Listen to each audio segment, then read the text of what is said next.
Welcome to the Kaizoran experience. Over here, we're going to be talking about everything African. We're going to be having debates, discussions, entertainment, as well as learning about business, art, history, and everything in between. Cultural, tribalism, and everything. We're going to be out here debating with some really interesting stuff. So, like the video, share the video, and make sure you subscribe. Make sure you subscribe. Subscribe for the best experience ever. This is the biggest channel on the Afrosphere. So come and join the team, become a Kaizoran, and join the Kaizoran Empire.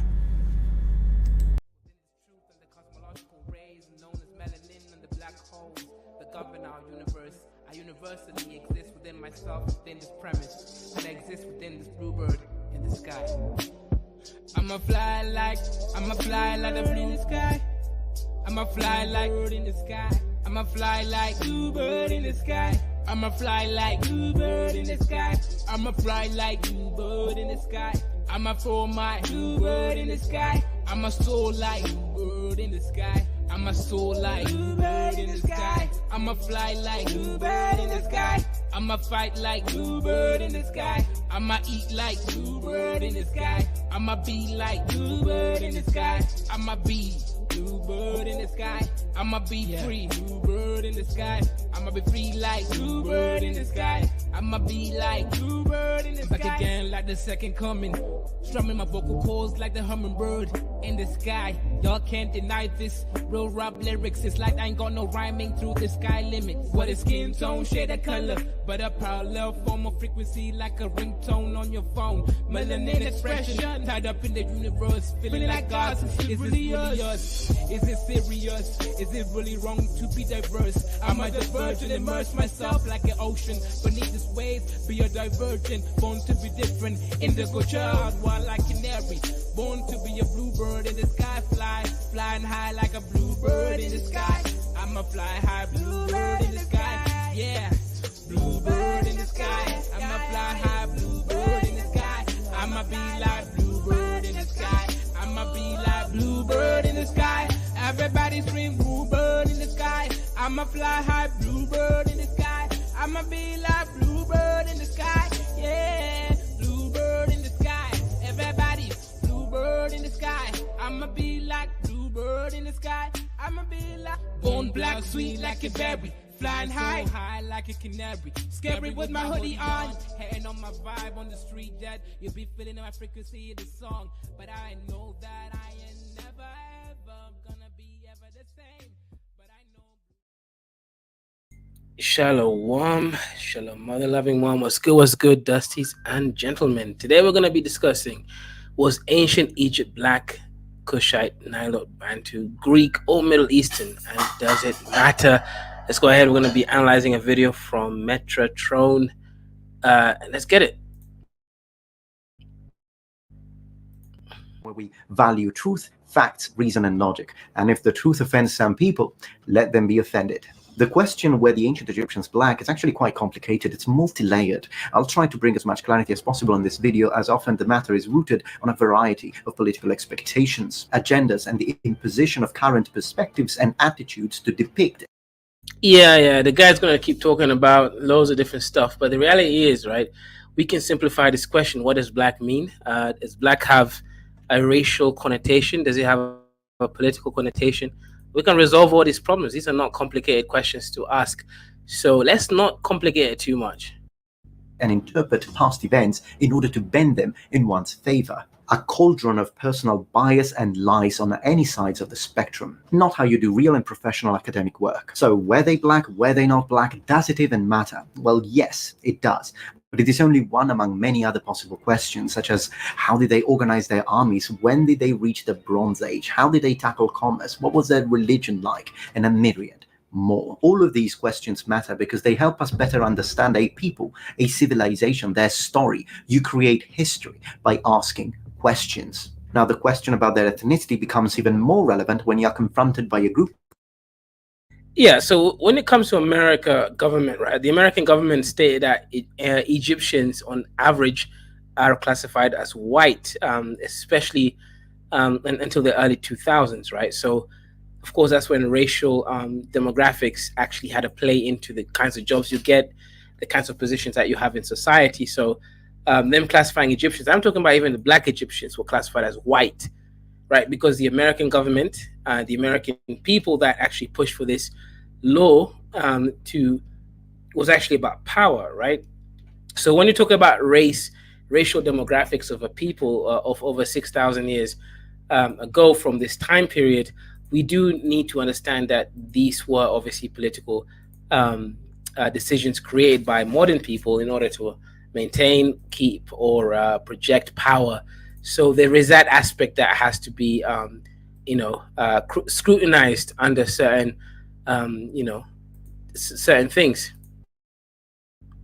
Of people that tells you that the ancient Egyptians were black, the ancient Romans were black, the ancient Greeks were black, and if you disagree, you're a white supremacist and a racist, trying to bend people into agreeing with you with the usage of insults and name. Well, obviously, that doesn't really even need to be brought up here, right? If you think the people from Europe were black in the recent history, of course, if you're talking about the early humans who migrated out of Africa, of course, majority of them would have been of a dark skin, bronze brown complexion, but that's not what we're talking about, right? We're talking about modern people right now, right? That's the reality of the situation. So were ancient Egyptians black, Middle Eastern, or were they European? That's the question of the conversation. And of course, we can definitely figure this out if we look at the realities under scrutiny correctly, right?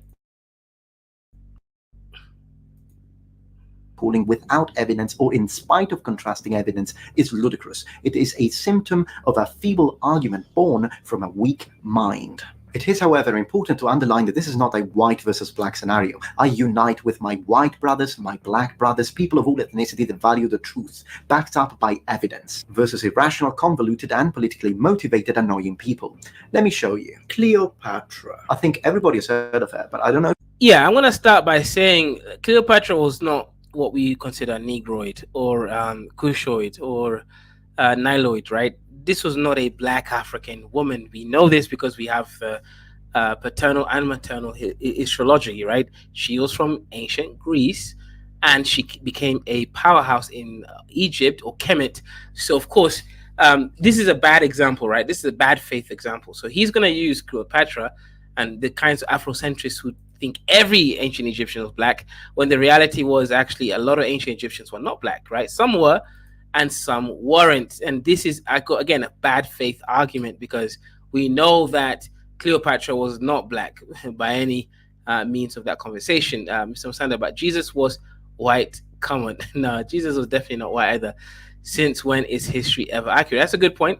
History is an interpretation based on, again, politics, right? So that's a really great point that you're bringing up, Musanda.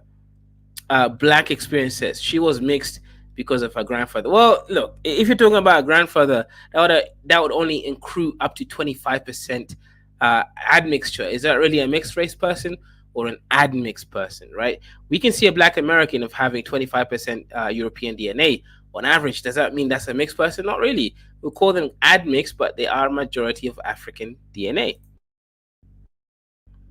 If you've heard that there is a group of people that say that she was black because she was the queen of Egypt. Egypt is in, Africa. Therefore, she was the queen of Africa. She was African and she was black. And if you disagree, yes, you guessed it. Check this tweet out. I am not sorry to tell you all, but Rihanna definitely has that role owned. Gaga and AJ shouldn't have even been in the running. Honestly, if a black woman ain't playing Cleopatra. Again, see, here's where the black people fail, right? Ancient Egypt, or let's say Kemet, right? Because even Egypt, that is a European word, right? It comes from the word Kajiptos. Kajiptos is a Greek word, right? So if you want to actually call it that land by its own name, Kemet. Kemet means black land, right? So at least utilize the correct term. So ancient Kemet. Cleopatra was not black. She was not African. She was Greek, right? She was Hellenistic, technically. But there were many African black women who were ancient Egyptians that were ruling that whole area. Cruncher Grinder says they did the DNA analysis of her so-called sister, which is not confirmed, and her DNA was African. Okay, that's interesting. So you basically said nothing, because if you said her so-called sister, which was not confirmed to even be her sister, and she was African, well, that doesn't really mean anything. That's basically like going around in circles, but not really coming to a conclusion. But thank you very much for that comment. James Corbett says, "This warp dago is funny, though. I think it's Greek, um, you know, but yeah, history would be a wonderful thing if only it were true. If we can't trust the news, then how can we trust history books?" Well, that's the thing. I don't think history you can trust the books. You have to trust your analysis, your way of moving around the truth in order to discover the truth, right? So James Corbett says, Kemet only refers to the land around the Nile. Grenshaw Grinder says, please refer to YouTube channels that have already addressed these issues with peer-reviewed data. So actually, he has given some peer-reviewed data. I should have said Black African. Metatron is Sicilian. Yeah, he is Sicilian. That's a good point. Black experiences. When we speak of ancient Egypt, we are speaking of before Nama the First, before the unification of Upper and Lower Egypt. That's a really great point, actually.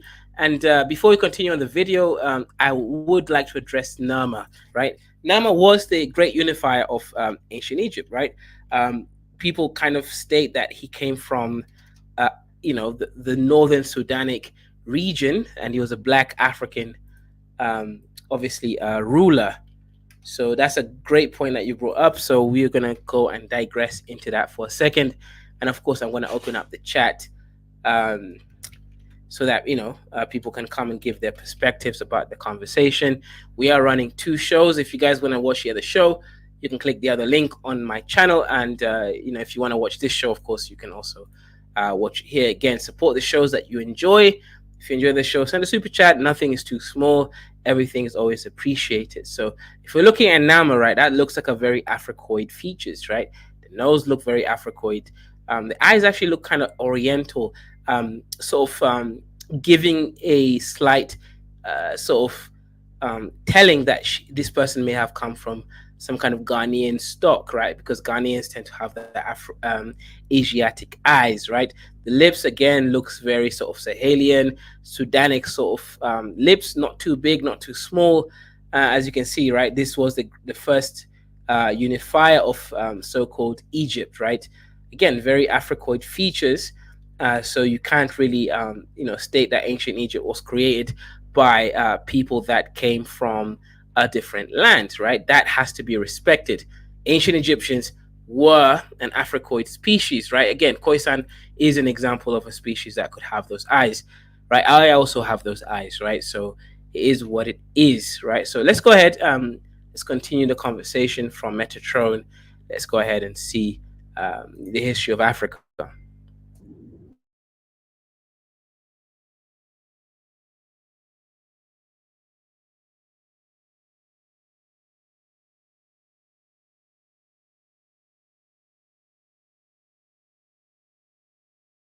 Yeah, and here's the thing, right? Why African, people trying to claim Cleopatra? They can claim Nefertiti.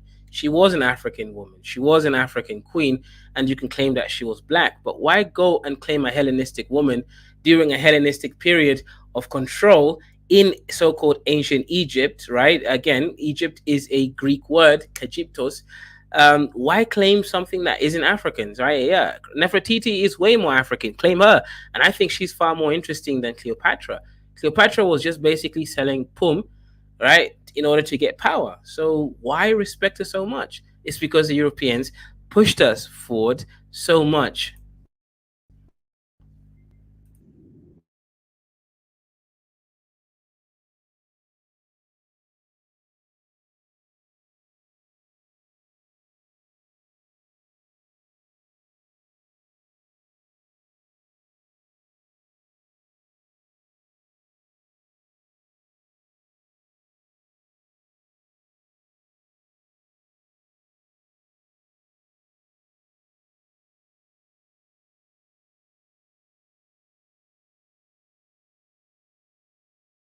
He is 100% correct, and I think this whole video here right now, and I know it's the beginning of the video.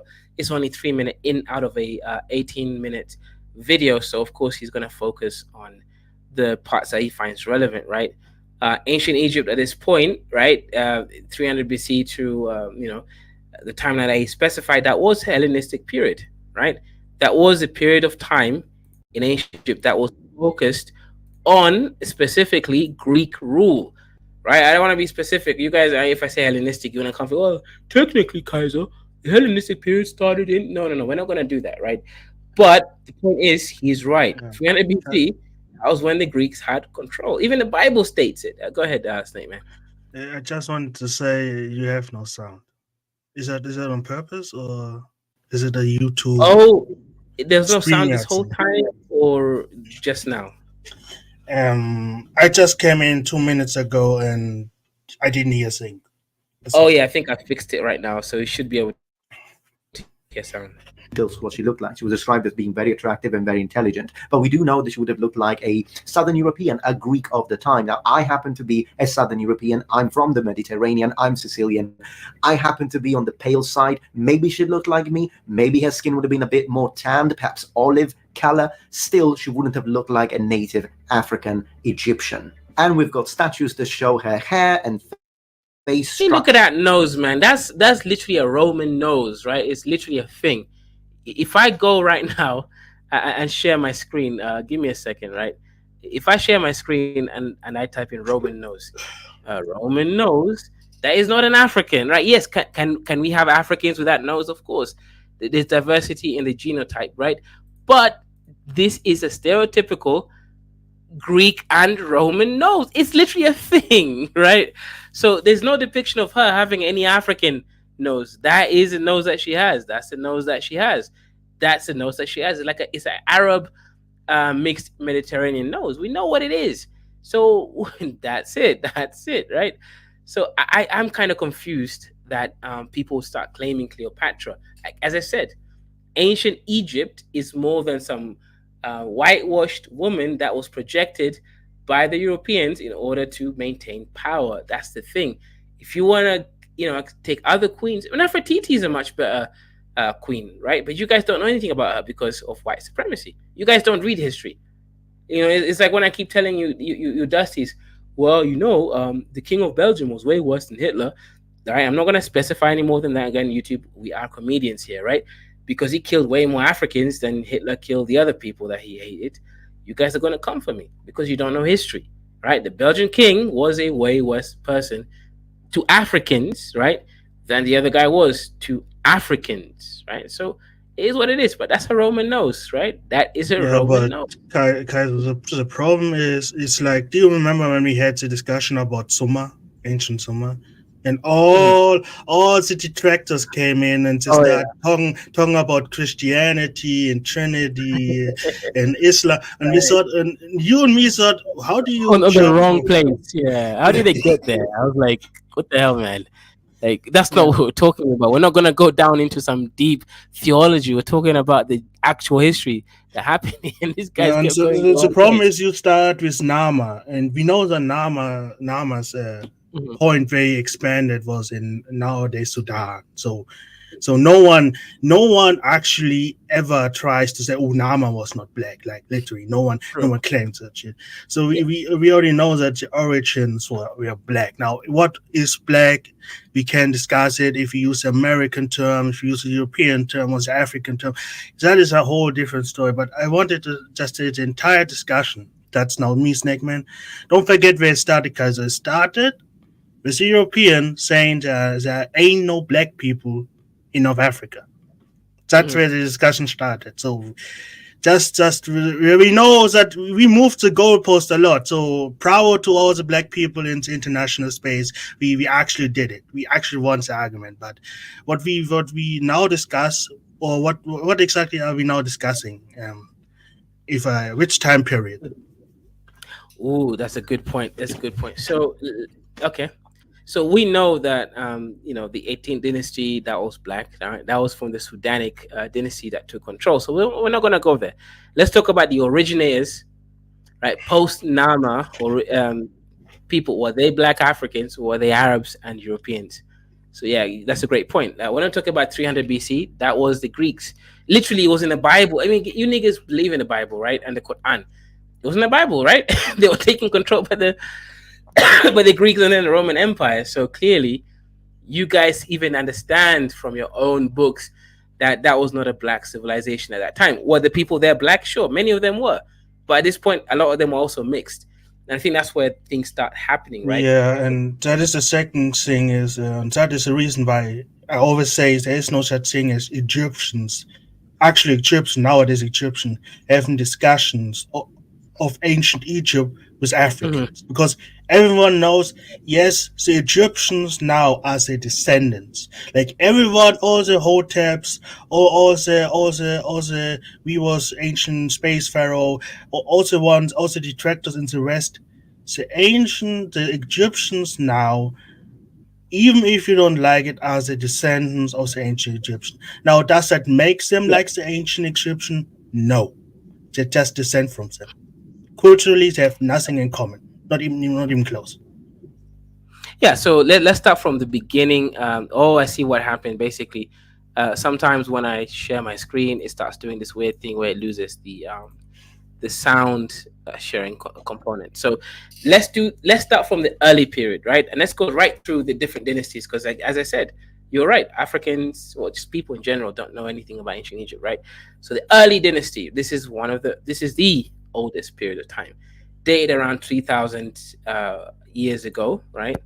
Well, no, that's right, 3,000 BC. That's like 6,000 years ago, or something like that. Early dynasty period of Egypt. Here it is, right? You have Memphis, Kada, there, Thebes. Uh, And where also cities located? In which nowadays country would those cities be located? hello, Most there, of my them. in Sudan. Uh Yeah. oh, right. That is So one the thing. What that is one thing I have to say is there is no such thing as Kemet or ancient Egypt without Sudan. That is the That's a good. reason why they never go back so far because it's literally how further back you go, desto more in Sudan Egypt is. Hmm. Yeah, that's actually a good point. And for people, and it's kind of funny, right? What I notice is the Afrocentrics don't really know Nama, and the Eurocentrics don't know Nama either. So, question for you, Snake Man, is why doesn't anyone know Nama, the first great unifier of Be- Lower and Upper Egypt, aka because Sudan, because the I, great? I told you where the discussion started. This discussion started from the European side. There are no black people in North Africa, and because it's a liberal debate, it's a liberal discussion. One thing about Mhm. liberals is they don't know history. Basically, they don't care where something started. They just care if they can use it as a political tool. For example, All when we right. had the discussion about Summa and we talked about the name Allah, says it's just the name Allah, not Oh yeah. Allah, and where it came Right. from, and basically also Muslim just went full retarded and couldn't understand what a timeline is. That is the Oh same yeah. thing with the Egypt discussion. Everyone knows if you go back into the early dynasty, it all starts Mhm. in Sudan, and we all know Sudan are dark as hell. So the entire argument falls apart. But you must understand, guys, most people in the West, that is, be it the Afrocentric or the Eurocentric, they don't go to the origin because there is nothing to debate about. There is nothing to debate. Oh shit! Yeah, yeah, 100% correct. Right, you're 100% correct. That's exactly how this shit works. Right. So, guys, the originator of the ancient kingdom. Forget the specific numbers. You know, when it's start talking about the how many hundred years, just ignore that. Right. The first pharaoh of so-called Kemet. Right. Let's not use Egypt because there was no such thing at that time. That was a word created by the Greeks. 3,000. This here says 129 years ago. Right. Yeah, that's it. About 3,000 BC. Right. Nama, right? That was a great unifier. Someone from South Sudan, sorry, well, what we call South Sudan, sorry, what we call Sudan today. Let me not say South. Was the first king or so-called the unifier of the dynasties. And again, from the early kingdom, right? Another 1,000 years later or so, there was also this guy, right? Again, an African-looking nigger, right? He was African-looking niggas. For some reason, the nose is always destroyed. Nama was the only one whose nose wasn't destroyed. So that's kind of interesting about Napoleon and It's kind of but damages. the good thing is that a lot of Egyptian, even when the nose fall off, they forget that we have lips too. Like Oh there's yeah, a lot of statue where the nose is missing, but you can see it on the lips. oh yeah, that's a good that's a good point actually. So yeah, great point actually. Yeah, so let's go ahead and let's read a little bit just for everyone else. Snowman, obviously we're doing it this for the benefit of these people, right? And shout out, guys, we got at least 20 people here. We got 30 people on the other show. That's how it should be, right? The Dusties can go on the other show, and then, if you want to learn, you can come on this other show. The early dynastic period, also known as the right. See, white man always like to call things weird, right? Archaic period, okay. Or the finite period, right? From Thinis, the hometown of its rulers, is period of ancient Egypt that immediately follows the unification of the Upper and Lower Egypt. That's what we already said. Me and Snakeman said this, right? In around 3000 BC. I'm not going to be specific, right? This number always changes. Whether it's 100 years, 120 years, it doesn't really matter, right? It's generally taken to include the first dynasty and the second dynasty, lasting from the end of the archaeological culture of Nakada III until 2686 BC, or the beginning of the Old Kingdom. Now, it's kind of interesting. Eurocentrics usually begin from the Old Kingdom. Snake Man, why do you think that they always skip the early period and just focus from Old Kingdom? We're very easy, I told you, because everything is centralized about Sudan. And one thing must understand, into European, I don't know Americans because Americans are a little bit different, but in Europe, when you say Sudan, it means, I don't know, Caution something, and it means basically automatically black. And like I said, you cannot have the argument as black people in North Africa, and you start literally, okay, we have 2-3 dynasties heavily focused into areas that we call now Sudan.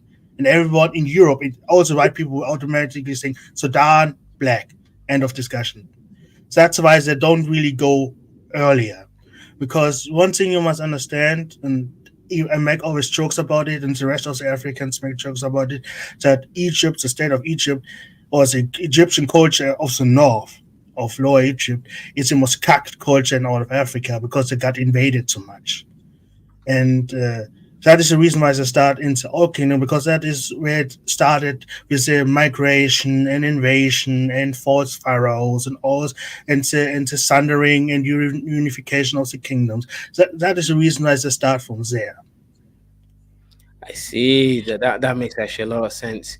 Let's continue with the first dynasty. The Egyptian capital moved from Thinis, right? Okay, let's show it on the map, right? So we know what's really moving. Oh shit! Right around Sudan.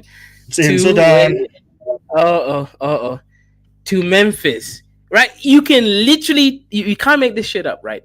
So people out here talking about, oh well, we don't know, it's a mystery. Was it really black started? It was definitely It's not a mystery. Started. It's not a mystery. The capital was literally moved from Sudan to what we now know as Northern Egypt, right, or Lower Egypt.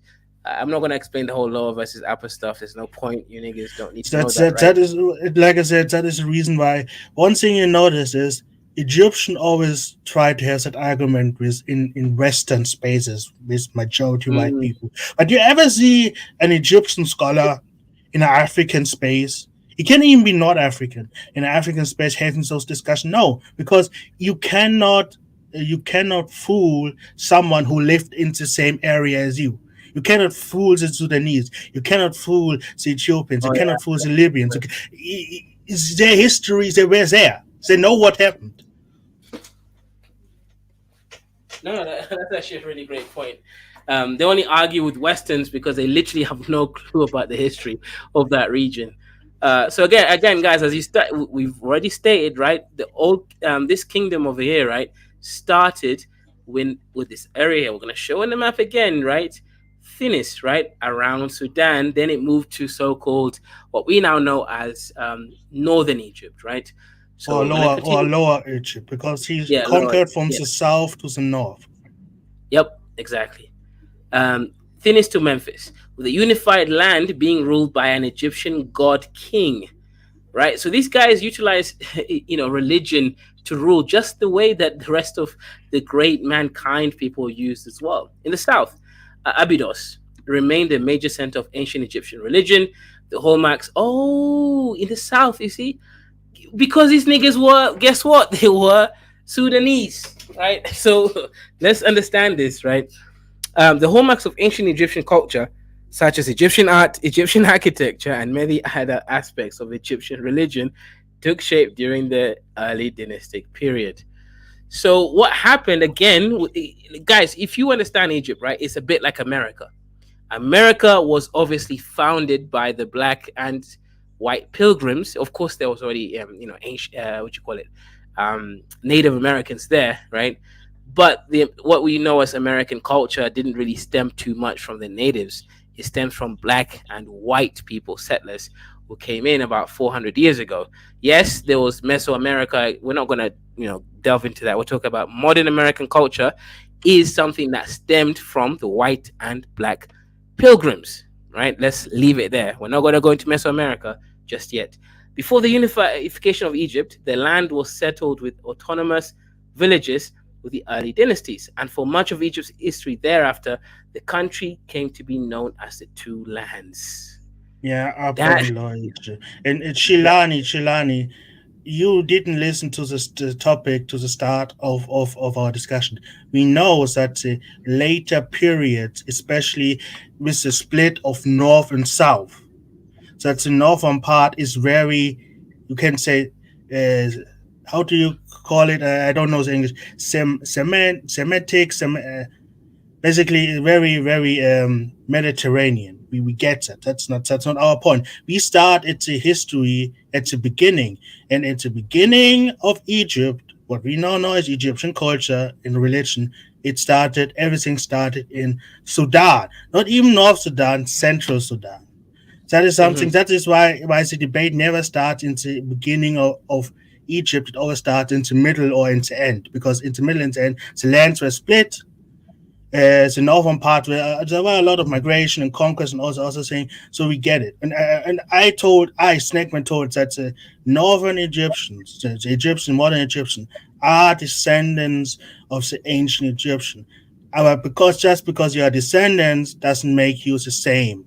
Big difference. yep. It's like for example, Andrew Tate. It's like Andrew Tate. Look at Andrew Tate. Andrew Tate literally looks like a Mediterranean, does he not? His dad is black, man, but he does not look. No, his black. dad is half black. His grandfather is fully black. True. His grandfather looks like my picture. Mhm. But Andrew Tate looks like, I don't know, pick any Arab you ever met. Yep. Yeah, great point. So, Chilani, I think you did come a little bit late. So we're talking actually about the beginnings of ancient Egypt. It's called the early dynastic period, right? After that, it's the Old Kingdom. So we're gonna go again, right? As you can look here in the map, it was again in a place called Sudan, what we call modern Sudan, right? Thinis, that was the original place. King Nama, right? Again, we're gonna look into him again. He was what we know as the great unifier of so-called Upper and Lower Egypt into one sort of kingdom. He was a Sudanese man. Again, Sudan did not exist in those days. I'm just using Sudan for your own sort of interpretation of whatever that means, right? But he was an African man. He wasn't Arab. He wasn't Middle Eastern. He wasn't admixed from the Greeks. The Greeks were way dusty at this point. They weren't even known by the world yet, right? This was African civilization created by Africans, and we were just reading through this. And now you guys are going to, oh, Kaizo, it's Wikipedia, bro. Wikipedia is actually accurate. I've used it for my whole degree. And to answer a question, one thing I love is, and that is something that no one can prove me, try to make a DNA test of the early period and try to connect make a DNA test on the late period, like the Hellenistic period of the pharaohs, and try to connect the DNA of those pharaohs with the first dynasty. You will see there is no compatibility. There is none. It's like me. It's like Andrew Tate's child, because Andrew Tate has a blonde, blue-eyed daughter. Try to make a DNA test to his grandfather. The compatibility will be, I don't know, 2%, 5%, maybe. Yeah. You won't really see much similarities there. But the late period, the so-called ancient Egyptians were so mixed up that they became their own race. You could kind of separate them just by that sort of reality. They were no longer the same people. They were mixed up, right? They became very, very, very mixed up. Because what young Snakeman always wondered is, okay, Sudanic people were part of the Egyptian, let's call it, or the Kemet kingdom. Why is it? Why every time we do a DNA test, why does that shit never go southwards? It's like it always stays into north, on the coastline, even further north, like Chile said, but it never goes south. But we know that Sudanese were part of the population of the kingdom. We know that. Yeah. Yep. So why does it never go southwards? Yep. Yeah, exactly. Right. You've answered the question there. Let's go ahead. Right. With the first dynasty, the Egyptian capital moved from Tinis to Memphis, with a unified land being ruled by the Egyptian god king. Right. In the south, Abydos remained the major center of ancient Egyptian religion. The south, that's where. Can you show where Abydos is for all the ones? So it may be on the map on the top. Okay, let's check. Let's see if it's on the map. They're not showing it. Let's see. Yep, it's there. That's in the south, right? Where's South Egypt or South Sudan? Well, it's not South Sudan, and it's not South Egypt. It's in Sudan, right? So that's where Central Sudan. Okay, let's continue with the founding of the Egyptian culture. Yeah, let's go ahead. Right, the pharaohs established a national administration and appointing royal governors, building the central governors. Were typically open air temple constructed of wood and sandstone. The earliest Egyptian, you guys call it hieroglyphs, right? But that's again a Greek, that's a Hellenistic word, right? The original term is actually called Meduneta. I know that the pro-blacks unfortunately try to make it more spiritual than it is. Talking about the words of wisdom, the words of the gods. Yeah, I know that's what it technically means, right? But they kind of ruin this term. Do you know what is funny? James Corvus just said that Lower Egyptian have Mediterranean blood. Yes, we James Corvus, we know that. Lower Egypt, northern part of Egypt, a lot of mixing happens. We told that, and once again we say those Lower Egyptians, those Northern Egyptians are still descendants of the ancient Egyptians, but they are not the same.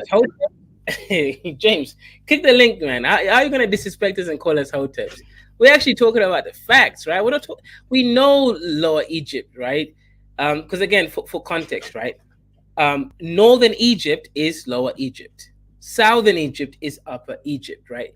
It's based on the movement of water. It's nothing, and the mountainous range. It's nothing to do with the so-called modern geographic loci of North and South, right? James, we are not Hoteps at all, right? I'm just not even close. Yeah, nothing. Exactly, right? So, as I stated, right, Meduneta, that's what the hieroglyphs are called in so-called ancient Egypt. Again, hieroglyphs, that is a Greek term. So, if we're talking about history, we have to acknowledge things. And Meduneta is different from even hieroglyphs, right? Because that's an older form of language. Yeah, Meduneta is basically Proto-Egyptian. And the hieroglyphs, that is basically something that happened in the later dynasties with those Mediterranean influences. Exactly, after Rosetta Stone was decoded, and they created that. Exactly, right? That was much later. Again, denoted by the Greeks taking control. So when I'm talking about Meduneta, I'm just talking about the symbolics, right? The symbolisms before it evolved into the Greek-inspired linguistic sort of system over there. But yeah, James, we're not Hoteps, trust me. We're just talking about history the correct way. And this is, again, written by white people over here. It's not Afrocentrics who wrote this. I have the papers. I'm just not going to go into You must understand, into West, once again, liberal debate tactics. Never start at the origin point, always start somewhere in the middle, because you must make everything political. That's the entire reason why you have those debates. Yeah, I see. There's always that. Yeah, so James Corvus, I hope you didn't fall for it, right? For this whole political debate. We're just trying to look at history and figure out how things started and what it really meant, right? Anyway, let's go ahead, right? The cultural evolution. By about 3600 BC, Neolithic Egyptian societies along the Nile had based their culture on the raising of crops and domestication of animals. Now, people claim that the so-called Bantus and West Africans originated from this area. And I think everybody claims they came from the fertile area around the Nile River, because that was where civilization was. And it's true, civilization was there, the largest level of civilization. This is how the West Africans and Bantus were able to sort of cultivate grain. Now, we don't know if its history is supported fully, but we do know that, yes, grain and basically being able to feed multiple people did happen around the Nile. That's why they're called people called Nilotes, right?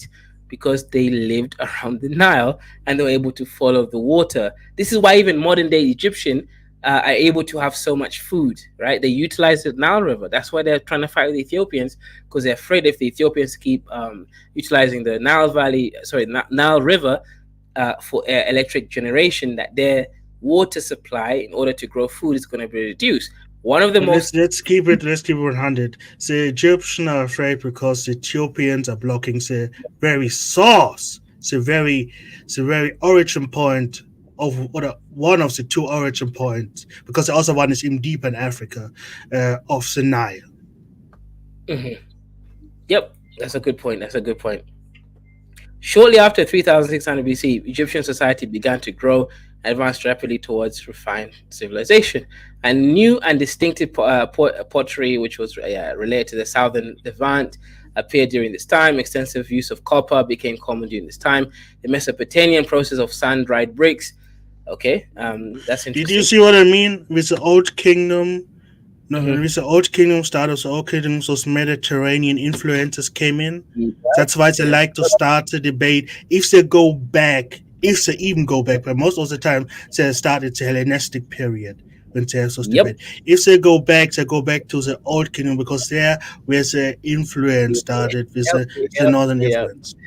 That's exactly. You actually answered the question before we even started seeing these, artifacts, and the influence coming through. Exactly, that's a great point.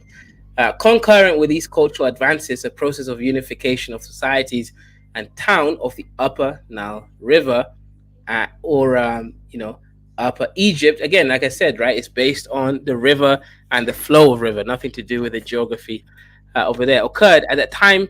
Same place societies of the Nile Delta or Lower Egypt also underwent a unification process. Warfare between Upper and Lower Egypt occurred often. During this reign, Upper Egypt King Nama, right? Again, this was a black African. I don't know who you're referring to, right? Nabath, right? But Nama was a black African. He was a Sudanese man of actually a Bantoid look, right? He unified both areas and created so-called what we now know as the first. I wouldn't use the word Bantu. Just say Nilotic. Okay, fair enough. Let's say Nilotic, right? I use Bantu as a lookism as opposed to genoism. But yeah, let's go ahead. During his reign, right, he unified, right, defeated both and then unified them.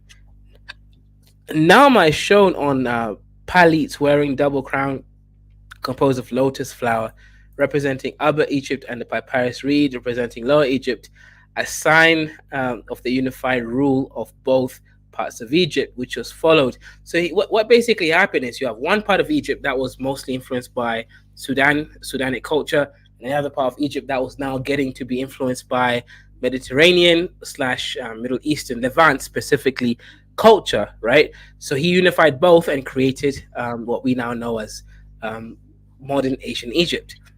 Anyways, let's go ahead, right? James Corvus, I don't know if you want to add to the conversation yet. Yeah, what's going on? How y'all doing? All right, so my whole contention is that, all right, so we are talking about the early period, and I mean, we're already past the pre-dynastic. So you guys are not necessarily saying that these people are like West African or like no African, any of this other stuff. We are Africans, good sir. No African will ever say that Egyptian are West African. Yeah. That's why I say the debate the Western have, the Western people have, is a whole different debate than actually Africans in Africa have. Because one thing I told you, there is no such thing as Egyptian, modern day Egyptian, trying to argue anything. Because you cannot argue with people who literally lived with you for millennia. We know when you're lying, and we know when you tell the truth. Yep.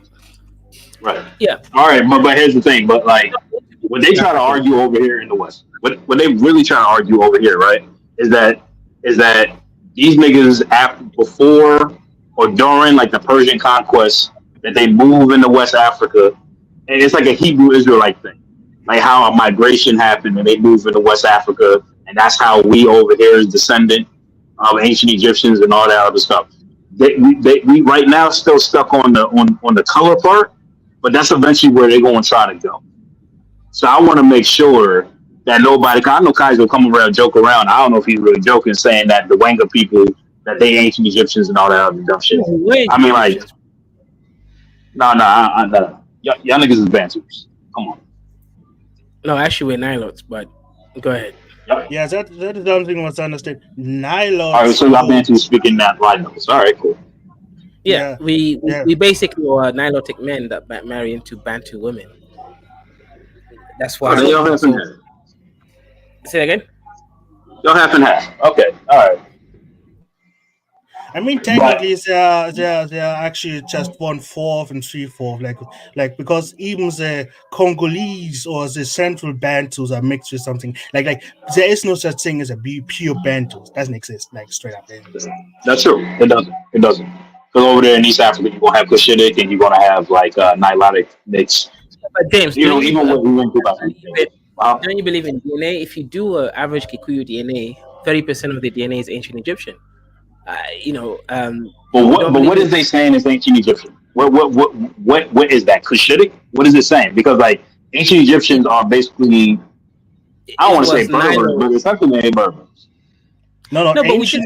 Hold on. We just went through the ancient Egyptian are Sudanese people. So that means when Kaiser makes an DNA test and says he has 30% ancient Egyptian, that means his origin points goes up to Sudan. So that's what I meant is if you actually look at the different DNA tests, how later it gets, desto more northern Egyptian DNA points move to the north, but doesn't move no longer to the south. That is something you must recognize with the origin of Egypt, because the origin of Egypt is in Sudan. There's no debate. Yep. But when we say Sudan, we talking about the modern day country of Sudan. Yes, as a location. Yeah, as a location. Yeah.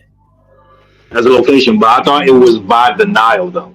But the Nile goes even past Sudan. It is by the Nile. Yeah, I know, but the Nile even goes past Sudan though. So how you know it didn't come from even further south? So like I know the term Nilotic means that they come from the Nile. Hold on, James, because the Egyptian had a writing system. They wrote down cities. In cities and locations. In the first two dynasties, cities mentioned. Go up, Kaiser. Please go up to the map again. Because Kerma is younger. Kerma is not as old as people think it is. I mean, it's old. No. James Corvus. In the first two dynasties, a city mentioned in more. But so cities you see there, 4 of those 5 cities are literally in Sudan. Yeah. From north to south, like this is Sudan. It's on the map. Okay, literally, we can figure out where the cities were. That's also why you have more pyramids in Sudan than you have in Egypt, because that is the originator of the culture, right? And then, of course, the Levantines added their culture. When I say Levantine, we specifically mean the Mesopotamians and the Phoenicians that are on that. So that's the reason. Well, the Phoenicians, not the Mesopotamians, but the Phoenicians definitely. That is the reason. They learned from the Mesopotamians, but Phoenicians were more of the that is the reason why, if you have debates in the West, in Africa, we start always at the origin point. That's why you don't see Egyptian being stupid in African debates. They know we know. That's why there's no debate. But in the West, for some reason, you always start somewhere in the middle, and we don't get it as Africans. We just don't get it. My whole thing is that I'm not saying that ancient Egyptians. I believe wholeheartedly ancient Egyptians are Africans. They're just not us over here in the West. They're not West Africans. They're not, No one is saying that. No one is Africans who is saying that. But we can clearly see that over the time of the Kemet period, there is a very strong division, even genetically, between Lower and Upper Egypt. Oh, that's 100%. That's not even debatable. And that's why we are always wondering, why are you starting in the middle and that is a Western, that's now an African to a Western. Why are you always starting in the middle and never in the origin point? Yeah, so James, question for you, right? King Nama. But here's the other thing. I do have a thing, but when you talk about there's more pyramids in Nubia, well, in Sudan, the problem is though that those pyramids are not older than the ones that you find in like, the Step Pyramid or like, the Bent Pyramid. Those are not older than that. Those are younger. So we need to find a pyramid that is older than all the other pyramids you will find in the Delta. Once again, you're talking about pyramids. That is something we can debate because, like I said, there's a lot of, in the Old Kingdoms, there's a lot of Mediterranean influences. What we are saying is, where does the hieroglyphic system come from? The religion and the culture. It comes from Sudan, literally. Yep. Literally. Yeah, because cattle cult. All that was all over that place. Yeah. That's why I say, because that is for example. Why do you start with the pyramids? The pyramids is something that is way later. That comes way later as an indicator where the origin is. That's why I say. That's why I say. Why do Western peoples always start in the middle, never in the origin point, never at the beginning? That's a good point. So let me ask you a question, James. Was King Nama a black man from Sudan, or was he an Arab from the Levant? This man over here. He was not no damn Arab. We know where he came. He came from Upper Egypt, and he went to Lower Egypt, which means he came from the south. We know that. That's not even debatable. Yeah. So shout out to the Ethiopian brother. Says Kaiser, aren't Nubians, right? I didn't mention Nubians here, right? Nubians is a very new term of admixed people who are admixed between the Arabs and the Nilo-Saharan people, right? So we're not talking about them. We're talking about the Nilotes, who are the original. When we talk about Sudan, we talk about pure Nilotes. We're not talking about the Nubians who literally are. If you now look at modern day, the Nubians are literally between the Nilotes and how do you call it? Eurasian Egyptian. Yeah, the Arabs. But even the ancient ones too. So they did DNA tests on ancient ones, and they seem to have a similar, similar genetic makeup. But they're not. They have a Nilote base, but they're not yet. The reason we're going to see similarities is because obviously the Nilote base, right? If you look at, I would say the closest people to the actual King Nama would have been the Nuba Mountain Nilotes, right? Not the Nubians. The Nubians are admixed. These people have Arab DNA as ancient proto-Nilotic DNA mixed together, 50-50. So they're not even so-called true Africans, right? These are admixed. Nuba Mountain people, they're actually closer to this. So pure originators of the dynasties, right? One thing that people don't understand, the Nubians are not the only group of the Nilotic people. Why do people say Nubians? You got the data, you got the. I look at this comment, right? Nubians are Asian. Our records show them that we colonized. Aksumite is not freaking ancient Egypt. The Aksum is very recent. What the hell, man? You see what I mean? That's a crazy shit. Yeah, but the time period, right? Aksum is literally 150 AD to 960 AD. We're talking about 3000 BC. This is not the same. What I mean is is something I love when we go into history. For some reason, ancient cultures are not political. Like the origin of Egyptians are not. You cannot politicize it. That's why every time we bring up ancient culture, people go retarded and start talking about Aksum or I don't know, the King of England or Constantinople, because those cultures are so old that they have no political weight in nowadays. Yep. What are you talking about? That's always history has always been politicized. Because even when you look at you look at these West African kingdoms, when you look at like the Manses claiming that they descend from from Bilal and all that other stuff, they're trying to connect themselves to something because they took off a different position. So James, you must listen. I said recent. That's why they always jump thousands of years, because you cannot politicize the origin of Egypt. You cannot. What is that to politicize from? Besides that, it's the origin point of the Egyptian culture. Yep, that's a really good point. Bilal is literally 4,000, 5,000 years into the future. Yeah, that's true. Yeah. So my Ethiopian brother, look at the timeline. We're talking about 3,000 years before this. We're talking about the origin of ancient Egyptian dynastic period, right? That's King Nama over there.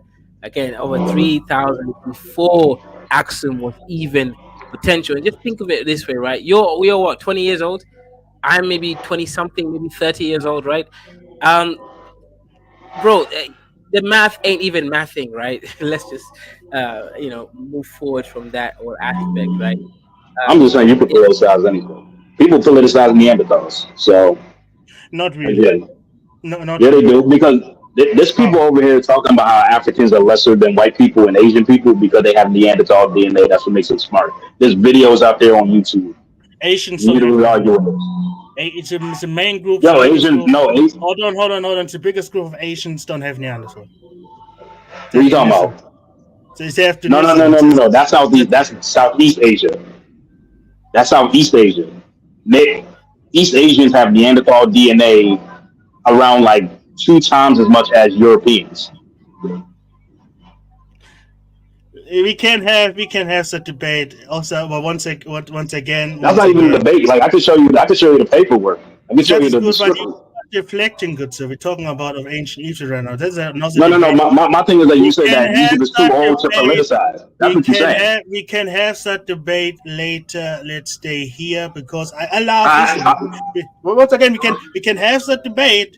But my focus now is 100% that if you have that debate, Kaizo, if you ever want to have the Neanderthal, Divisivit, and original Homo sapien debate, you can have that. You can invite. I'm not having that debate. I'm saying that I'm going against what you're saying that you cannot politicize ancient Egypt. You cannot politicize the world. Yes, you can. Stop deflecting. We are staying on the point. Kaizo, I'm not deflecting. Please continue. You can politicize Egypt. Ancient Egypt. You can. Please continue, Kaizo. And also my Ethiopian brother, right? You can't go around claiming this, right? Actually, ancient Sudanese people are closer to Niger Congo languages and culture than they are to so-called modern Ethiopian culture, right? There's a linguistic form known as Niger Kordofan. And Niger Kordofan literally takes into account the Sudanic languages intermixed with the Niger languages, right? They're claiming that they're closer related with each other than they are to these other languages. So read about it, right? It's called Niger Kordofan. I'll share a little bit of it just for now, right? Just to kind of feign a little bit ignorance, right? Niger Kordofan in languages, right? Abstract. Let me make it bigger so everyone can read, right? I don't want them claiming that I'm just reading things from my own brain, right? Even though I don't have a brain, apparently, right? So 1 second. Yeah, Niger Kordofanian is a family to which the vast majority of languages in sub-Saharan Africa belong to. Hundreds of languages fall into this. I'm going to go down, Kordofan, right? From Senegal, right? It's west to Kenya, right? All that stuff into Sudan and all that region. This is a language that's similar. So read about it. I'm not going to spend much time on this, right? And once again, if we want to have a language in DNA is not the same, like straight up. I don't know why people always mix that shit up. Like, yeah, yep, exactly. So do a research on Niger Kordofan. It's not that difficult. You find it, and you can definitely get it, right? In fact, the Kordofan area is literally from Sudan, right? It's not like I'm making it up, right? It's not about making it doesn't. It's about making up. It's just in his modern perspective, it does not matter. That's why he does not know. It is a fact. It's a fact, but he does not care. He just don't care about it. Yeah, right. Again, even Ethiopia was again. There's no such thing as Ethiopia. Ethiopia was a term by the Greeks to mean Sudan people. Ethiopians decided to steal that name because it sounded cool. Habesha, because they didn't want to call themselves Abyssinian Kingdom because the southern nations people would not have been okay with that name. So they just basically reclaimed their name that black African over there, right? So those hoteps aren't completely wrong, right? Ethiopia is I not mean, modern. you basically took the nigger word from the Greek because that's what Ethiopian basically means. Yeah, You break it down. yeah, the Ethiopian shit is stupid. But the thing is that what y'all getting with the Nubians, like when they do this A group and the B group and the C group, these are kind of like different people. Like one is Cushitic, one is Nilote. So like which one are you guys like really talking about? That start the Egyptian culture. Well, Well, why you I mean it's The Sudan, rare nothing to do. point, the Bro, rare one point second. that Let's you, man. the The rare point that Cushite, you, right? The K are different people from the Cushites with a C, not the same at all. Ancient K Kushites were more Nilotic people, and the so-called modern Kushites with a C are an admixed people, like the Beja, right? AKA the Magi. Magi people were known in ancient Egypt as warriors. Today we know them right. as the Beja kingdom, right? Those are the admixed Kushites with a C. Okay. All right. okay, Now, let's go after those deflection. Let's go to let's continue How was that a yeah, let's deflection? continue. Is on the topic. Well, because you Kaiser you, already you answered it. Kaiser already answered it. So nowadays, people that have names on ancient people, a lot of them are mixed. We already answered that. Let's continue. Yep. So now we're moving on to the Old Kingdom, right? This is a bit sooner. It's no longer 3000 BC. It's now 2600 to about 2100 BC, right?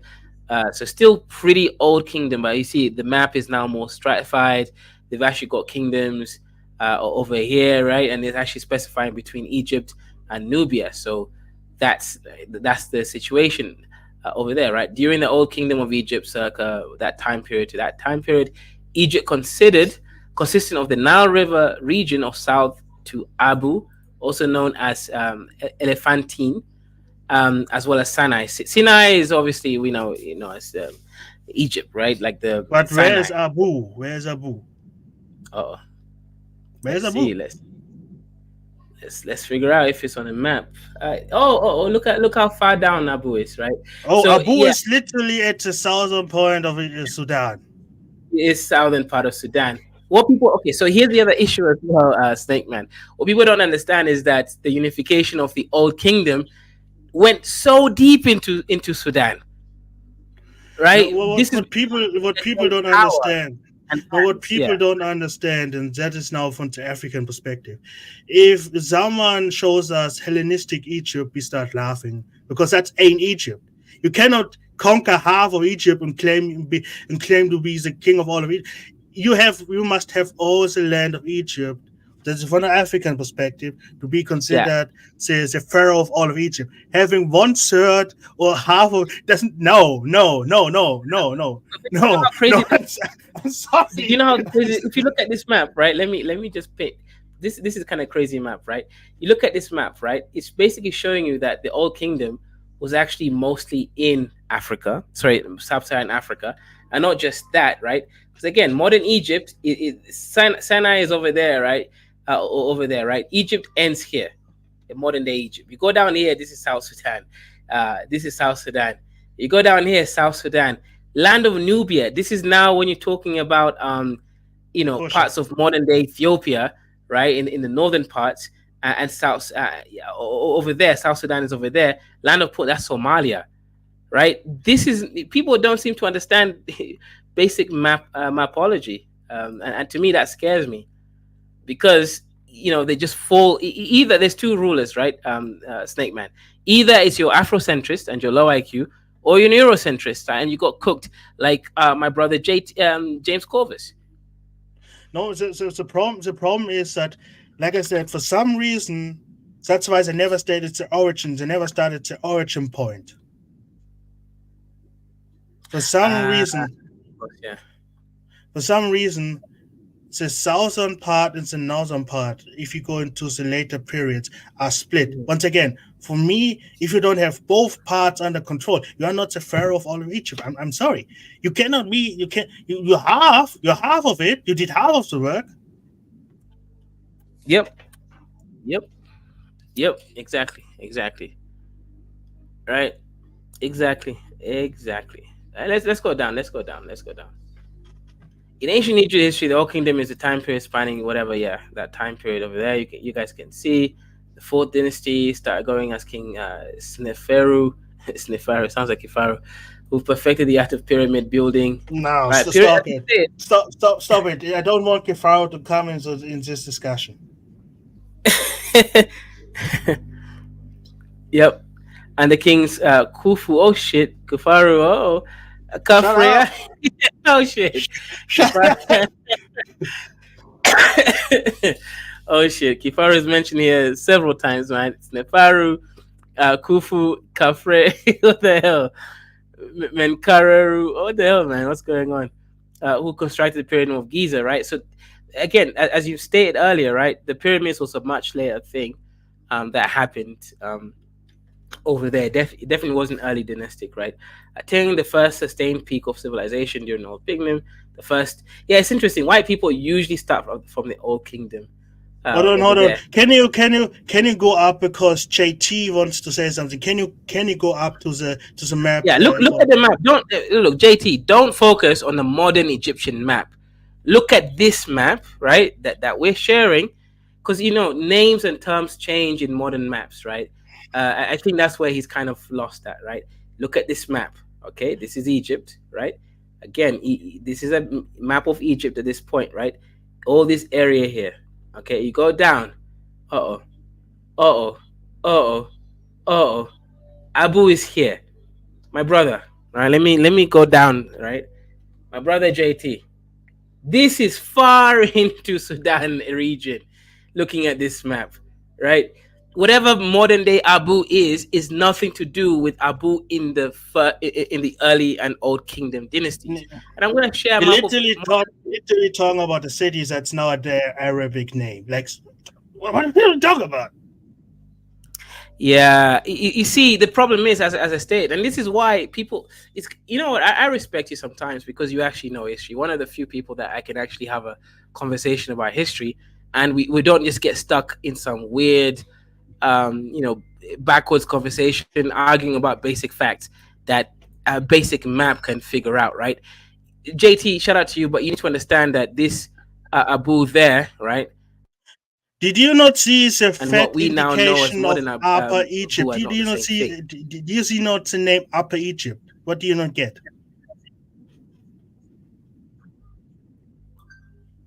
Yep. Yeah, it's so far in. Let me. I'm just trying to figure out. I'm trying to find a map. I did find one, but I'm trying to find a map he can click on. Right, ancient Egypt was black civilization. That's a fact, right? I'm gonna share my screen. The link that I clicked on, the map, several maps. 1 second. Give me a second, guys. I'm just sharing it now. 1 second. 1 second. Okay, Sudan. Okay, no, that's the wrong map. Okay, it's fine. I'll just share the map that I have, right? Hopefully, they can still see what we're saying, right? Because you need to understand whatever was named previously and what's named right now are not the same thing. Okay, so I'm sharing a map of Egypt right now. It's again not perfect. Can you see Abu there? Okay, look at the Red Sea. Look at Cairo. Look at Egypt. This is where the distinction between Egypt and so-called Sudan is, right? Abu is there. Okay, look at the ocean. Look at the sea, and then look at the Abu that we're showing you from the beginning of the dynasties, right? And yeah, you see, it's not the same thing. Give me a second, guys. I'm just sharing my screen again. Oh, look at this over here, right? The Abu that is being shown is around here, my brother. It's not the same thing. This is what we're talking about. Right at the bottom over there. That's in way into Sudan. Right? Noobed. What do you think noobed means? I'm not even gonna go there, right? But JT, no, that's not how it works, right? A modern map gets renamed. We're not even we're not gonna spend time there, right? That's redundant. But yeah, we got a new panelist. We're gonna go continue with the conversation, teaching everyone about the origin of civilization, specifically ancient Egypt. It was started by a Nama, right? Some dusty Nilotic black African, and then other things came in with mixing. Go ahead, Joe. Joe, you have the floor. Yo, so can you hear me?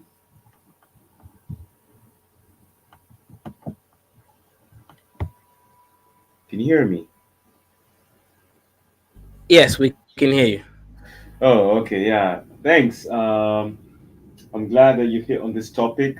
Personally, as someone who is a descendant from the first civilization that came in the world, as a Nilotic person, this is a very important history for us to learn because we've been brainwashed for so many years to thinking that Europeans are the ones who brought civilization in Africa when they came to colonize us, which is nonsense because they came to impose their culture on us, which has spoilt us and messed our minds up, with especially with this coming generations.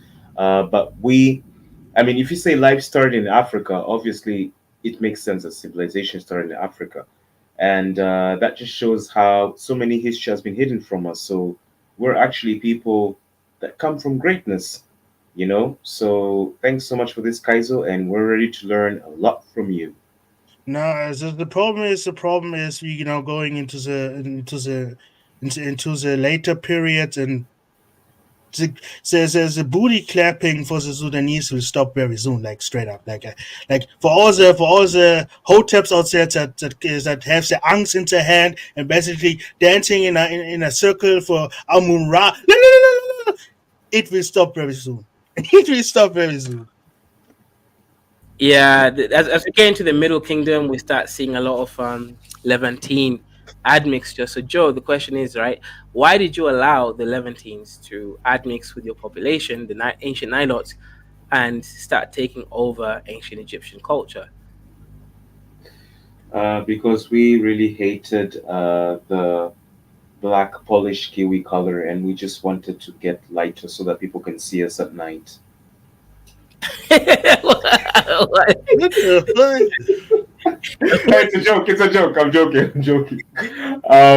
Okay, so I think with integration, you see, that's some people call it positiveness integration. I was somehow having a conversation with that in your other stream. Uh, some people may see this integration as not so positive because the best way to take over a kingdom or a tribe or a chiefdom is through integrating with marriage, because now the kids will obviously want to align themselves. They will choose to who to align to. So if most of them align with with the other ethnicity, that's how the taking over comes from. So that is how. Okay, let me just say what I believe. I'm not saying that's what all we have to believe, but that's what I believe. That is when the Mhm. problem of integration came in. Okay, so basically, you think it's an African cultural thing of just basically allowing other people to come in, Yeah, I and don't so Crenshaw, Crenshaw. okay, in those days I don't think it was a problem for Africa. I think it was a problem for the two ways.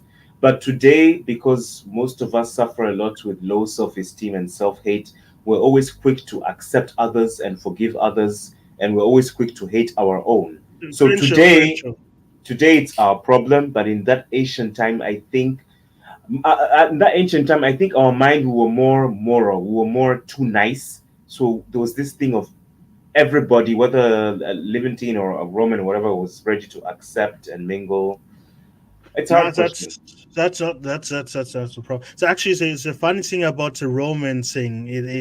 It's a it's something different, but I don't want to deflect. I want to say to Crenshaw. Do you remember, Kaiser, when we talked about ancient? Someone we brought up the ancient Indians.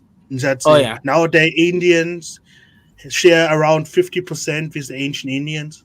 Hmm. Now Crenshaw brought up the Indonesian people who are not even fully Asian. Like straight up, they're not fully Asian. Oh Like yeah. Hmm. and said that the dark skinned Indonesians and the light skinned Indonesians, yes, because they're Indonesians. When we talk about original groups, we talk about the not art mixed group. Yep. And so it's not art mixed group are literally one half of the equation. Like with the Yep. ancient Indian. Hmm. Modern Indian and ancient Indian share around what was it, 60, 50 ish Yeah. percent. So also a percentage come from the Indo-European. So yes, if a black person and a white person have a kid, says the kid has the DNA of both parents. What a shock! What a shock! Yep.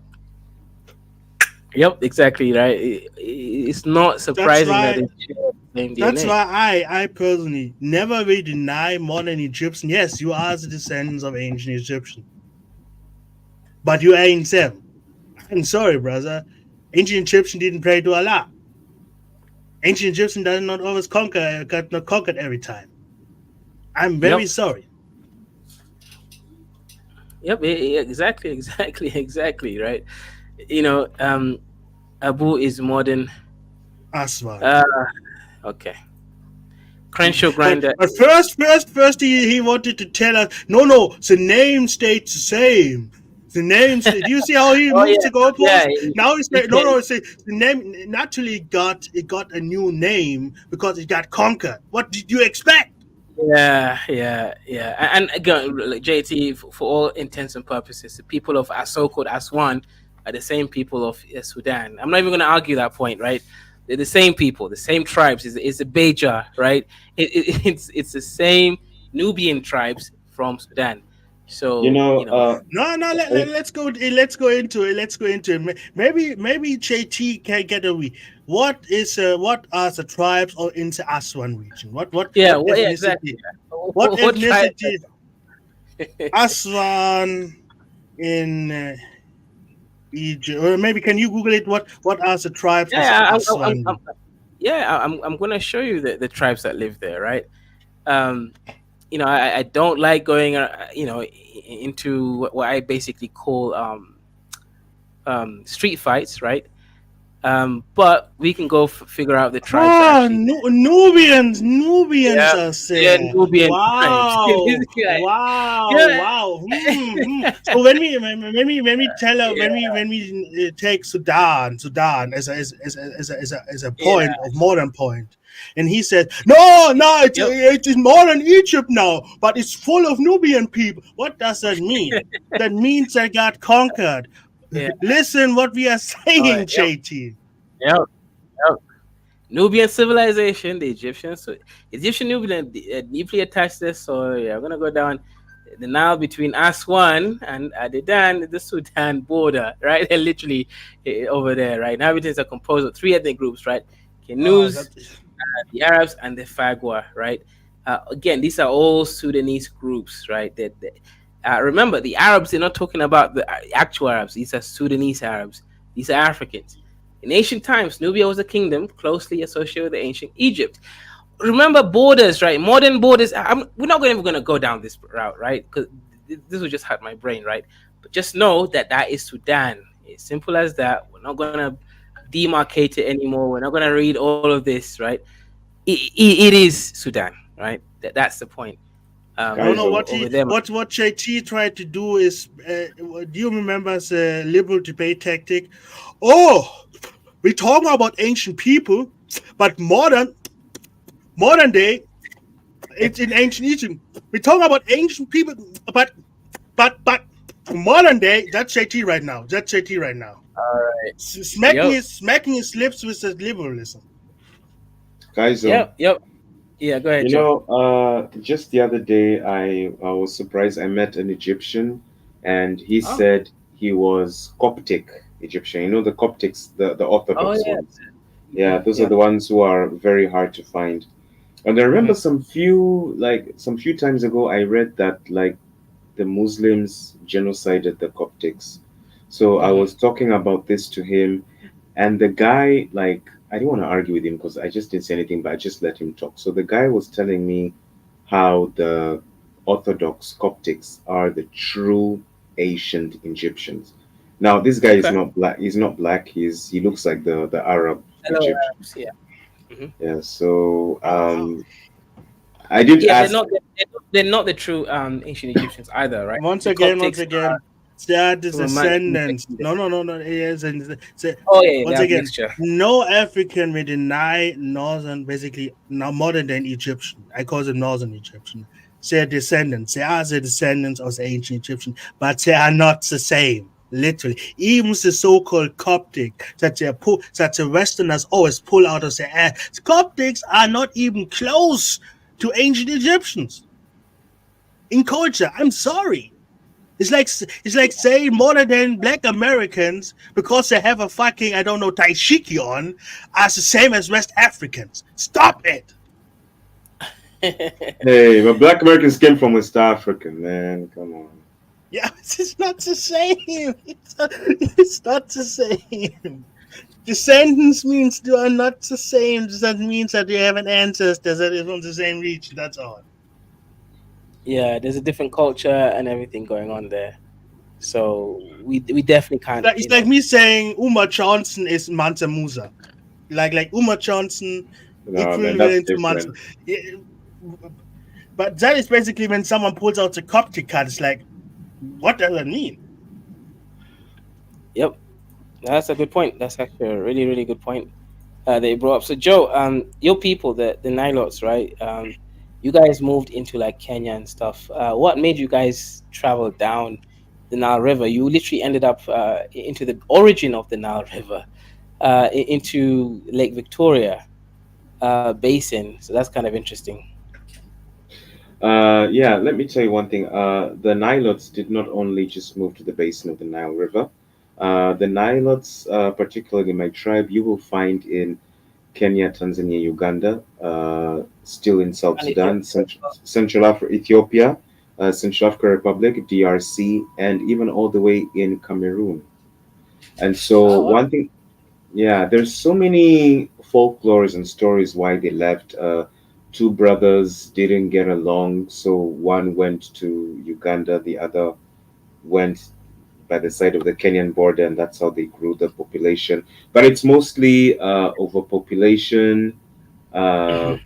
and the beef between the brothers, and what else? Yeah, I think that's it.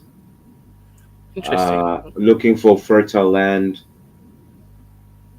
Yeah, I need to read more on that. I haven't been reading on that so much. Yeah, Crenshaw, they're called the Tuareg, one of the few Berber tribes who never left their homeland. The reason why the Tuareg look different: A, they never got conquered; B, they never migrated out of Africa or had contact with someone out of Africa. Hmm. The same is when you compare They are northern Egyptian. boring. They are No, no, boring. no, that is the same. No, it's the same as you compare Sudanese people with modern Egyptian. At some point, there's the same people, but someone got conquered all the time. And guess what? The further north you go, the more history you get from conquered people. But let me tell you one thing about this conquering. You know, we've been growing up believing that Ethiopia, the modern day Ethiopia, has never been conquered.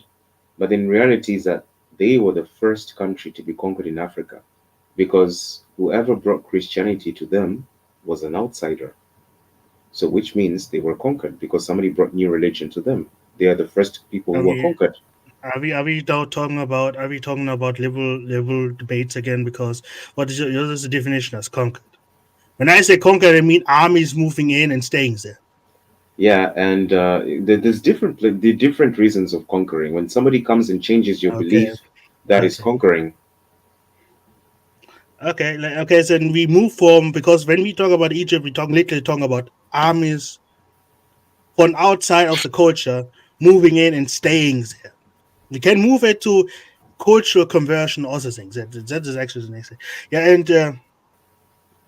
Yeah, and I just wanted to say, because JD mentioned that Coptic is 25 to 40% Greek. Why is it that people who claim to be absolute 100 authentic Egyptian have a language that is mixed with a non-Egyptian or a non-Nilotic language? Why is it not? Why can Coptic not be, I don't know, 40% Somali or some Ethiopian language? Why can it not be 20% Chadian?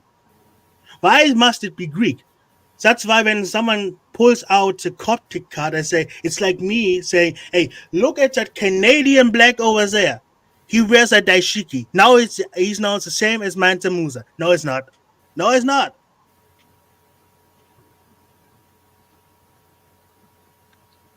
Oh boy, this guy's here.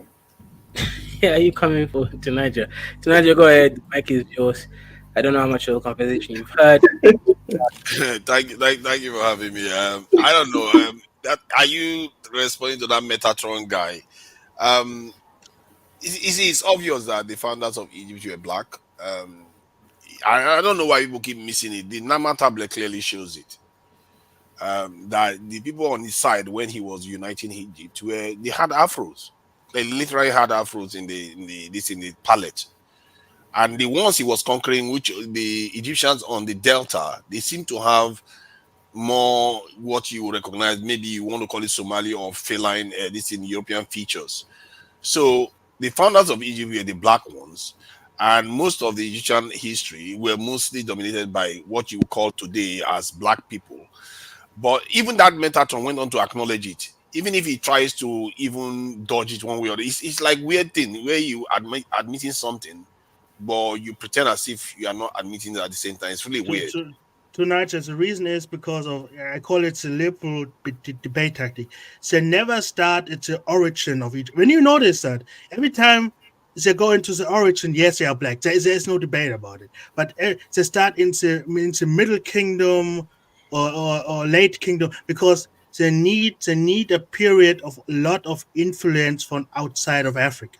So that's why they never start into origin because the origin, the first two dynasties are pure African. Yeah. No outside influence. But guys, let's that is what is important because they founded it. They are the ones that founded it and were running it during the build of the pyramids. Those were the ones, and that is what. And at the core of it, that's the debate. Everybody knows that the Romans came, conquered, the Greeks came and conquered, and all the rest of it. The Hyksos started it in the first place.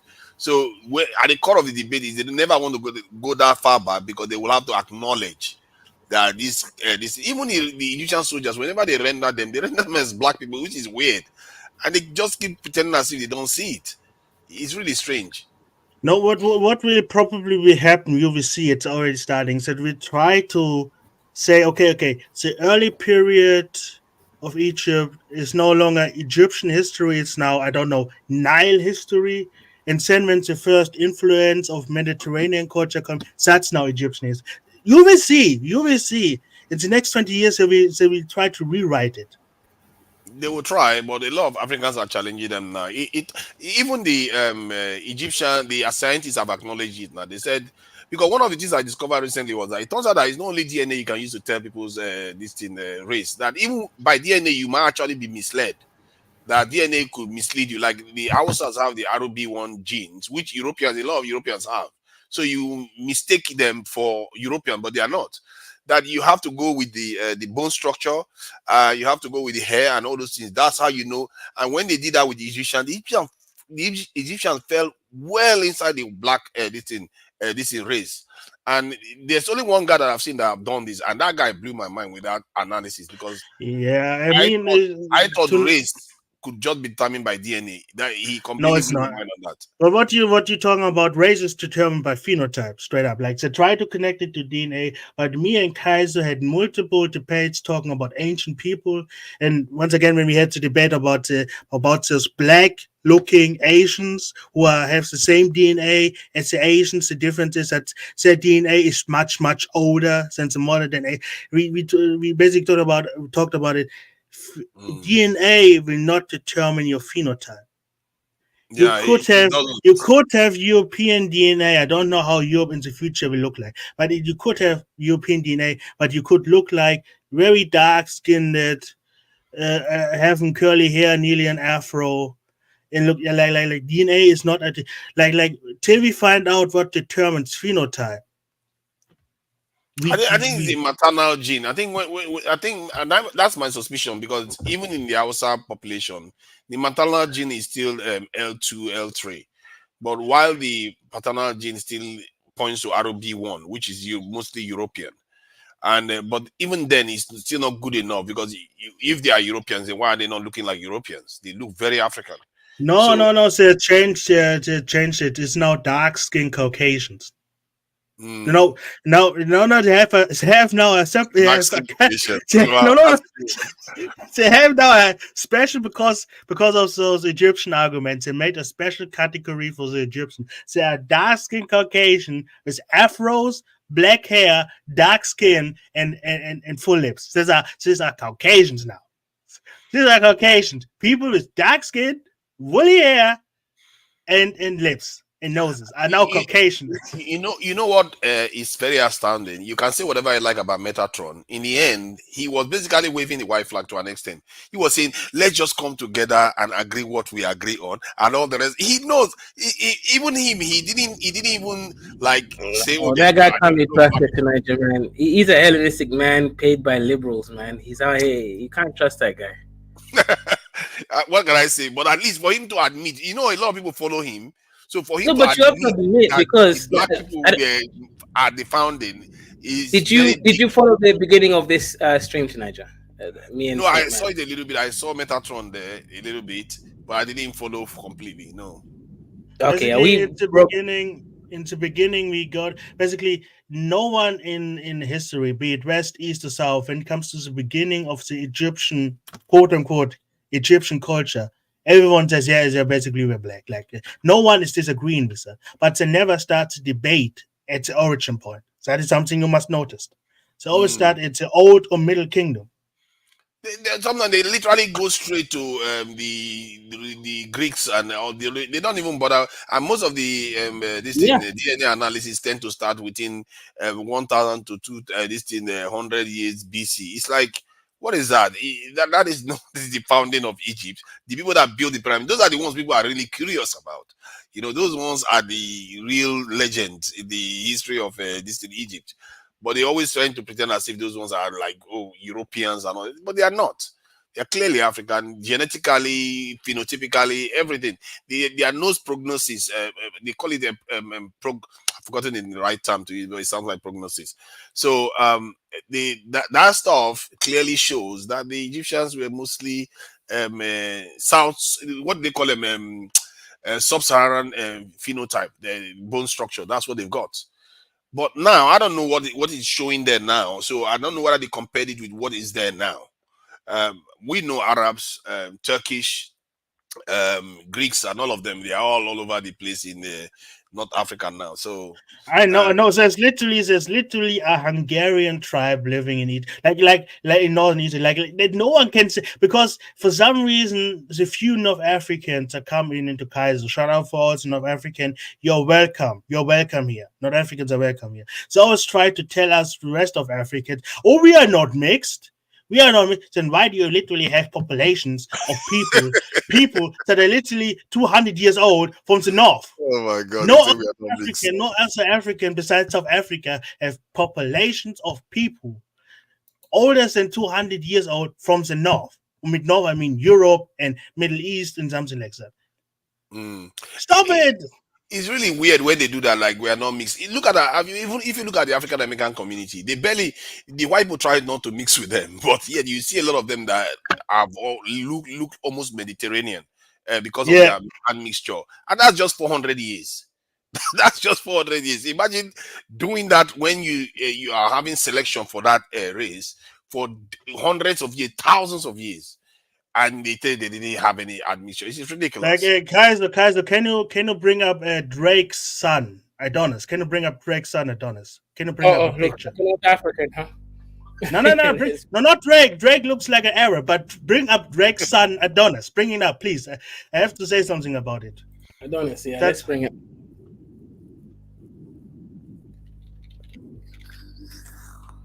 Yep, I'm just bringing him up in a second. Now, because I want to hammer in a point between. I want to hammer in a point between different. No. You can bring up the picture because Western definition of black is different. Do you see Drake's son? Says a white boy. So the white boy is Afro. Yeah. In America, people have a debate if he is still black. Some say this boy right here is that boy black. is white. So Afro having that boy is white now. So it's Afro having what is it? I think blue eye, blonde hair, Afro wearing is. That boy is white now. Look at Drake itself. Drake looks like Muhammad Abdul Allah. Drake looks mixed already. Then the mother is also, so he's more foreign than African. So when Black Americans come, the Egyptian were black. I think to myself, by Black American definition, all of North Africa would be black. Because most North Africans have sub-Saharan African DNA. And that is just how many generations? That's very few generations. Can you imagine? Hey guys, I got a question. In your termination, why qualify as black? Genetically, show me you a have picture, a certain Who says show me a picture? Who says show me a picture? of you. Yeah. Kaiser, I showed you a picture of me. Are you crazy? No, show us. No, I don't want to come on stream, because No, don't do it, Andrew. I have someone who stalks me, who doxes me. Don't do it. Andrew, don't do it. Never do it. Trust me, it's not worth it. Why? I showed how I look. I'm Tonight, you are. Oh, trust me, man. I'm 70 years old. Second, guys. Let me just shout out to the super chat quickly. We got shout out to JT for $10 super chat. I really appreciate your support, brother. You do actually support the non-dusty streams, so you are actually honest for a black man. So shout out to you. We also got another one, first time super chat, at least from this name, €5. Greetings, Abid. It's your Turkish master. We conquered Egypt too during the days of the mighty Ottoman Empire. Easiest blatches to conquer. Shout out to you. We appreciate it. Yes, you did conquer Egypt, and that's why I don't. Who's disagreeing? That's why in the African debate we always say Egypt is the most cacked African country in all of African history because it got conquered so much, like straight up. That's why no one who is not literally on the Nile literally wants to be Egyptian. No one, it's straight up. They say, okay, we maybe are descent, but no one wants to be Egyptian because Egyptian equals queen conquered. They got conquered too much. They never had any chance to recover from the conquest. Wait, Snakeman, let me ask you a question. Why do you think I should show my face? Why did you think so? A lot of trolls here. You have a lot of enemies. Don't show it. Don't show it because there are a lot of retarded Africans here.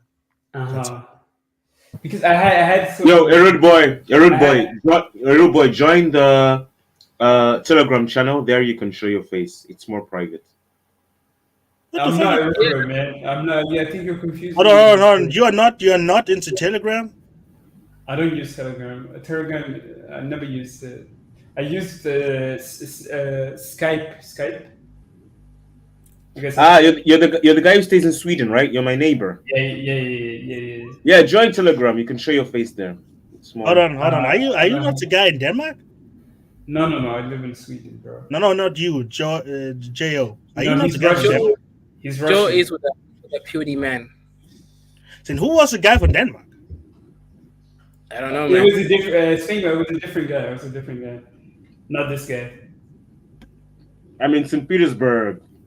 Yeah, Russia. Oh, that's a nice city, man. Yep. Is it sunny right now? You guys have warmer weather, I heard. It's too hot. I was talking with some guys in the panel. I was just sitting, and I started sweating. It's way hot, man. It's crazy. Mm-hmm. I like what Snakeman said about this topic. Anyway, can you go back on that, how Western blacks are, how black is in the West different than African? Yeah, I just wanted to say because for some reason Egyptian and West, it's mostly American. They always go into the fighting.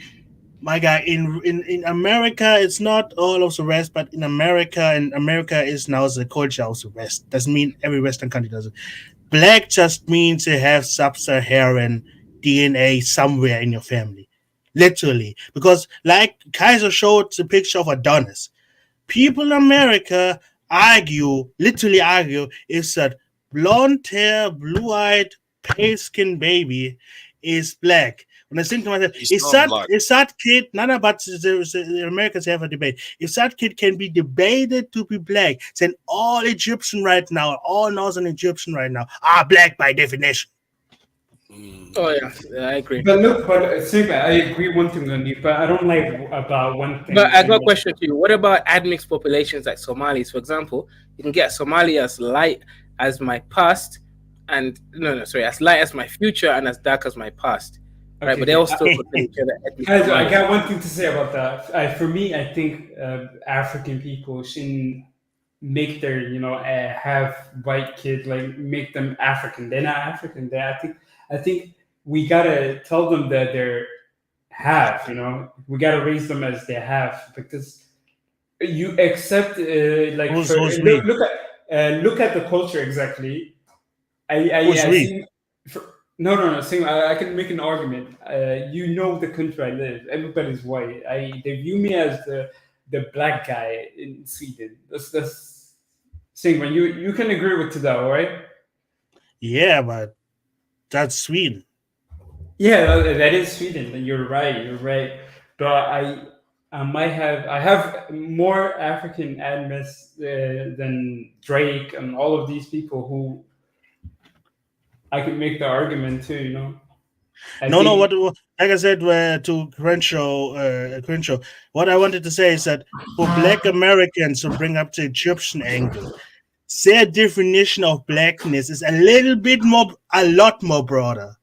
So let's just say it's an African definition of blackness. Like in the Western, black is literally, especially in America, literally means sometimes, hey, as long as you have some black ancestor in you and you look like a fucking Arab, because most light-skinned people look like Arabs, you're still black in America. So that's why when Americans say Egyptian we're black, you must understand they're not talking about Chadic people who are literally purple. They're talking about a range of blackness. Yeah, but Steve, you want people to be pure black. That's what is that what you guys refer to? Like, you got to be pure African. Once again, we African don't have that debate. That is literally a debate between Egyptian and the Western people.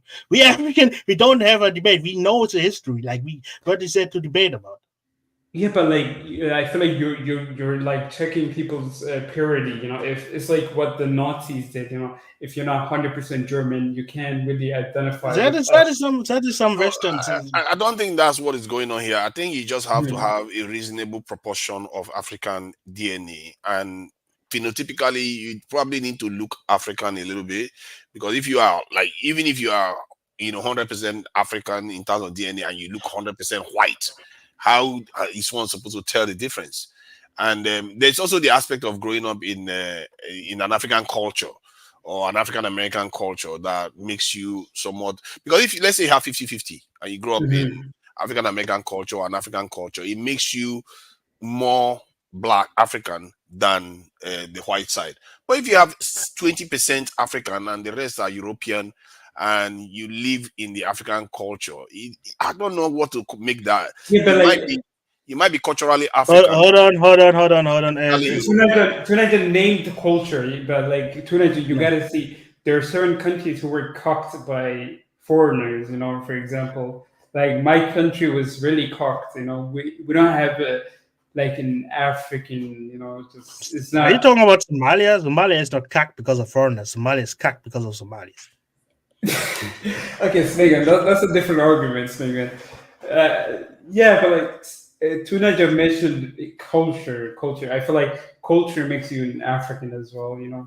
If you have an African culture. Semoku, look at my picture right now. This is a stereotypical cartoon depiction of an Arab. Does not look like Mike TV. Looks like a pirate. Does he look like Mike TV when he has a little bit of beard on his mouth? Bro, Mike, I can make an argument. I don't think Mike TV is black. I don't think this guy is mulatto. He is by Americans. That's why I say when American makes a claim, Egyptian are black, be aware, Mike TV is still black in America, Mike TV is still black. I know, no, but like I'm saying, like if Mike TV went to Africa, he's the white boy in Africa, you know. When Mike TV went to Egypt, he would blend in immediately, like straight up. Yeah, he will. I definitely agree with that take. It's really true. He looks very racially. I think that's what NAC calls the buffer class. This class that seem to be somewhat white but black at the same time. So they tend to be the kind of The class is house Negro, you class know? between them and I guess they are part of the house Negro ones, but they are the interceding class between the Europeans and the deep black ones. And that's what NAC calls them.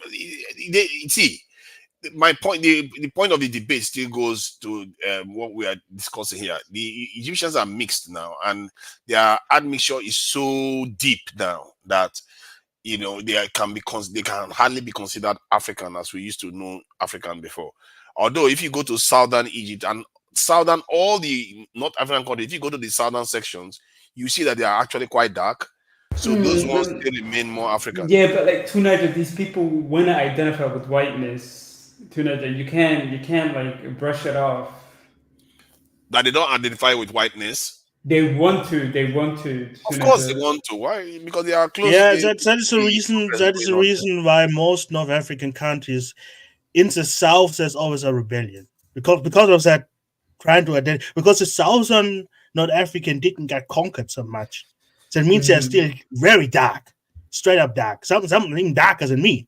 Yeah, that's true. That's true. I spoke to a North African the other day, and this is a very weird North African. He said, he doesn't believe in their religion and all that stuff.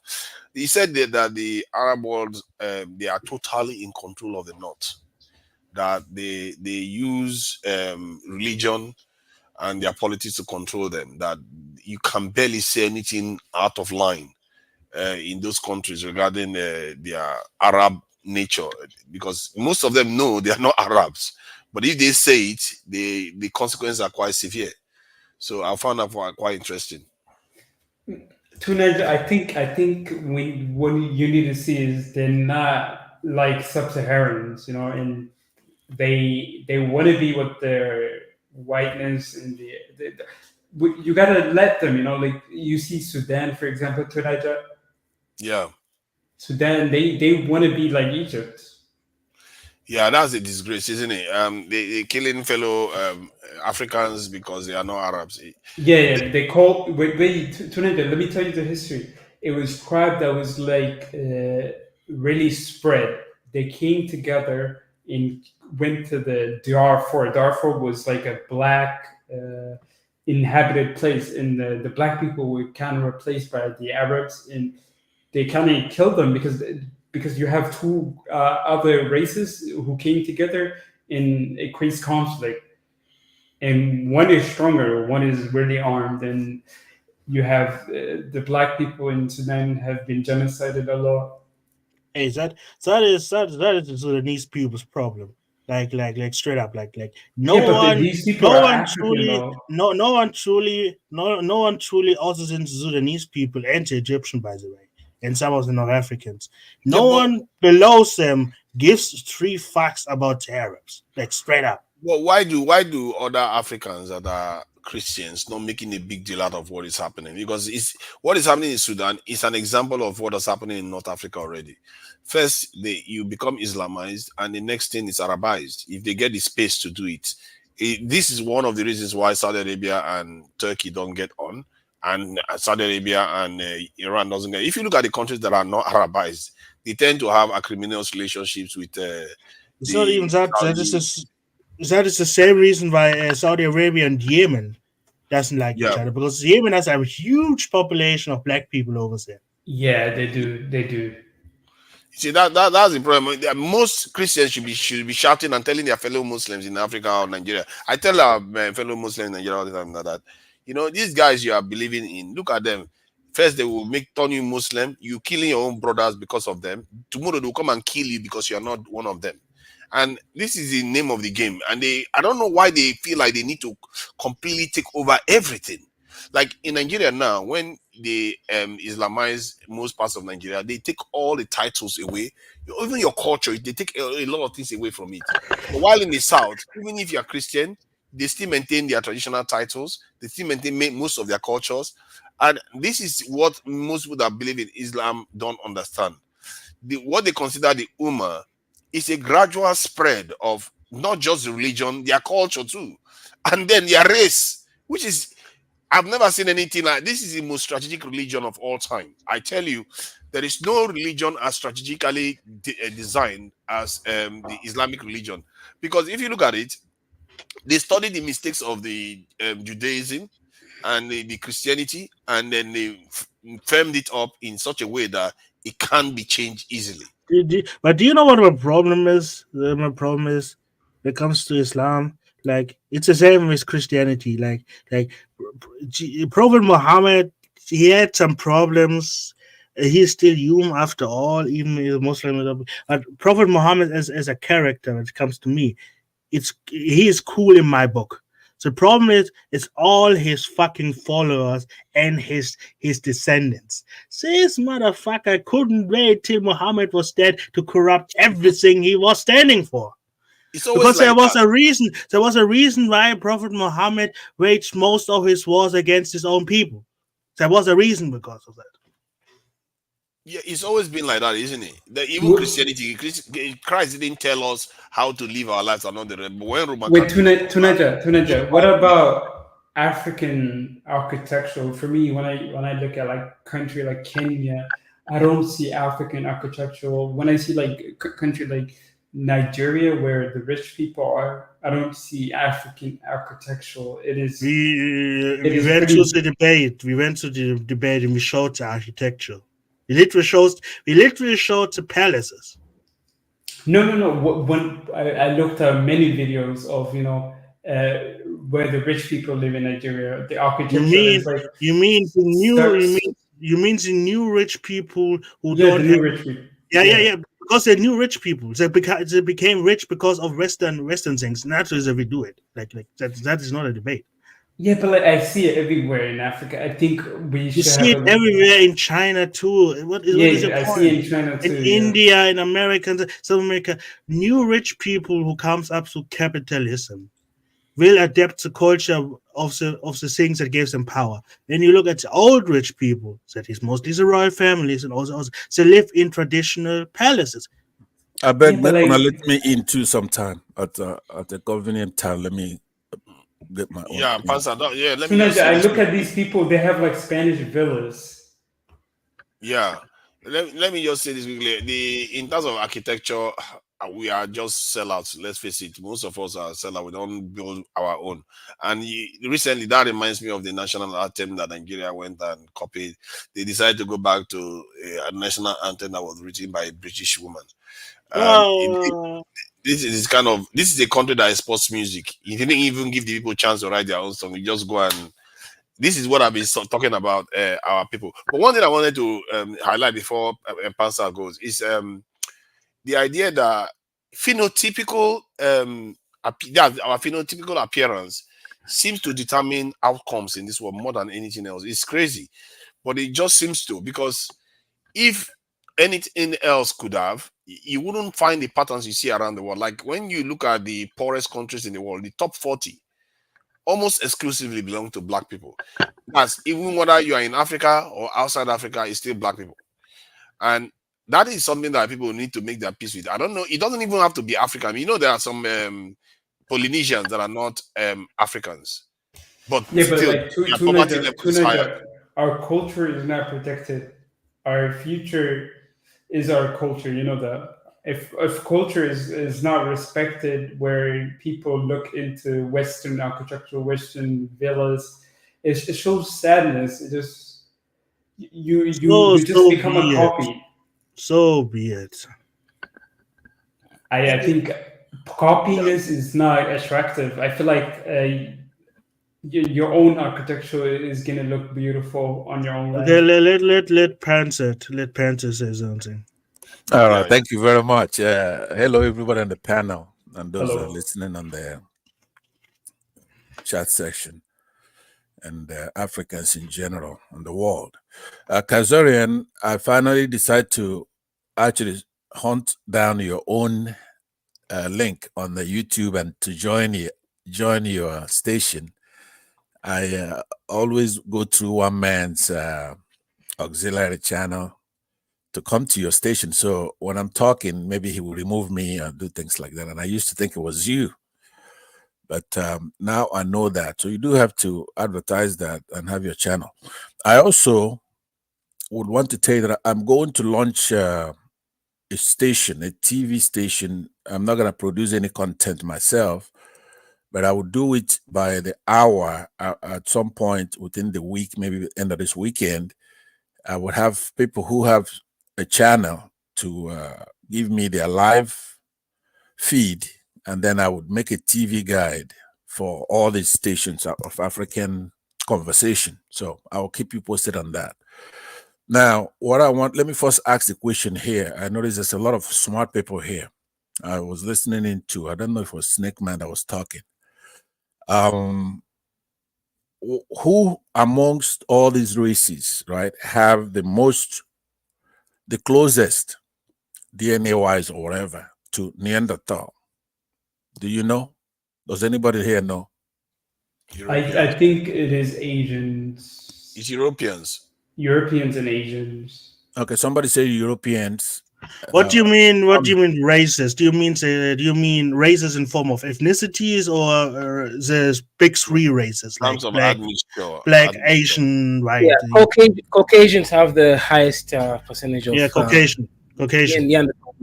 People from Anatolia and the caves around there. Because for some reasons in Neanderthal didn't like hot weather. Yeah, they used to live in Europe. Yeah, one man. I mean, two Niger says Asians, right? Two Nigerians said Asians. No, I said European. Oh, you say European, and then the last are the Denisovans. The last speaker before two Niger just chimed in. They said Caucasians. Caucasians. Anybody else? Yeah, I would say Caucasian. Yeah, Caucasian. Okay. All right. Well, let me post the link here. This is according to Business Insider. Is the Asians? That's unless you don't want to. I think I know what kind of Asians they are. They're the ones that live in the islands, right? No, no. You could just go through that if you have the ability to click on it. Yeah, I'm looking. Yeah, so that's not East me. Asian. It says East Asian people. Right. Have the most. Yeah, so when we're talking, sometime we're talking modern, contemporary, current, recent terminology for races, right? We know there are 5 major races. There are more. As time goes on, they come up with more, but it's accepted that we have 5 major races. But so I don't want us to be mixing up ethnicity. I listened quite a while to the conversation. Now I'm just gonna introduce myself. Then we're gonna talk about what you've already talked about, Egypt, basically. Who are the Egyptians? That's the debate. But so I want to introduce myself and then be able to talk about what you've already talked about at some point. So into report is stated South Asians. This as Indians, isn't it? That doesn't seem right. Actually, that's just one report. From what I can see here, it's showing that Europeans have more. I don't know where this. It talks about Western Turkey, Europe, and South Asia. That is basically all the families. That mountain has the highest concentration of. Yeah, Caucasus Mountain, but that is also regions that is classified under Caucasian. That's why I used the term Caucasian, because white is only Europe, but Caucasian is Middle East, North Africa too, India, and stops by China. Okay.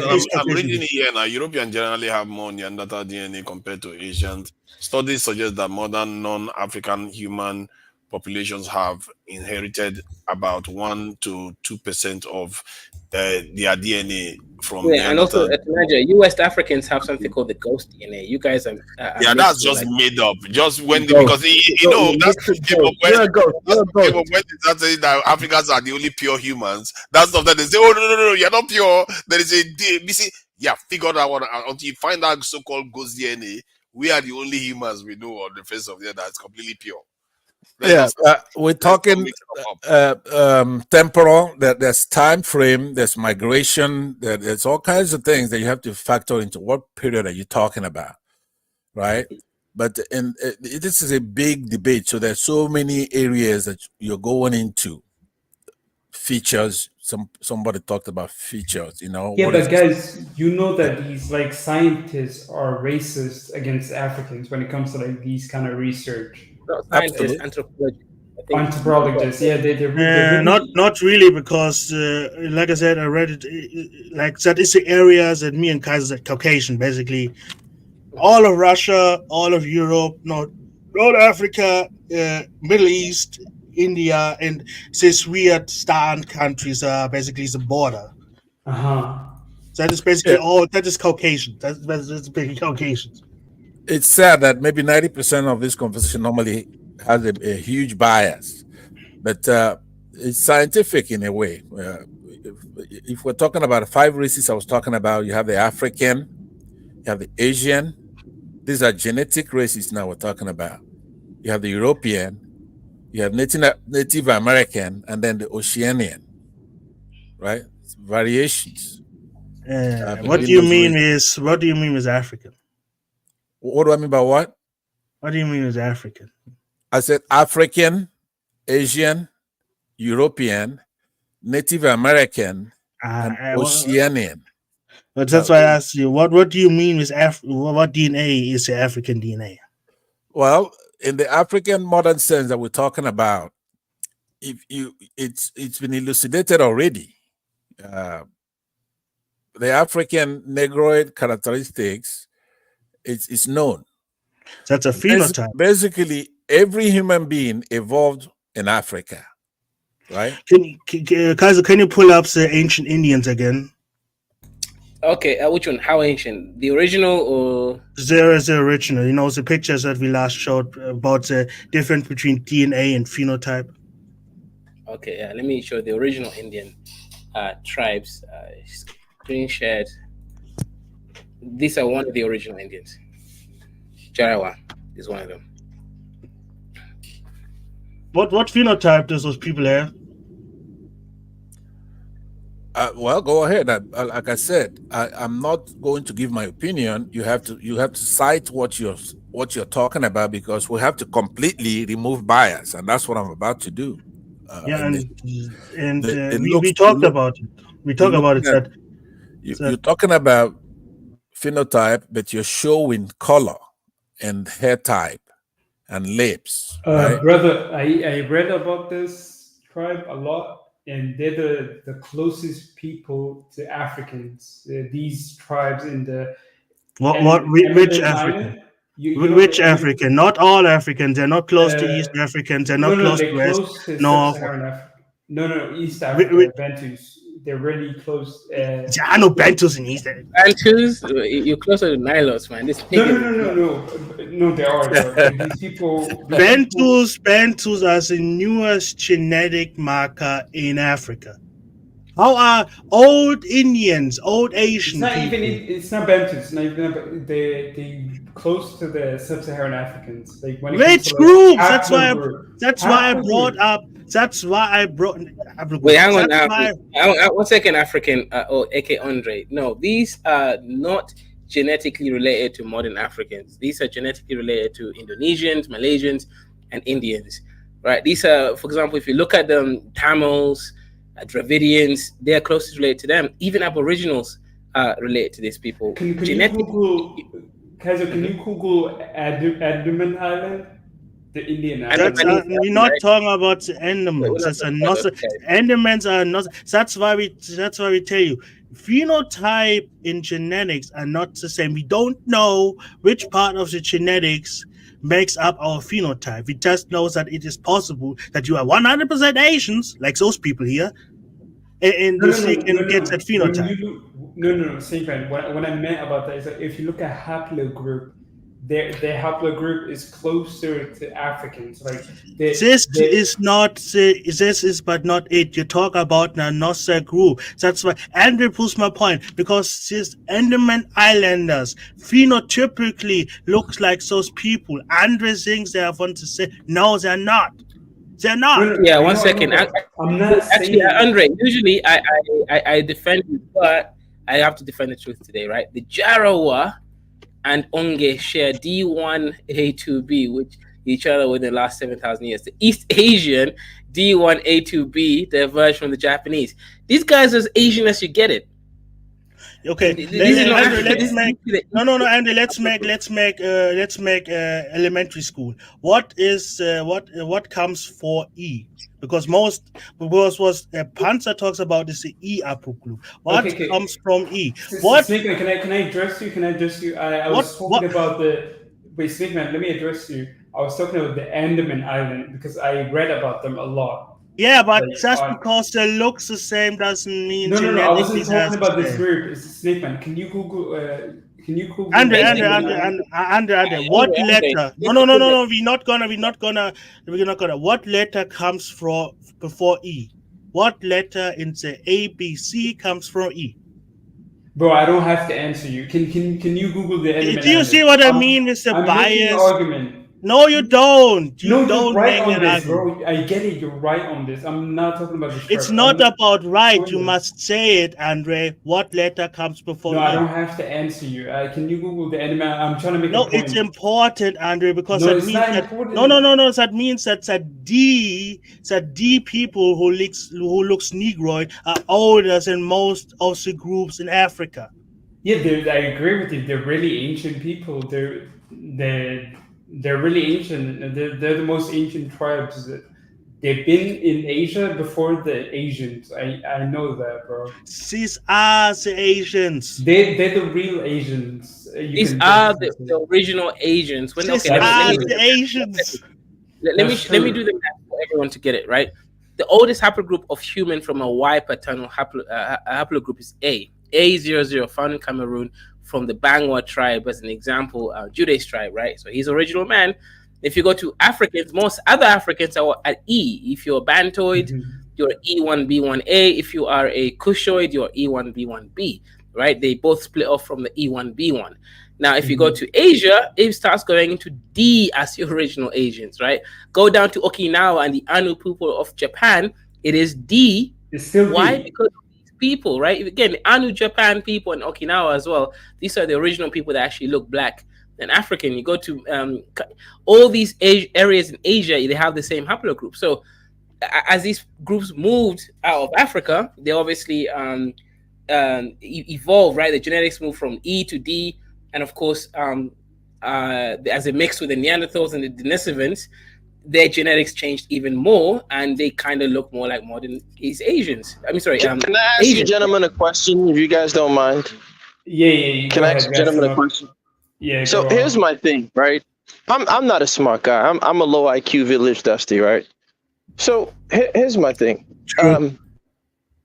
Yeah, of course, right? You would chime in, sick person. So now here's the thing.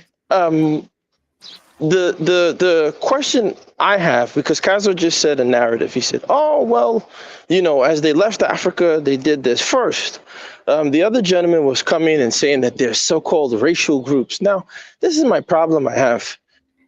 If we're not mistaken, the person who invented these so-called racial groups, or the person who gave us these categorizations, was Blumenbach, right? It was the Europeans that started applying what we call rationalism, right? Or started rationalizing race. That's where you get the word race, right? And so they're the ones who apply this type of so-called logic to human ethnicity, where they start inventing these stupid notions. And they themselves will tell you right now, right, that race is a sociological fiction. It's not real. But neither here nor there, I don't want to get into it. I want to address something that Kaizo just said, and this is my question. Kaizo, you just said that as they left Africa, they changed. It is a known fact that the monkeys found in South America are directly descendant from the monkeys in Africa. right? Directly descendant, millions of years. The lineage is tied. Now, everybody knows, allegedly, according to their DNA, we share 90 something percent genetic makeup and marker with these, whether it's chimps or whoever. So I find it interesting that so-called humans, when we leave Africa, allegedly, and we go into other parts of the world, evolution happens and we change automatically. We start to devolve into these different things or evolve into these new things, right? But monkeys that left Africa and ended up in South America in a different environment, for some reason, evolution didn't happen or catch up to them. So this is why I say this. Let me land. This is why I say the problem I have with you guys who are much smarter than me, right? Stop following European epistemology. Stop following European definitions. Let me finish. I'm almost done. Please, I'll tell you.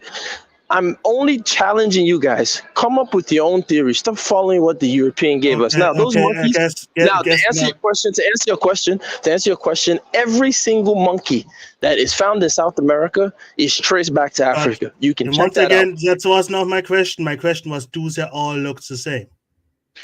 I'm not telling you that they all look the same. What I'm telling you is that evolution and phenotypes do all look the same. Let me holy shit. Listen, again. This is a simple question, yes or no? It's not a simple question because that's like me asking you, do you beat your wife? Does your family know that you beat your wife? That's a simple question, right? That's a no. It's not a simple question. Because I don't.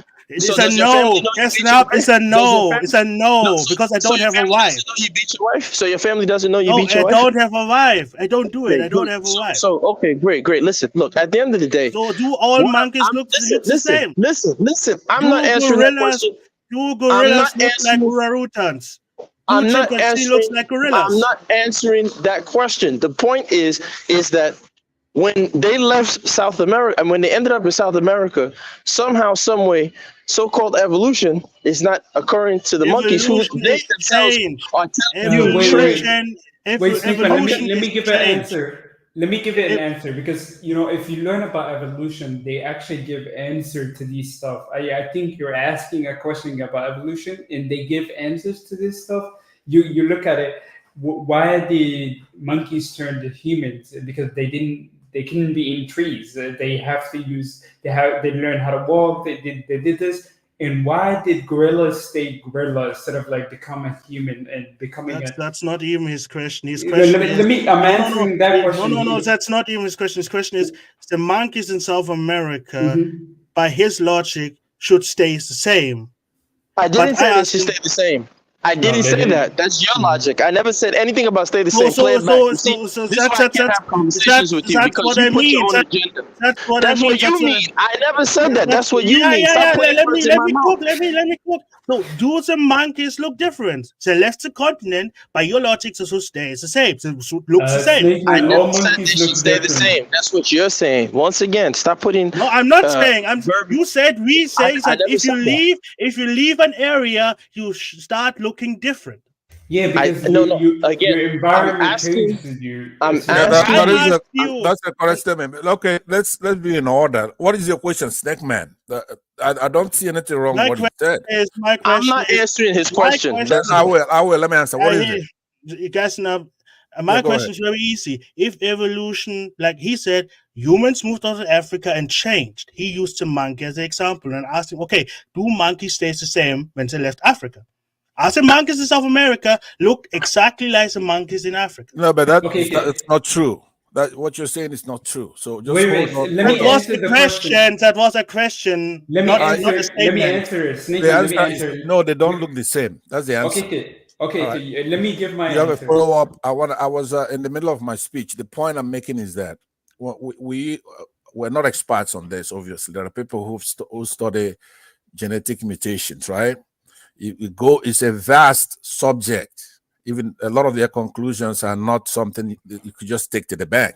There's subjectivity in it. You have autosomal dominant mutations. You have autosomal recessive. You have X-linked dominant. Things like that. Recessive, right? Y-linked, co-dominant, mitochondria. right? So if you cannot impose anything, we could say a lot by observation, just like the point you're making. But then, how could you be woefully wrong? There are all kinds of monkeys, both in size, color.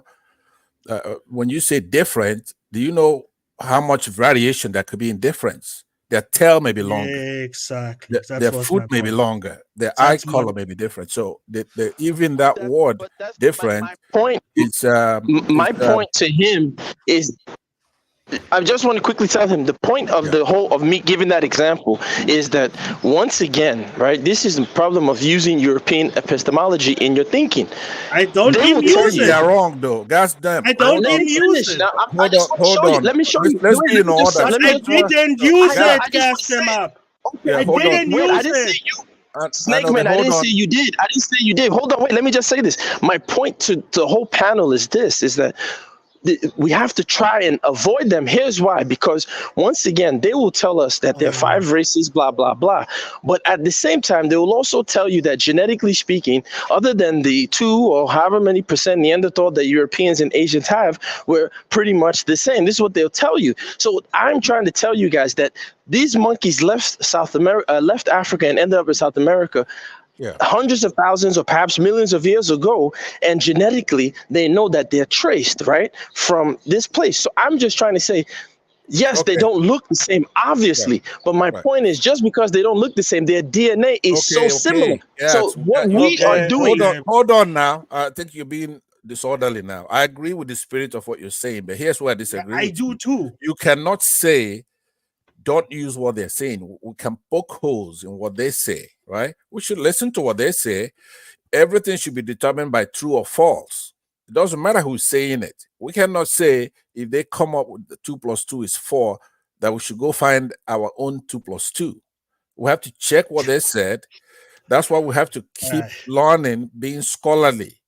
Not all of them are evil, but the spirit of it, though, is that they want to prove that they're superior, and they have a bias just like we do. So we have to outdo them. But if you're challenging people who cannot go into the outer layers of the universe only because they adhere to one thing, because no matter what else they do, they believe in true or false. If you're writing a computer language, it's true or false, 1 or 0, right? So you cannot let them take that away from us, because we may have even started that scientific process. Yes, we know. We know. You cannot come. I think your language is imprecise. You cannot say. No, my brother. Let me tell you. I'm glad you mentioned language. I'm glad you mentioned language, my brother. I was recently kicked out of an Isoko language WhatsApp group because these people came on there, and this is my frustration with us as Africans. They're trying to argue with me about, the etymology of God and the traditional African language, which I told them flatly they're crazy. There's no such thing. But I said, look, listen, you guys are busy translating the Bible. Do you realize that the periodic table was created by a Russian in the Russian language? He didn't use the Latin script to create the periodic table. So I'm not telling you that 1 + 1 is not 2. Or now that Terrence Howard is out there telling us 1 × 1 might be 2, right? I'm just trying to show you guys the power of our language is being robbed from us when we use their language to describe our reality. I told them on that group, I said, look, wait, let me finish. I'm almost done, please. And I want all of you to do the same. I told them, those who can speak your traditional, please relax, Snake Man, relax. This is a point. Whether you agree with it or not, it's a point. Some people might take it and do something with it. Now, whether you agree with it or not, I challenged them. I said, listen, take their chemistry textbooks, translate it into your language. Let's use in Kaizo's language, I don't know, it's Oromo. Let's describe gravitational force in Oromo. Let's see what we can come up with. But we can't just keep parodying what these people tell us and then think we're wise. We'll never win that game. But maybe you guys know better than me, so I'll stop talking. Okay, let me conclude. Let me conclude. By the way, Snake Man, I'm fascinated by your not only what you said, the way you try to test aptitude. I have to do it with you just one time. What is -5 × -5? Could you just tell me right away without Googling? What is -5 × -5? 25. What is times? Hold on. Times. Because I'm not. It's getting so long to where you could have. No, the problem is I'm not a native English speaker. What to multiply. What, -5 multiplied by -5. 25. It's 35. It's 35 because It's one not. negative. No. You said it's how many? 25. -5 multiplied by -5 is 35. Is that an accent? You Wow. say 25 or 35? 25. It means 25. Okay. It's late in the day. So- It's in Europe. It's 25. Okay, then what is- 25. I'm sorry. Man, guys, fuck you. Okay, hold on. You took so long, so I'm gonna ask you. I want you to give me a snappy answer, right? What is -5 times +5? Don't take too long. Now you Minus 25. how many? Minus well, 25. it's you're not being fair, Kazorian. I'm testing this aptitude. But forget about that. Hold on. No. If you take so long, then you could you know what to do right now? right? No. Do you know what to do right now? I can do the same. Was ist 5 mal 7? What is what? Was ist 5 mal 7? I don't understand what he's saying. Can somebody say it? Was ist 2 mal 5? What is What is that? I told you. Anyway, let me conclude. I told you I'm not a native English speaker. But hold on. Most of the time, I don't know what that word means in math. Okay. I agree. I'm not arguing. So testing me. Multiplication. You should use multiply, not times. For him, I think he's a German type of speaker, so they use the word multiply. I'm going beyond that. Don't worry about it. It's not important. I just wanted to test his aptitude. So and I tested your attitude in German, and guess what? There's 0 points. You see, this is why you see what the white man has succeeded. We have two Africans here using a German European system of so-called aptitude. No, it's not a German. It's European system of aptitude. There are universal. There's no such thing as universal. Yes, when it's your turn, that you could do all that. Hold on. What I'm saying is that you are the one who's brainwashed, thinking that human knowledge belongs to the white man, right? It's not math. No, you are the one saying that. Hold on now. Hold on. Are you? But you said that. I never said that. You're the one saying that. If you're condemning us for applying algebra, which is a Islamic. But that's not why I condemned you. I know, but hold on. Let him finish. We have. Yeah, but I didn't condemn him for that reason. He has to say exactly what I said. He's saying the wrong thing. I condemn you for not changing it to your language. It's important to use some discipline. We have to have discipline. He's just trying to make a point. No, don't bullshit me, man. He's lying, Kaiser. Don't let him lie. I didn't say that you're guilty for using the European system. I said you're guilty for not using it in your own language. Say what I said, please. Okay. If you want me to use it in my language, invent the stuff. People invent something, they name it. That's the way it works. Oh my God! It's not. If you invent something, you could apply a nomenclature that you want. But if you're gonna be borrowing from other people who are doing, your people are not building laboratories, doing research. If other people discover it, that's what it's called. That's simple as short. But because they left their own place and came over to ours and stole a lot of things from us, they are forever precluded from claiming anything. We could borrow from what they've taken from us, right? Today, that's what we have to do. I'm for Afrocentrism and all that stuff. That's good. But I'm not going to do it where true and false doesn't apply. It's true or false. That's all that counts. A white bum could come up with the truth, and an African king will come up with falsehood, and I'm going to reject it. Okay. So you have to don't distract us. We are in pursuit of the truth, and the Oyibo, what we call Oyibo, the white man left their enclave, came over to ours, stole our people. Now those people they stole and went back to their country. Steal them. Africans stole them. Say the truth. Whatever. However they ended up over there, whatever they discover over there belongs to us too, right? So what we deviated from what we're talking about. But that's not what I'm saying. You're not saying what I'm saying. I didn't say that you shouldn't. Let me give you an example. Listen to this example I'm going to give you. If you come I agree, but that's not what I'm saying. Listen. If you come in here and say that 10 is greater than 9, okay, and that's quote unquote ipsissima verba, you say 10 is greater than 9.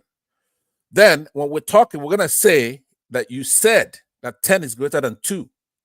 We're going to say that you said that 10 is greater than 5. you cannot come back and say, hey, look, all I said is that 10 is greater than 9. Do you understand? But if that's Because all I we said, know, that's all I we said. know that What 9. you're doing is You're you're not doing listening. deductive Okay. logic. I yield. didn't say that. You're deducing. I didn't say that. Say what I said. Yes, okay, I yield I will back, I yield protect back. you. No, let me talk. Let me go. Guess the problem is you jumped the gun because you came in because of the 5 races thing. A peasant brought up the 5 races, and I wanted to challenge him. That's why I brought up the original Indian, because he said the 5 races. One of them is African, and I asked him, okay, which of the African, quote unquote, you can say tribes, DNA, is the African race?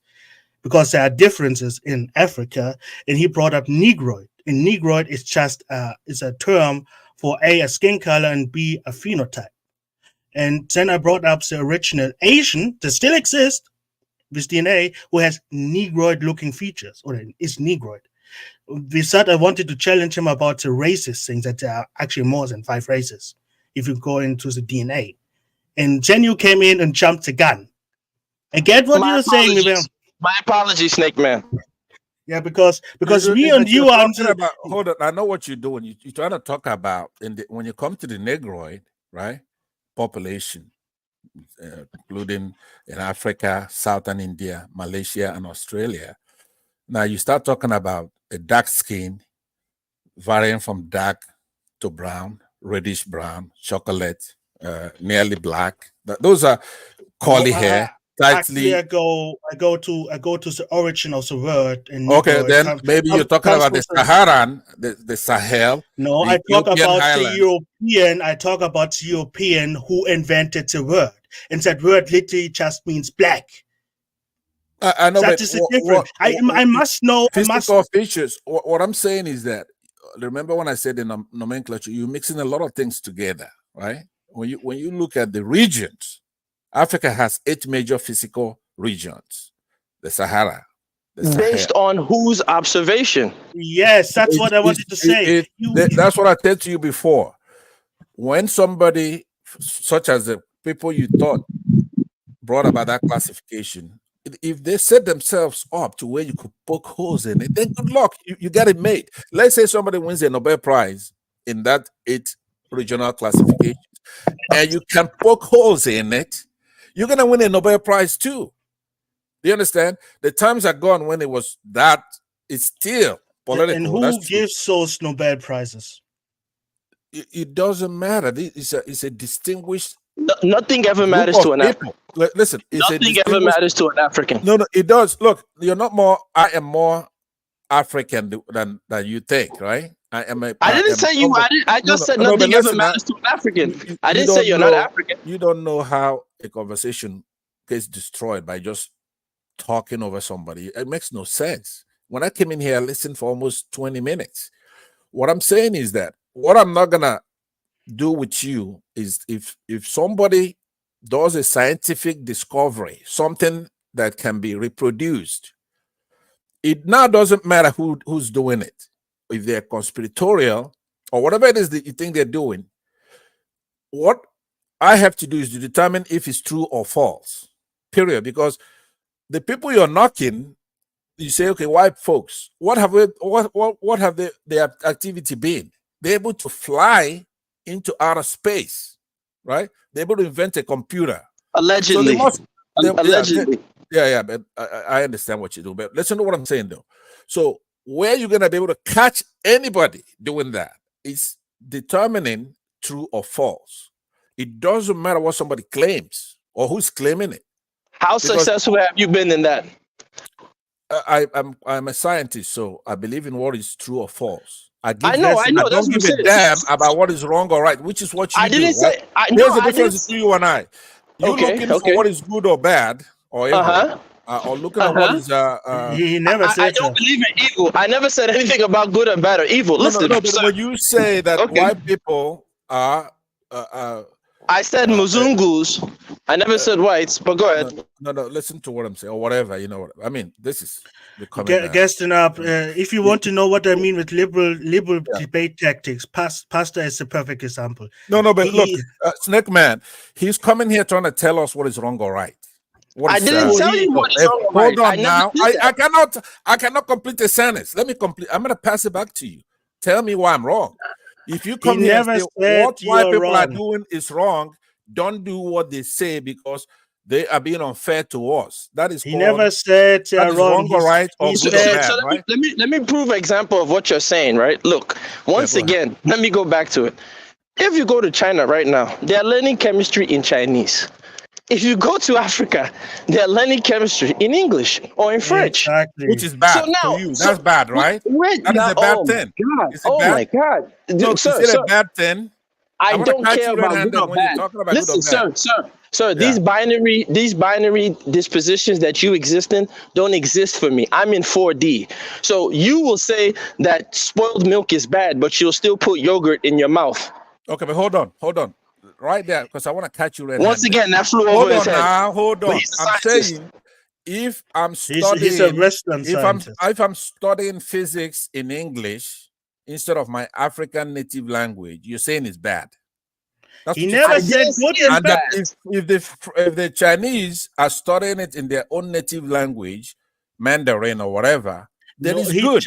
Okay, so you are no problem. Let me tell you. No, hold on. Let me help you guys out. He just pointed out a fact. He pointed out the fact that Chinese in China study in Chinese. That's a fact. That's an observation. And that scientists in Africa study in you said English or European names. And French. I don't know. English and French, yes. English and French. This is an observation. This is an observation. This is an observation. I understand. That is not good. Let me say something to what you just said. Listen to what I'm saying, right? You made an observation that what God's man is saying that the Chinese. My name is Gas Them Up. Gas Them Up. I'm sorry. Gas Them Up is saying that the Chinese study their own stuff in Mandarin, in Chinese language, right? As a true statement, true. But what I'm saying that he has to do with true or false. But that's a premise. His conclusion. I didn't finish my conclusion. I know. Let me tell you my conclusion. Oh, no, hold on. I didn't give you the conclusion. Let him finish. Let him finish. In the case of that true or false, which he used to establish that, which is true that the Chinese are studying in their own native language. He that's a true statement for him. But then he concludes by saying that is a good thing. Do you understand? Hold on.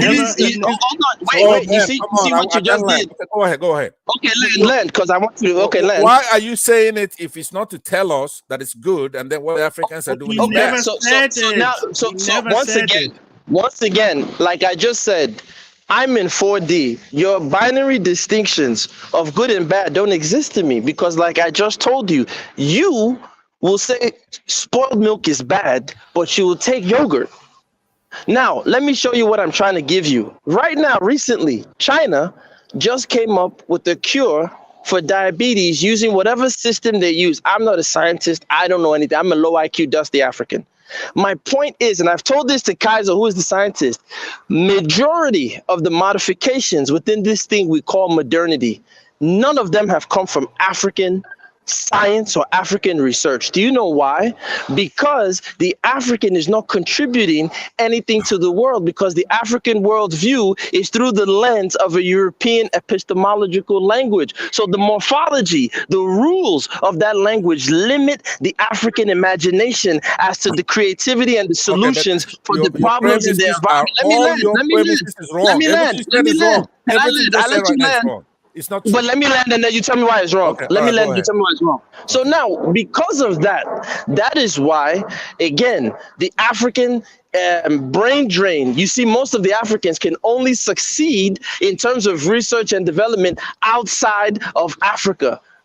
Because when they want to use their own brain, that's why I challenge everybody, please get any STEM material and translate it to your language. See as those concepts switch over. Can we say... You see, why I'm interrupting you is that you never stop, okay?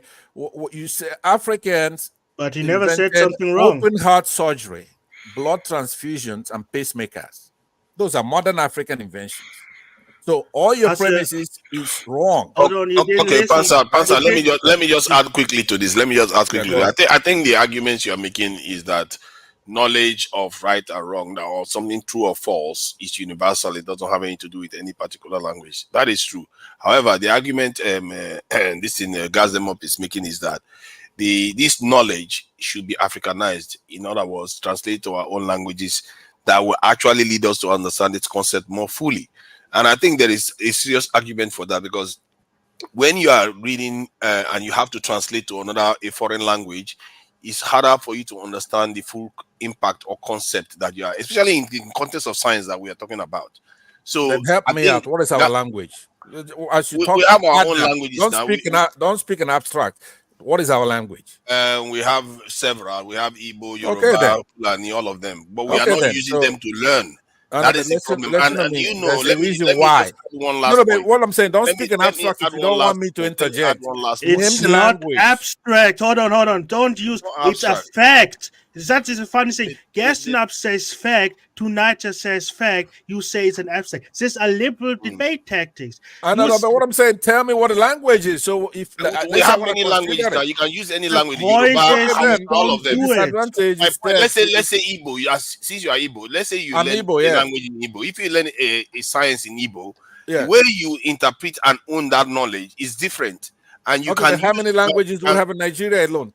Almost 500. That's not his point. See, my point is that you can always, because of the way you understand it, you can use, because the way we learn language is different from different cultures, and the way we perceive the world is different based on the language you speak. So learning that science in a different language, that's your own language, could give you insights that even Europeans will not get. Okay, and this is something we are missing out on. Would you hold on? One man. I mean, to Niger. I don't know why I keep calling you one man. To Niger, we're not here to blow smoke up somebody's ass, right? It's impossible in Nigeria alone, even in Igbo alone. Igbo has many variations of Igbo. So what you do is to invent something and name it in your language. That's acceptable to me. But you said it's impossible? It is impossible for Africans. This is coming from the man that believes in truth. Pardon? Is that a truth? Is that a truth? Is that a true fact? That's impossible? It's impossible? Is that a truth? It is impossible. Okay? It's impossible. Ladies and gentlemen, he just said it's impossible. Impossible is a mathematical answer. So how did they invent the periodic table that you believe in, Mr. Scientist? Was it in English? Was it in Latin script?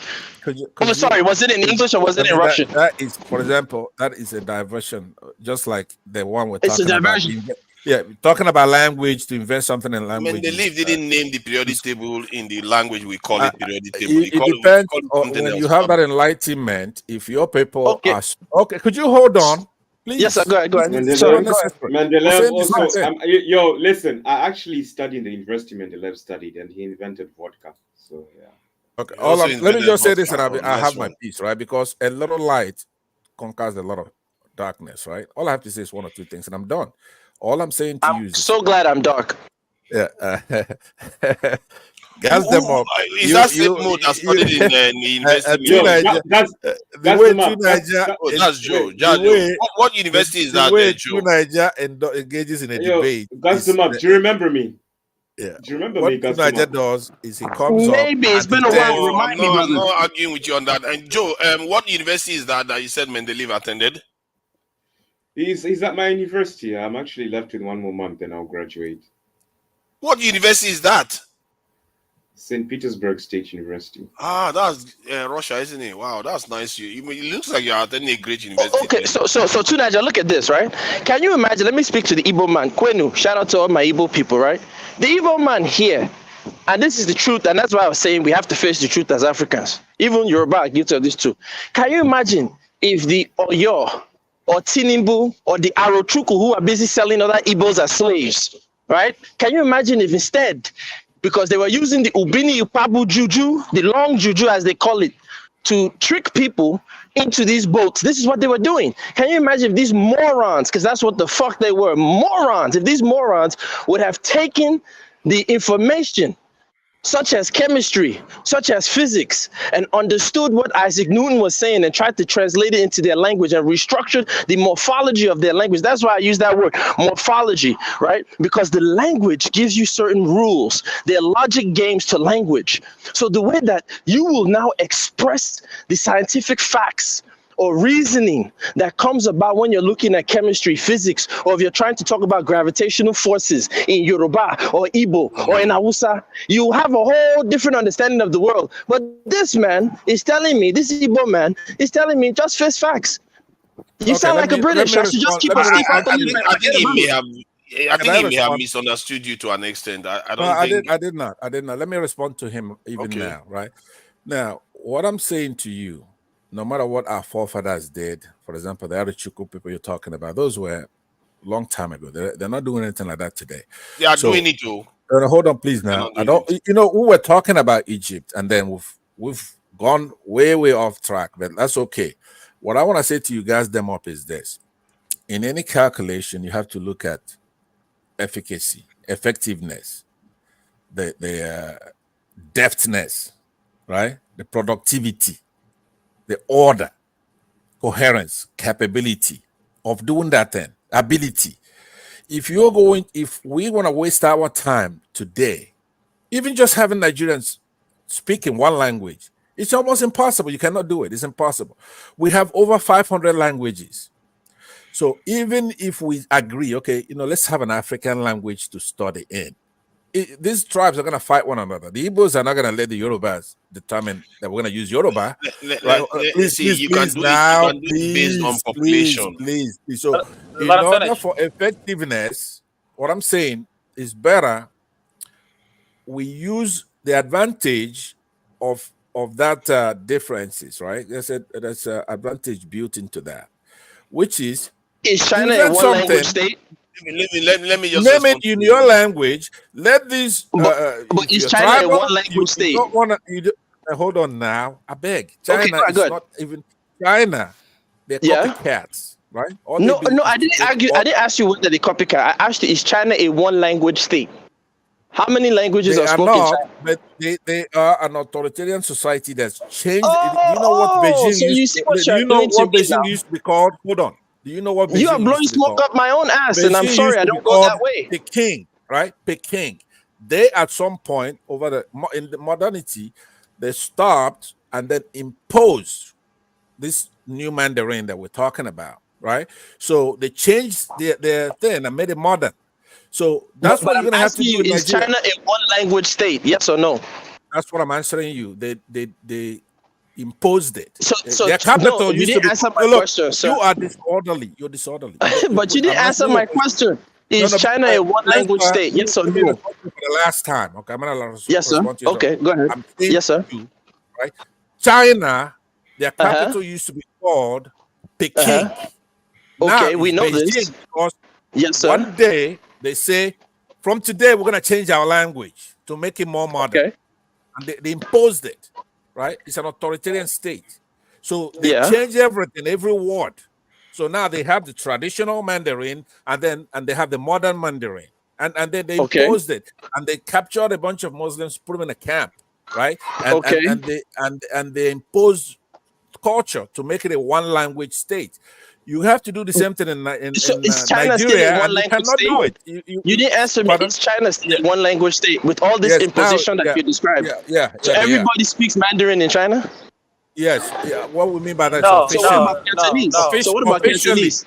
Officially, that's what it is. So one language state. So you have to ladies and gentlemen of the panel, this is the type of thinking that ended up. See, people like Gas. I'm a different kind of African, right? I wanted to get rid of the Mzungu, but you see, my Africans, like my brother here, what they did is they got rid of me, and that's how people like my cousins ended up in the Bahamas and Brazil, because they always want to negotiate. Don't know me. They always want to negotiate. Listen to me. Okay, can I say something? Can I say something? Then I go. Can I say something? Then I go, please. What I'm saying, Kazorian is here. When I make an appearance on this channel, and why I'm actually here, is to encourage our people. We're one. Right, including Black Americans, those in Jamaica. When you have Nigerians, whether they be Yoruba, Igbo, or whatever, talking nonsense about our how different we are. I am one who's against that. I've always been since I left Nigeria. So you're barking at the wrong tree, son. What I'm saying to you is that what I'm you're not your trying to son. do. But go on. I have sons who could actually be your dad. So You don't you know that. You don't know my age. I can tell Okay, from can your I voice. say What I'm saying is that I take a lot of can I say something then I you go, please? them the way you're talking to me. Okay, go ahead, Joe. Yeah, so I just want to bring us back. I'm sorry, from the conversation.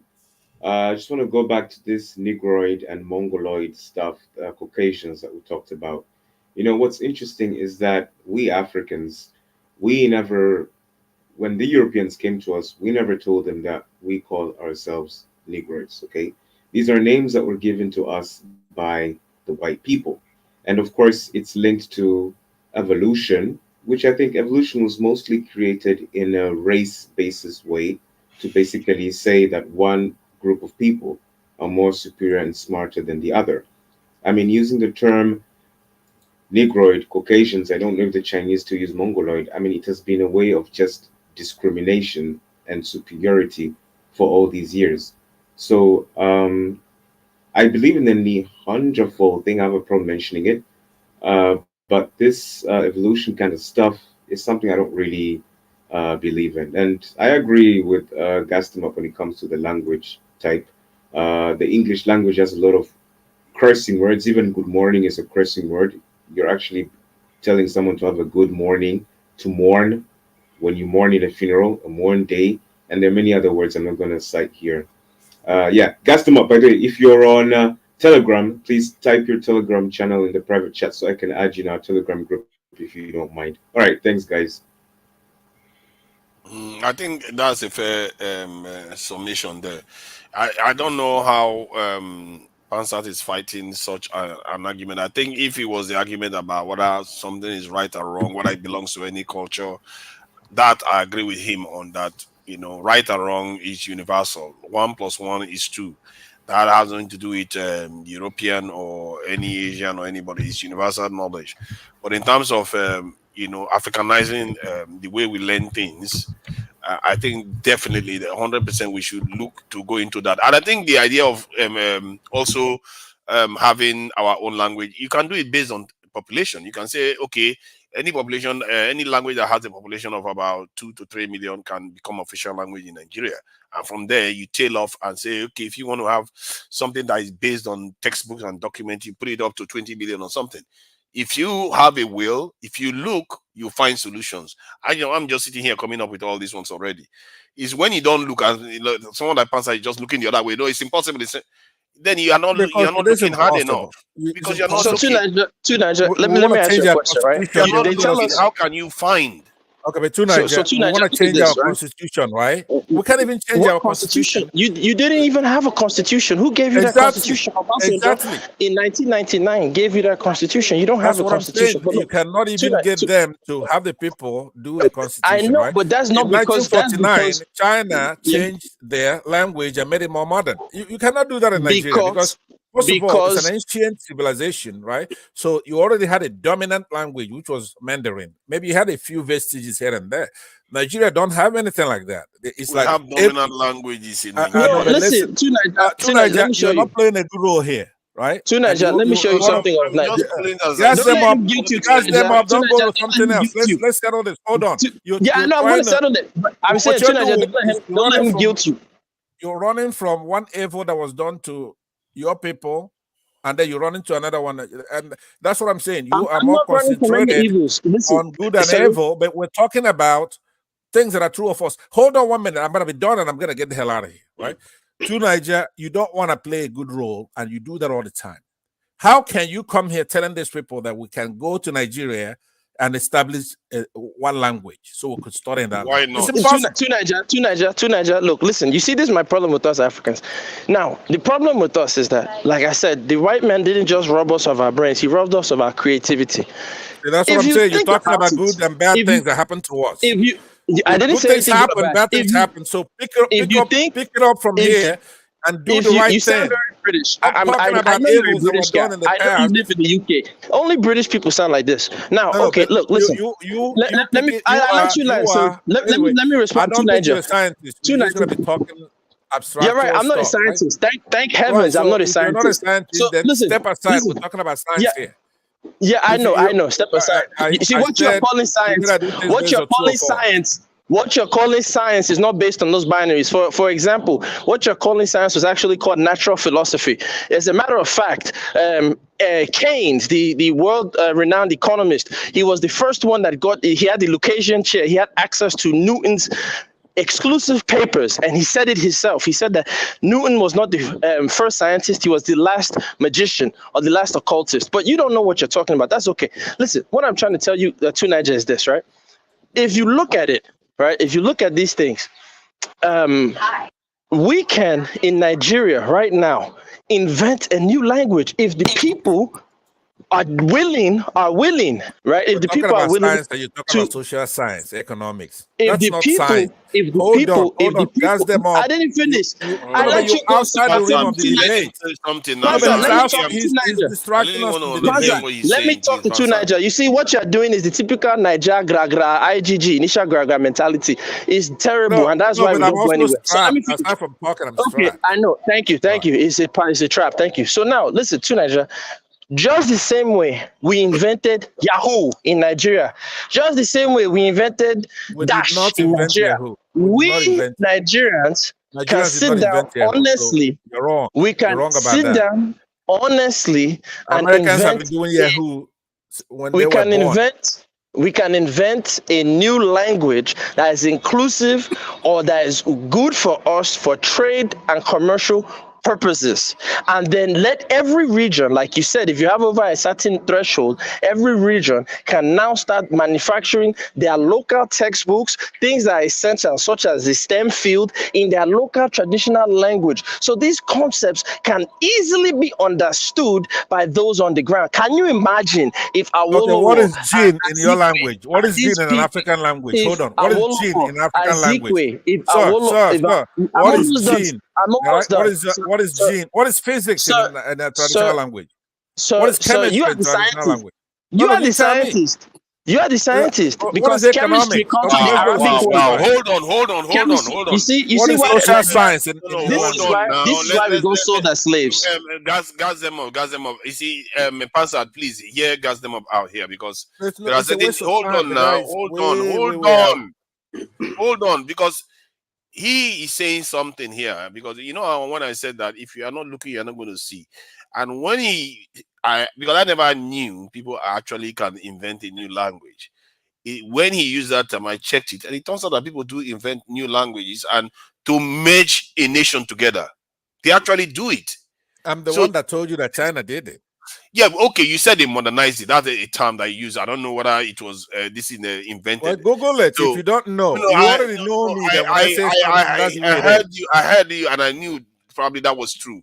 But in terms of inventing, it's a different thing because your concern is that Nigeria can never do that. But I'm telling you that I think they can if they have a will. Okay, to you put hold on the then. Hold on. They can invent a new language for it. Hold on. You've inherited his Yeah, problem. but So you're the better isn't spokesman, pidgin right? isn't pidgin a new language? Isn't pidgin a new language? Thank you very much, Mr. Iconfire. But pidgin, it wasn't consciously has the same invented. problem that English has. It's a foreign language. Thank you, hold brethren. on. Tunaja is a much better spokesman. Pidgin is not English. No English person can understand I pidgin. said it has the same problem that they're complaining about. It's alien to Pidgin is a trade language. It's a trade let language used for me commercial tell you. activity. Okay, let me speak pidgin first of all, and I'm gonna say what it is in English because you're a moving target. But can I deal with could you mute for a minute? I'll be done in a minute, and I'm gonna be out of here, right? Because this is a circular firing squad. What I'm saying is that let me say in pidgin English, and I've said in English. Oh boy, what thing I go do today? Be say I go study my physics. After I study, then I go look into biology. Me, I like women to and biology contain that one. So I go see what it be like. Okay, that is pidgin English. Did everybody understand what I said? So I don't have to translate it. I understood. Okay, so that's pidgin And English. I'm Jamaican. You're Jamaican, and the Jamaicans, they have their own, right? Like we do.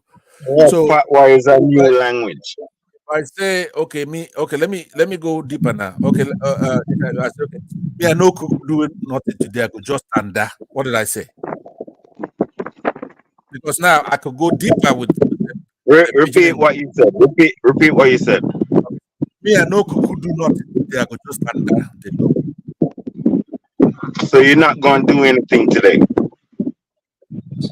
And The well, rest. it's right. I said I cannot. I don't feel like doing anything today. Say I'm just gonna stay right. Tanda, Kuku, or there are a lot of. I can go even deeper than that with pidgin English. I know. There's not a single pidgin English, right? I can speak pidgin English that you don't even know what the hell I'm talking about. Just like the Jamaican can. Yeah. So It's a new language. That's what I'm saying. That's what I'm saying. It's a new language. Pidgin English, physics is physics. Pidgin English, biology is biology, right? Pidgin English, But you don't math tell is that to math. the Chinese or the French, or you don't tell that to the Germans who say it in their own language. Please, can I say something? Yeah, go ahead. Can I add to this, please? I just think we are mixing two separate things together. I don't think we should be mixing language with science and technology and all the rest. Those things are different because if you look at it, science they have basic principles. Let's say to fly a plane, to be a pilot, there are basic principles that I already said that you have to follow. Ethiopians may be studying how to fly a plane. Many Ethiopian pilots only speak Amharic, their language, and many Chinese pilots only speak Chinese. But the basic principle to fly the plane is the same, regardless of what language you speak. So I don't think that even if Africans choose a specific language that they have to study within Africa, I don't think it's going to change the basic principles of being a pilot or being a doctor or being whatever you want to become. I think those are But nobody said that. No, nobody said that. So please make sure you know the argument. Nobody said that. That's maybe what you heard, but nobody said that. Just for the record. Yeah, there was the insistence of Africans have to learn in their own language. Okay, if you don't understand it, that's okay. I don't think anybody should explain to you. You don't agree. Obviously, you don't agree. It's okay. So since you don't agree, that's fine, right? You don't agree. You like to learn it in. Okay, but we've been saying it for the last 30 minutes. Obviously, I just came in here. Okay, so if you just came in, okay, cool. Listen, if you understand the importance of language, right? That's why one of the first things the European did when they so-called colonized us is they want you to speak their language. Now, when you speak someone's language, you take upon their worldview. Nobody's telling you that the principles of flying a plane are not going to be the same in China, which will be different from Germany. Nobody's telling you that. What we're telling you is learn it in your language so your worldview will be closer to your language. And I'm trying to tell you that the African so-called scientist has not contributed anything on his continent in terms of major modifications in this thing we call modernity. He only is able to contribute when he leaves his continent and ends up in Europe and ends up in America. Why? Because his worldview is that of a European and that of an American. No, that's not why. Because you just made the premises that's correct. Then it's a fallacious argument when you conclude. That's not why. We don't have good leaders in the country to build laboratories and have people stay back home. You have the elite. Once they graduate from high school, they're gone.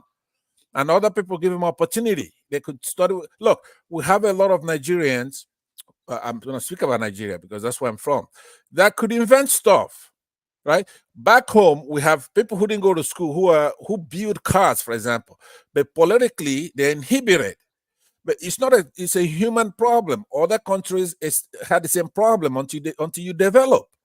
You have to develop. If you go to every high school in Nigeria, put computers there, put in supercomputers, modernize the place, make it competitive, people are going to stay back home and we're going to even do better than they do. If there's a nationalistic fervor by our leaders, we have people fighting one another for clannishness, for tribal stuff. You cannot do anything with that kind of environment. Yes, it cannot be that hostile. Yeah, and that's just the simple truth. The system We have blessed people. We should be able to attract even brain from America, because the United States is a crucible that you can use to see the difference. When Britain was such a hegemon like America is right now, they sat there until they died off as far as being powerful, because America invited the best from all over the world.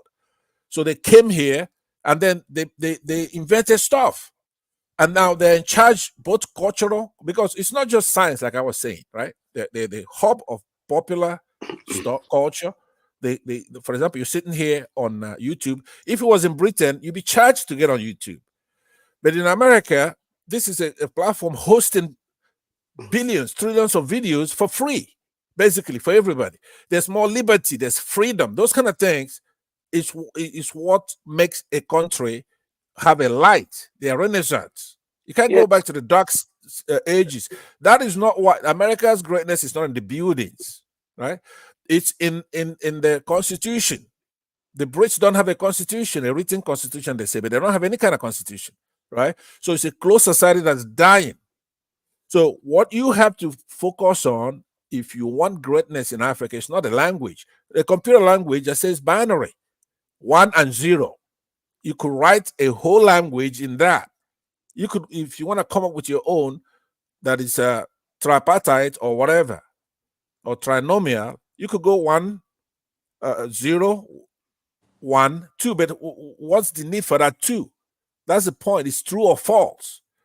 That's when you're writing the language. You're creating the language, it's true or false. That's it. That's what's in a computer. And you see what a computer can do just with the truth. And if you could say, you could make an argument is true or that argument is false. That's it.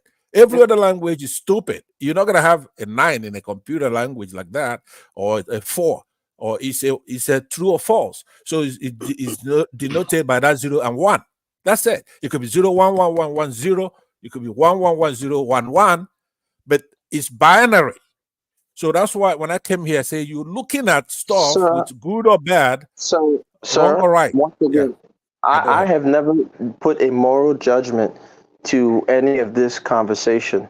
I'm trying to explain to you that the idea of binary 0 and 1, first and foremost, everybody, at least with the historical research, they've now admitted that the binary bit system that the European has actually originates from what we call divination systems, which are found from the Arabic and African divination systems that ended up in Europe by way of the Moors, right? This is clear. You can read, I believe, Ron Eglash. He writes a book about that.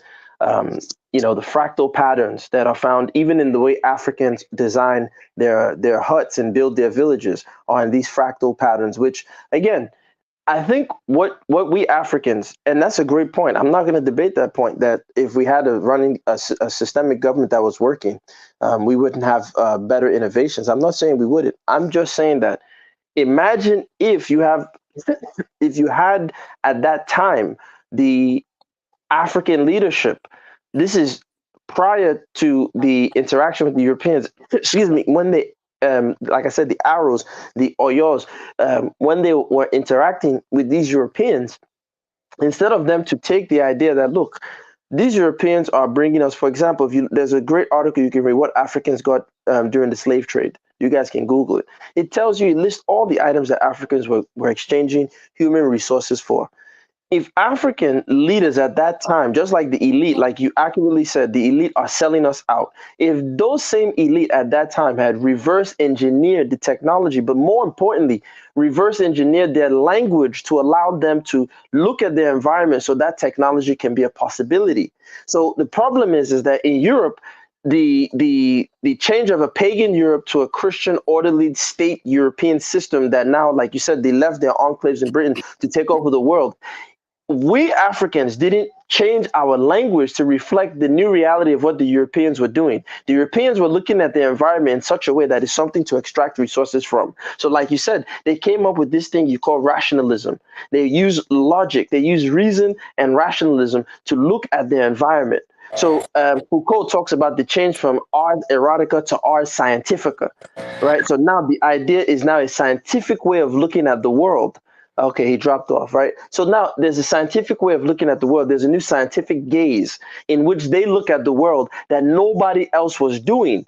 And I'm saying that if the African had at that time, seen what the European was doing and realized that, oh, it's the way they look at the world, it's their language. That's why when I was talking about this yesterday, the change in language from the old English and the Gaelic and all these other things, right, to the so-called King James language. The King James language gives a new rule of conduct, a new rule of structure in which the way they speak is a reflective of how they now behave towards themselves and behave towards others. If the African had done that with their language, it would have had effects, but at least it probably would have prepared us to find ways of extracting resources from our environment to create new technologies to fight the European. But we don't do that in Africa. This thing that I'm saying, Africans think that's too much work. They say, it's too much work. Physics is physics is physics. That's my problem. Yes, but at the end of the day, we have to understand that Africa has gone through a lot of shifts in from slavery to colonization, and it is only the last 60 years that most African countries gain independence from these colonialists. And in fact, they never left, because even as we speak up to now, we still have new colonialists stay in the continent who are running the country. In fact, most of these people running the country are puppets of this new colonialist government that are ruling Africa today.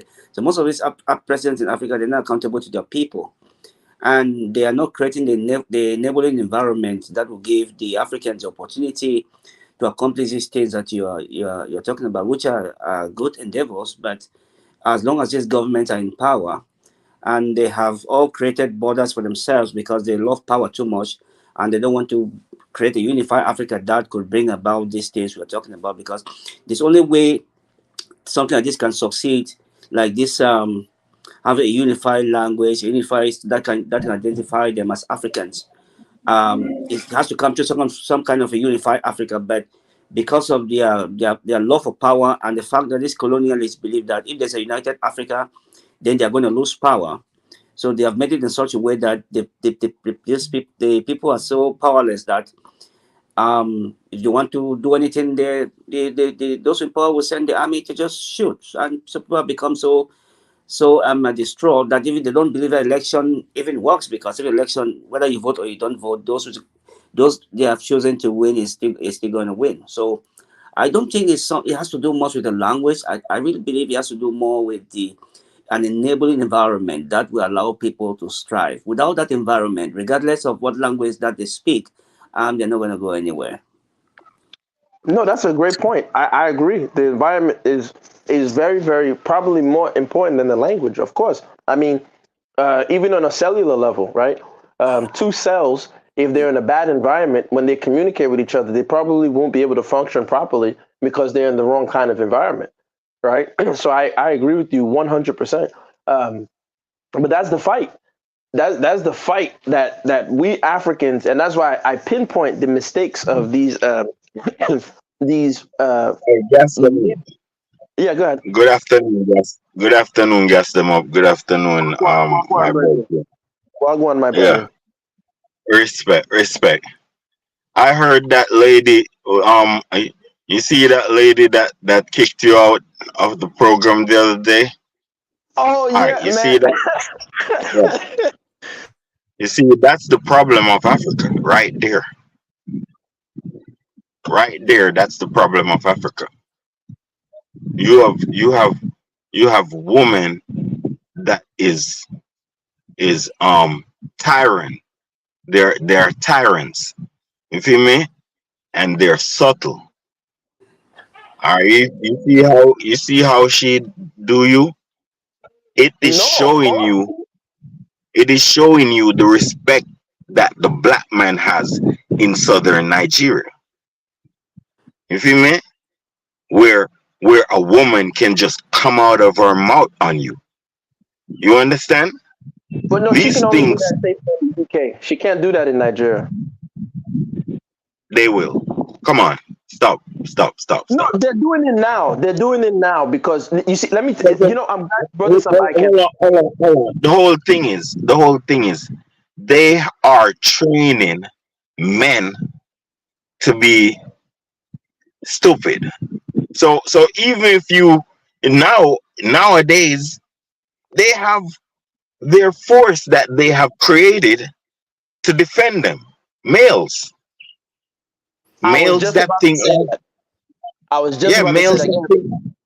males that think like women.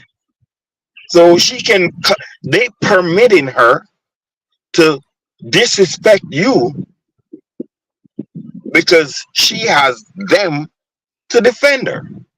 So this is the thing that's going on in our community where the woman. You know who's the biggest culprit of what you just said? Yeah. The guy that just left the channel. Because if you remember, the guy that was on the channel, Pansat, the guy who was just attacking me, right? She was calling him her boyfriend. And he was saying all kind of manner of fuckery. He was like, "Oh yeah, if the woman wants to be naked, it's okay. Let the woman be naked." That other clown, one man, he was saying the woman should be naked. It's okay. And she was saying Pansat is her boyfriend. So when you were saying what you were saying and when I was saying, he was defending her. So you can see you're 100% right. Yeah, that's what I'm trying to tell you. These women, listen, we have. I just deal with the psychology of things. You feel me? Where we have to understand that we men, if we men don't formulate a lifetime organization, right? A lifetime organization where we die and leave it for men that's unborn. You feel me? If we don't, and then we make, so if we don't get this organization and have this organization rule black men and black women, where black men can instigate teachings and regulate our females, because this tug of war is keeping us poor, and only if we do it that way can we get rich on a general level. Our women gonna tear it all down. You feel me? So what I'm trying to say to you is, if we don't formulate a lifetime organization where the organization fulfill our dictates, so even if you die, the dictates is still there, and the men that's alive will carry on these dictates. Only then, like Islam is a dictate, and it promotes men power, masculine power, right? So what it does is, even if people die, the who living will uphold the structures of Islam, and there is where women have less power. You feel me? In the Christian world, women are given the power. You feel me? And especially with the slaves, women are given autonomy in slavery. You feel me? So she has autonomy over herself, and nobody else has autonomy over her. So, and even in colonization, it's something similar is happening, but in a different way, a more subtle way. So we need to formulate a real lifetime organization that can transcend generation in order to get everything correctly and have us being powerful as a people. What you're saying is true, and if we look at what has really happened to Africa, it's really a tragedy, because if we look at I'm a fan of the Star Trek, The Next Generation. They have a policy. Anybody who have been watching Star Trek, they have a policy that says non-interference. That means to say, any culture that is developing, they cannot interfere to either to influence that culture. They have to allow the culture to grow naturally by itself. And if they're going to become space worthy, they'll have to do it by themselves until when they have reached a certain level of advancement before they can make contact with them. But before the white man came to Africa, there were many empires, sophisticated empires and kingdoms in Africa. These are documented facts. Africans have really sophisticated governments at the time, which at the time the Europeans, some of them were still living in the caves. So, but with the coming of the Europeans, most of those culture, like the thing you were saying, the respect of women and culture itself, because this what you are saying here, you cannot impose it. It has to be a cultural thing that is acceptable to everyone. You cannot impose it like a war or like something that say, oh, everybody must follow this. It has to be an acceptable cultural change that will be welcomed by everyone. That's the only way it can succeed.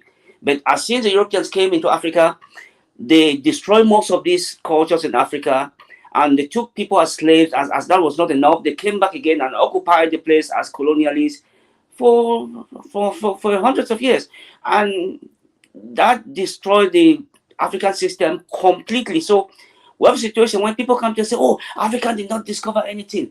Sub-Saharan Africans did not discover anything." But the problem is, you guys didn't even allow them to foster their own culture and to develop the way they wanted to do it. You guys disrupted the system. Just imagine that the Africans came to Europe and disrupted the development of Europe and whatever they were planning to do, all their systems of government and everything, and destroyed it. And then for years took some as slaves, and then took the strong. Most of those who were taken as slaves were the strong men and strong women in the community. And then you have a situation, so you can come after 200 years and say, oh, you guys did not do anything. There are no skyscrapers in sub-Saharan Africa. No, because you guys you disrupted their ecosystem. You disrupted it. That is what is going on in Africa, and that is why Africa is the way it is today. Yeah. If Africa would have just been left alone to develop itself and to gradually grow naturally, would have had a complete different situation today, which is really, really a tragedy. No, that's 1 billion% facts. And that's why, as Ican was saying, we need to have organizations, but also I think what you guys said was so pivotal, because not only do these organizations have to be organizations in the corporal sense of having a corporation organization, but it has to be a cultural organization. And that's when we see our leaders have difficulty in the modern sense, because you see a guy like Garvey, who, for whatever problems one may bring up, he had an understanding that, look, the focus should be back to Africa. And if that had been embedded within the culture, as you were saying, of the people, it would have been much more successful. I'll give you guys a working example of what that means. So I tell this story to so many people when they say, oh, I can't go back to Africa. When I was younger, growing up, I would always, have an affinity with Jamaican food. I loved it, right? Oxtail, all the Jamaican food, because it was so similar to Nigerian food. So one of the things I loved was the Jamaican party bread. And I said, man, this bread is so similar to the bread we eat in West Africa, that loaf type of bread. I said, oh, man, we definitely are a close connected people. Only for me to find out years later that the bread, and particularly in Nigeria, they call it agege bread. Now, anybody who's been to Nigeria or who's from Nigeria knows about agege bread. You can go to any West African shop, you'll see that bread there. They sell it. It's like the Jamaican hardo version. Yes. Now, most people don't know that bread was actually originated and started by a Jamaican, Amos Shackelford. I can't if I'm saying his name correct. It was started by a Jamaican. No, in Nigeria. Yeah, he brought it back to Nigeria, and he was in Lagos in the area that they call today Agege, and he had a bread factory, and he was making Jamaican hardo bread. He was very successful, and local Nigerians, local Africans called it agege bread. But nobody is going to tell you that it's a Jamaican follow, did make Garvey's dream a reality. Actually present. So to this day, even though I don't personally eat bread, this Jamaican invented a bread for us that has been nourishing West Africans for the last, 70, 80 plus years. This is what a Jamaican contributed to helping nourish West Africans, because he is an African himself. So my point is that, like you said, man, we need the organizations and we need the cultural organizations. Yo, bro, you just messed up my head. Like that's some real shit. Gas them up. You just told me, man. You feel me? A Jamaican. You say a Jamaican is nourishing our people over there. Left a legacy. Yes, agege bread is one of the best. Is the best bread in Nigeria. In fact, in Lagos, if you get up in the morning, that's the first thing. Agege bread with butter. That's the first thing you want to have in the morning. Yeah. Jesus Christ. Hey. I wonder if it's grata bread. I wonder if it's that we call grata bread in Jamaica. No, you guys Is it call white it and hardo. round? No, you guys call it hardo bread. It's long like it's rectangle. No, you know hardo bread? You know that hardo bread? That square, that bread you buy, that you buy at like Golden Crust. Okay, so it's round. Okay. We have different breads, a lot of different breads. But not like cocoa bread, but like the hardo bread. That's the type of bread. Many descendants of slaves. That's wicked. Many descendants of slaves from South America and the Caribbean has made a lot of contributions in Nigeria. Many. Like there were many who came back from Brazil and from Jamaica. The Brazilian. I hear they started Lagos.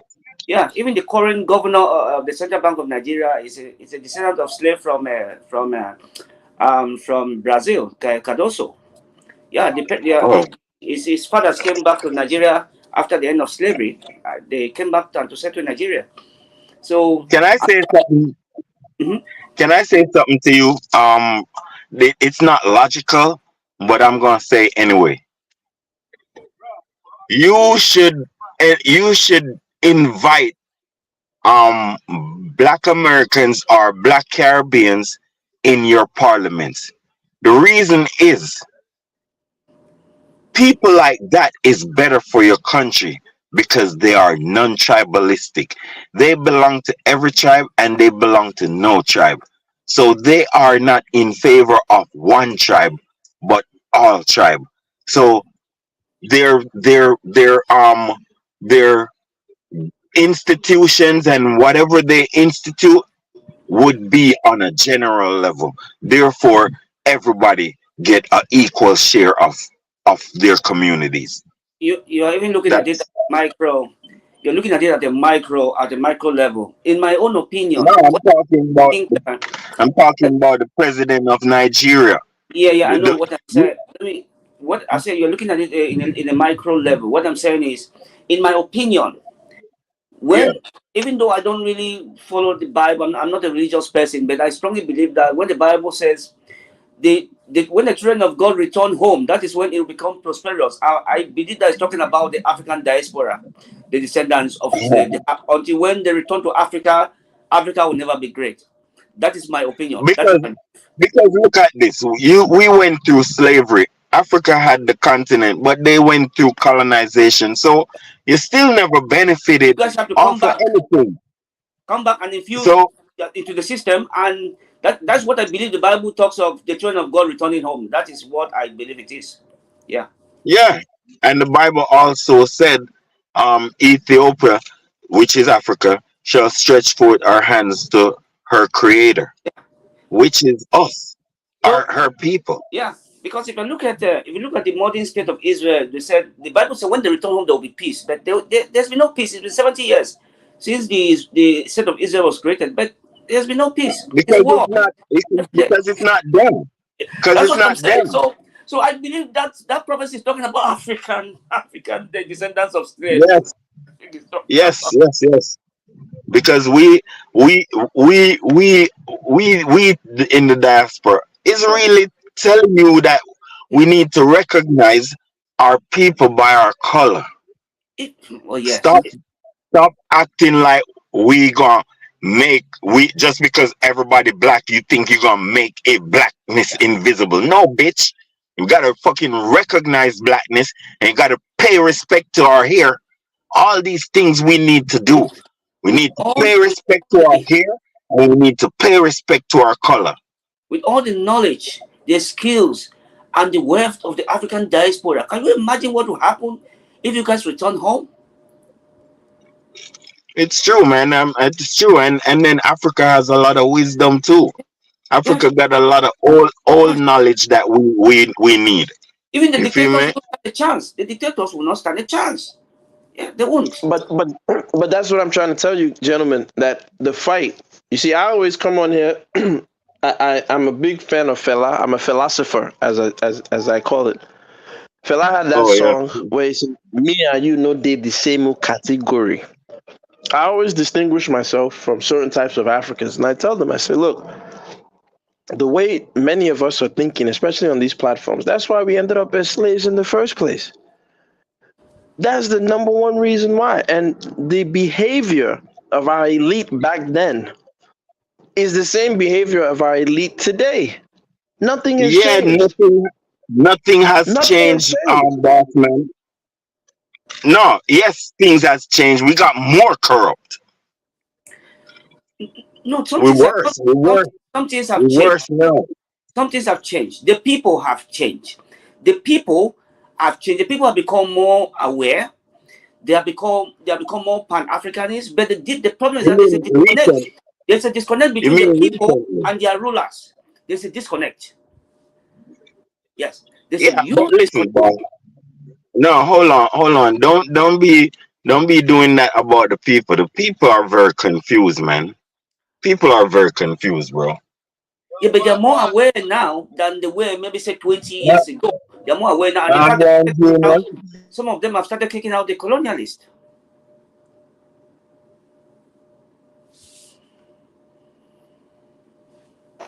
I'll give you guys an example. If you ask the average African who's educated, they will tell you, I believe in democracy. I believe in free democracy. But the truth of the matter is, if you look at the most successful countries out right now, many of them are not democracies. Now, I'm not saying that dictatorships are good, nor am I saying that they're bad. What I am saying is that if you look at the way power functions in Africa, in many ways, it does seem that our people only respond to a benevolent dictator type of situation. A benevolent despot. Yeah. I'm telling you.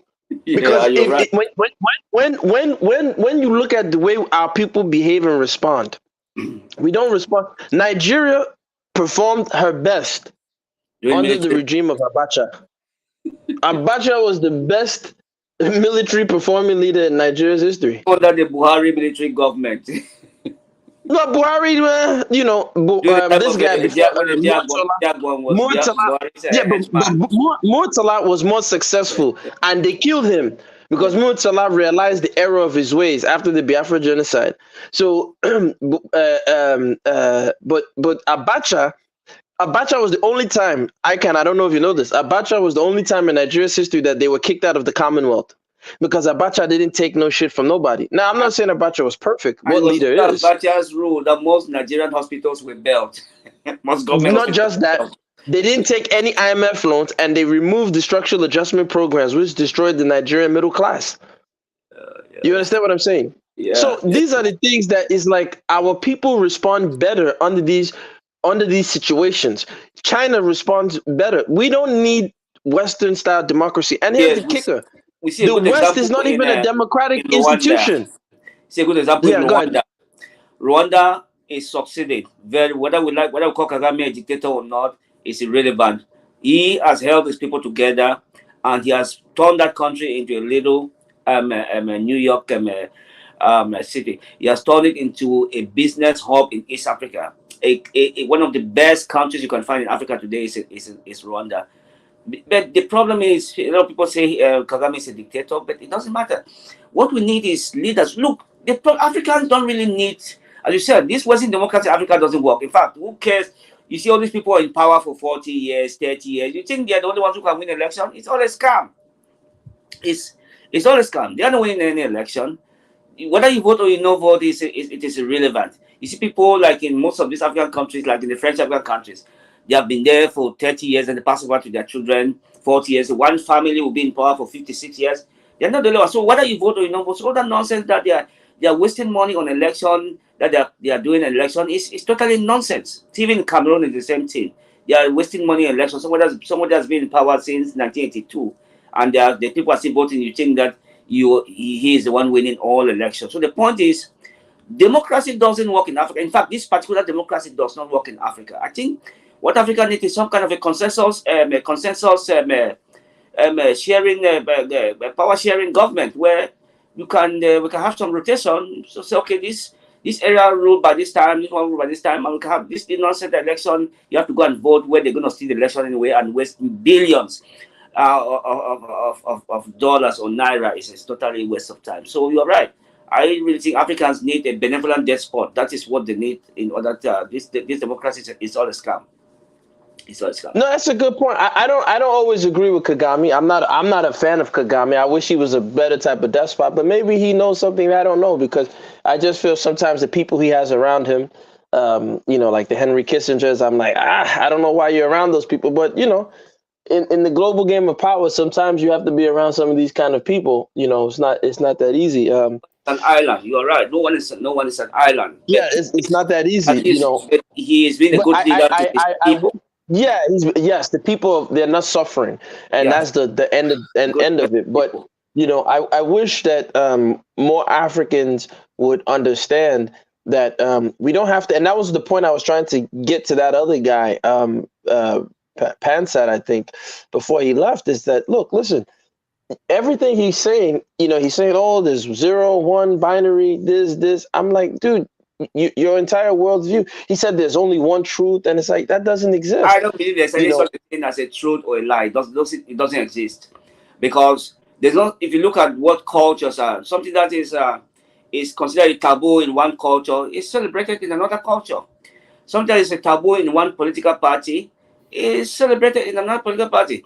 Something that the other side consider a lie, the other people believe is a truth. So I don't really believe in. I think I've passed that level of thinking that there is some absolute truth, an absolute lie, or absolute good, absolute bad. I don't think those things exist anymore, because we look at the diversity of the world, a different culture, and even the issue of the afterlife. Okay, who is the right one?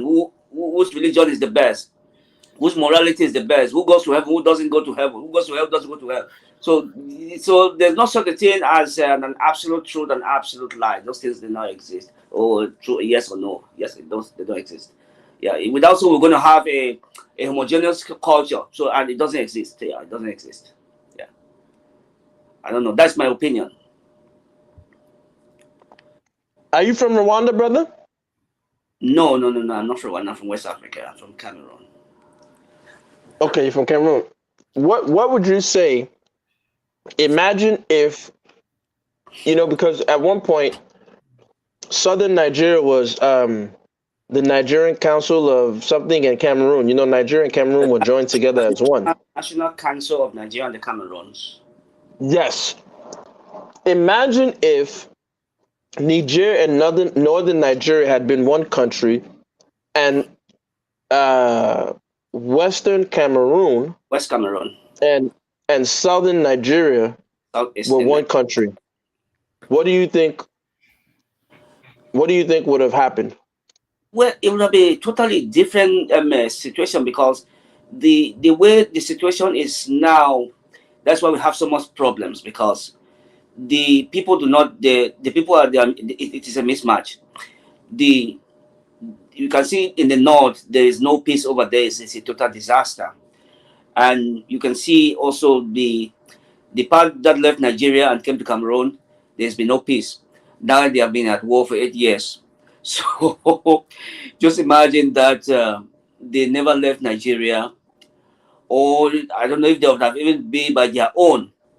I don't want to go too deep into history, but if they would have even stayed on their own without joining Cameroon, the situation in Nigeria would have been totally different. Because even during the Biafran War, the main reason why the Biafran did not win, why they decided to surrender, what you call no victor, no vanquished, and where lot of people die of hunger was because that border of West Cameroon that joined Cameroon was blocked and the sea was blocked. So no food or material were allowed to come to eastern Nigeria. That was the whole reason why Biafra has to lose the war. If that border has been free, there was no way Nigeria would have defeated Biafra if that maritime border between the West Cameroon, with the part of that Nigeria, which is the southern Cameroons, and Nigeria was not closed. So we'd have been talking about a complete different history today. The whole reason why the Biafran lost the war was because of the agreement between Ahijo and General Gowon, which Gowon asked Ahijo to close the border. Biafra had no supply. So that's what I want to ask you. Why do you think he agreed to close the border? What pressured him? Because he could have said, "Go on, that's your business. I don't give a damn." What was it? What do you think it was something he did? Because he doesn't have any real relation or closeness to go on in that sense. He could have said, "Go on, that's your business. I don't give a damn. That's your war." Maybe I'm just speak. I would say it hypothetical that maybe Gowon has told him that, look, if you allow these Biafrans to go, then the southern Cameroons will be next. Then we're going to support them. We're not going to do anything about it. Maybe. Okay. I see what you're saying. yeah. I see what you're saying now. Okay, because you're right. Because had that region not been blockaded, Biafra, it would have been, it would have been a different course of history. Yeah, the history would have been totally different. The only reason why because Nigeria was not able to defeat that part. But now let me ask you a question. With the way Nigeria is today, and the way, funny enough, that part of Cameroon is agitating to get the hell away from Cameroon. I'm not a Cameroonian, so you can tell me better. If there is another, let's say, separation, do you think Cameroon will support and blockade? Can you a separation from which side? Okay, remember the part of Biafra that needed that part of Cameroon to be open. Yes. Because you know what's funny, and that's why I said the Europeans, they're very slick. They know what they're doing, and they're giving us these fake interactions and fake etymologies and fake phenotype. Excuse me. When I look at when I look at Francis Ngannou, right, and the way he's built, he looks like a Nigerian. Of course, I've seen DNA tests on internet where Igbo took DNA tests of and they'll be linked to Cameroon. They're Cameroonian. Yes, that's a fact. I've seen villages, ancient, like deep inside villages of Cameroon, where you see their culture and their customs. Yes, it's almost like I'm in Nigeria. Same way of speaking. Same respect, same voodoo, everything they're doing. So those people, there's no way anybody's going to tell me that they're not related and connected to those people in that particular region. It's so connected. That Cross Rivers, Akwa Ibom, Calabar, that region is so connected to those people. Yes, all those groups. So I'm saying if there's a separation in Nigeria today, and that part of Cameroon, because I was told they're also trying to agitate to separate themselves from Cameroon. Am I correct? They've been at war for 8 years now. Okay, now if that part of Cameroon and the part of Nigeria, maybe the Biafra arises again, do you think Nigeria will be able to blockade them like they did the last time, since that part of Cameroon is now? They might say, you know what? I don't think that'll be possible now because right now the Cameroon government doesn't even have a mastery of that border because it's been a bloody battle. It's been bloody. In fact, most of the camps of these southern Cameroonians are in the Nigerian side, even in the border. So they come and operate and then goes back to the Nigerian side.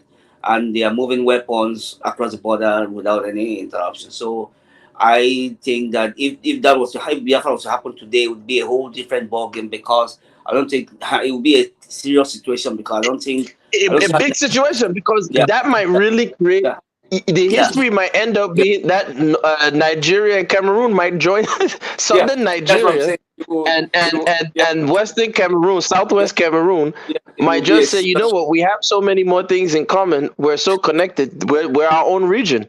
Yeah, these people were together for a very long time until they were together for more than 40 years until 1960 when Nigeria got independence, and these people only joined Cameroon in 1961 with the goal that will be. And you know who did that? Yeah. The British did that purposely because I believe the British knew the population. Yeah. The British purposely made sure they didn't let that part of Cameroon join the so-called Nigeria. Because if that part of Cameroon, do you know how, in terms of food, that means southern Nigeria would have a port. Southern Nigeria will have, Cameroon will have all the ports. They'd be able to feed themselves. They have everything they need. Southern Nigeria would have been 1 million times richer than what it is today. Yes. The southern Cameroon, the West Cameroon is rich. I mean, it's extremely super rich. Yes. So do you know how rich that nation would have been?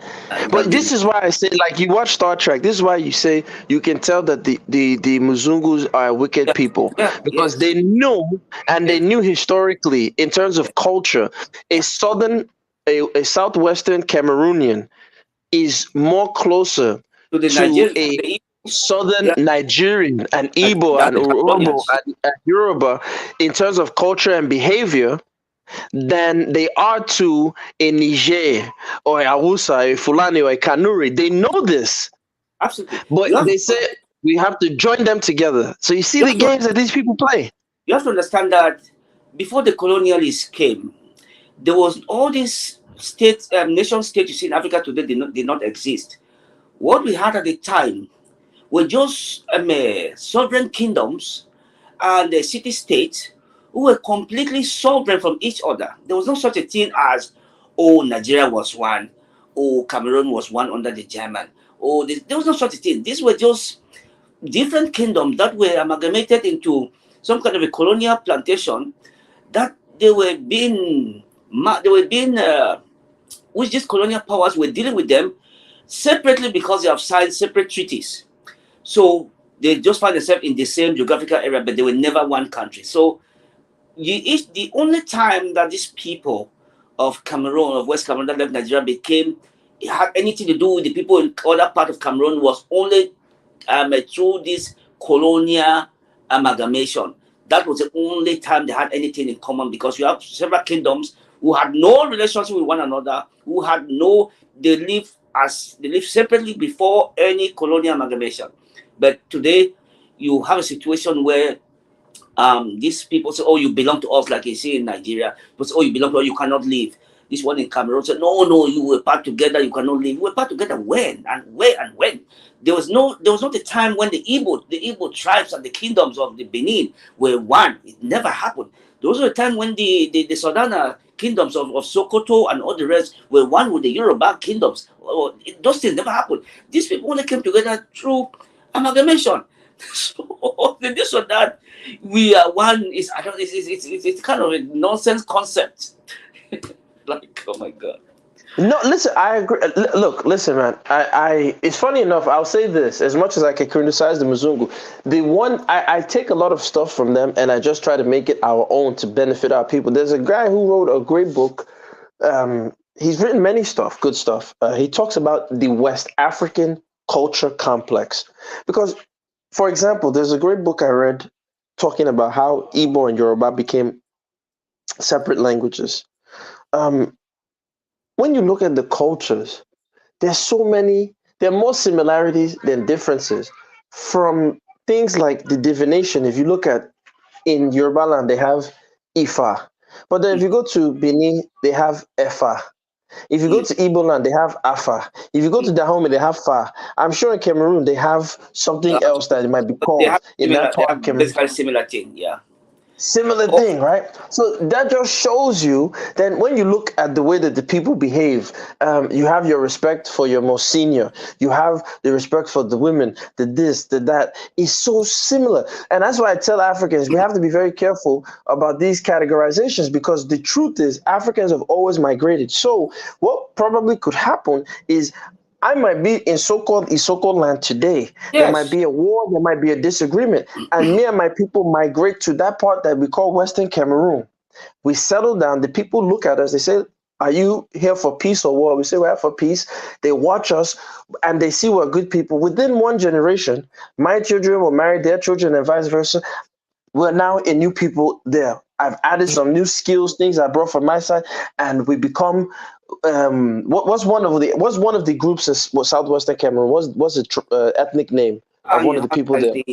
like the Bakosi, the Bangwa, the Bayangi, Okay, the so like Bayangi. So Mhm. I would have left the Soko land, ended up in Bayangi land, contributed to Bayangi land, and within one generation, I would have been a proud Bayangi. Yeah, the My Bayangi name might be of different. You Cross say, River "Oh, State that name are seems one and the similar." same people. The Bayangi and Say the people again. of the Bayangis and the people of the Cross River State are totally one and the same people.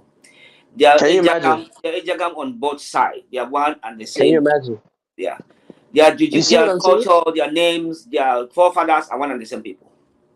This is what Yeah. I'm saying. Yeah. So you can imagine this is how Africans were intermixing and intermoving historically. But now someone will tell you they had this kingdom and blah blah blah. I said, look, we didn't have passports in ancient West Africa.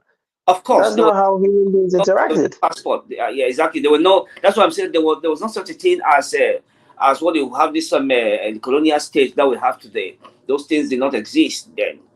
Yeah, did not exist then. All we had those times where sovereign kingdom and which were intermarrying within one another and trading with one another, which is a fact.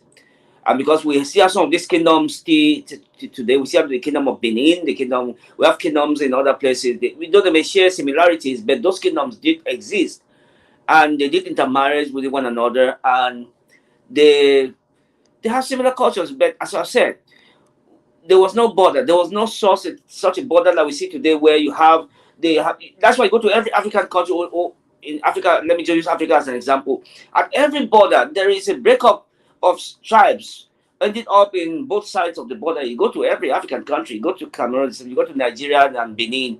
You go to Ghana and Togo. You go to everywhere. It's the same thing. You see have people.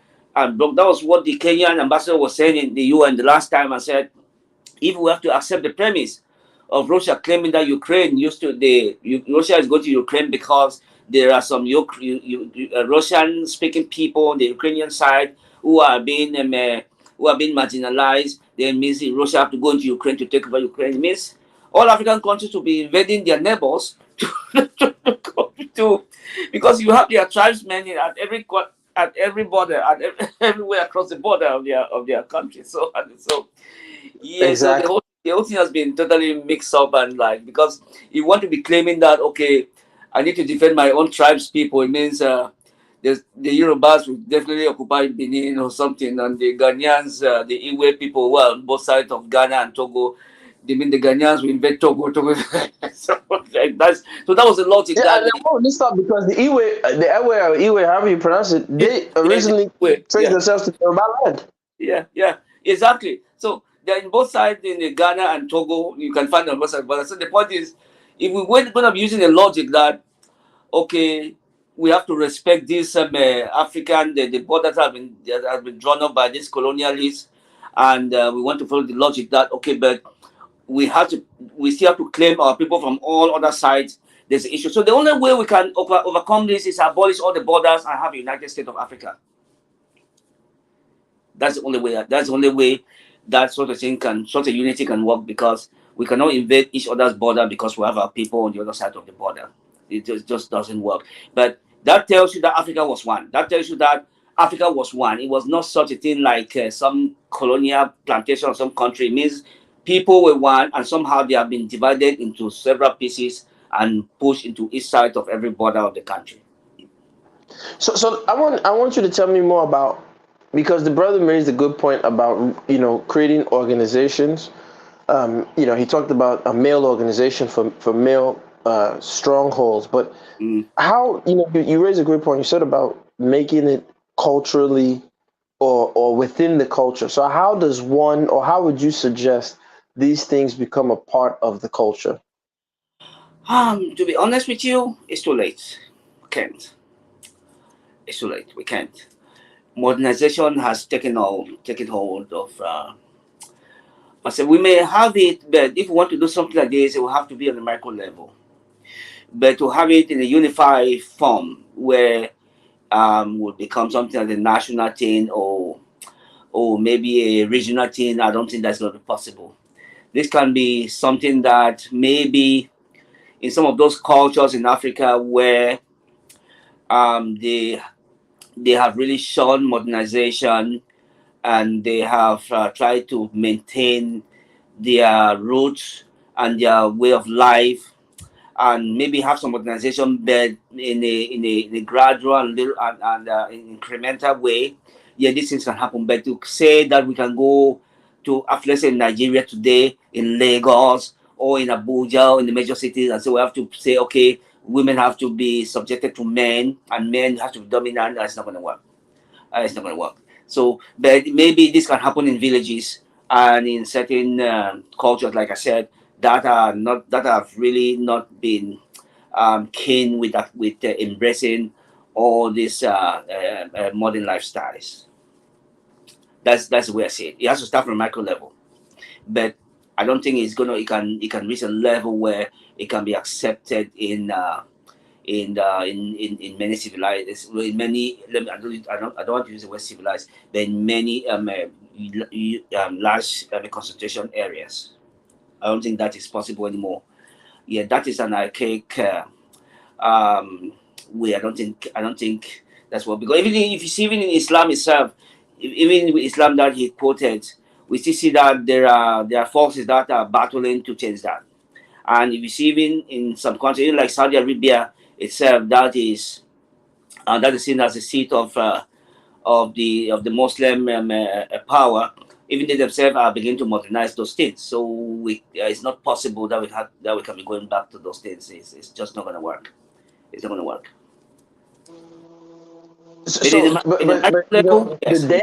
The danger of losing one's culture as we quote unquote modernize, it becomes dangerous, don't you think? Yes, that's what I say. It's very dangerous, and that's why I'm saying that right now we're reaching a level that it would be difficult to implement such a thing in a large scale. But maybe if it starts at some kind of a micro level, maybe the next generation may begin to see that. But the way things are now, and with the invent of the internet and all this social media and all these things that is available in your cell phone and all the rest, I don't see how we can really stop this this trend of modernization. But maybe in the micro level this could be possible.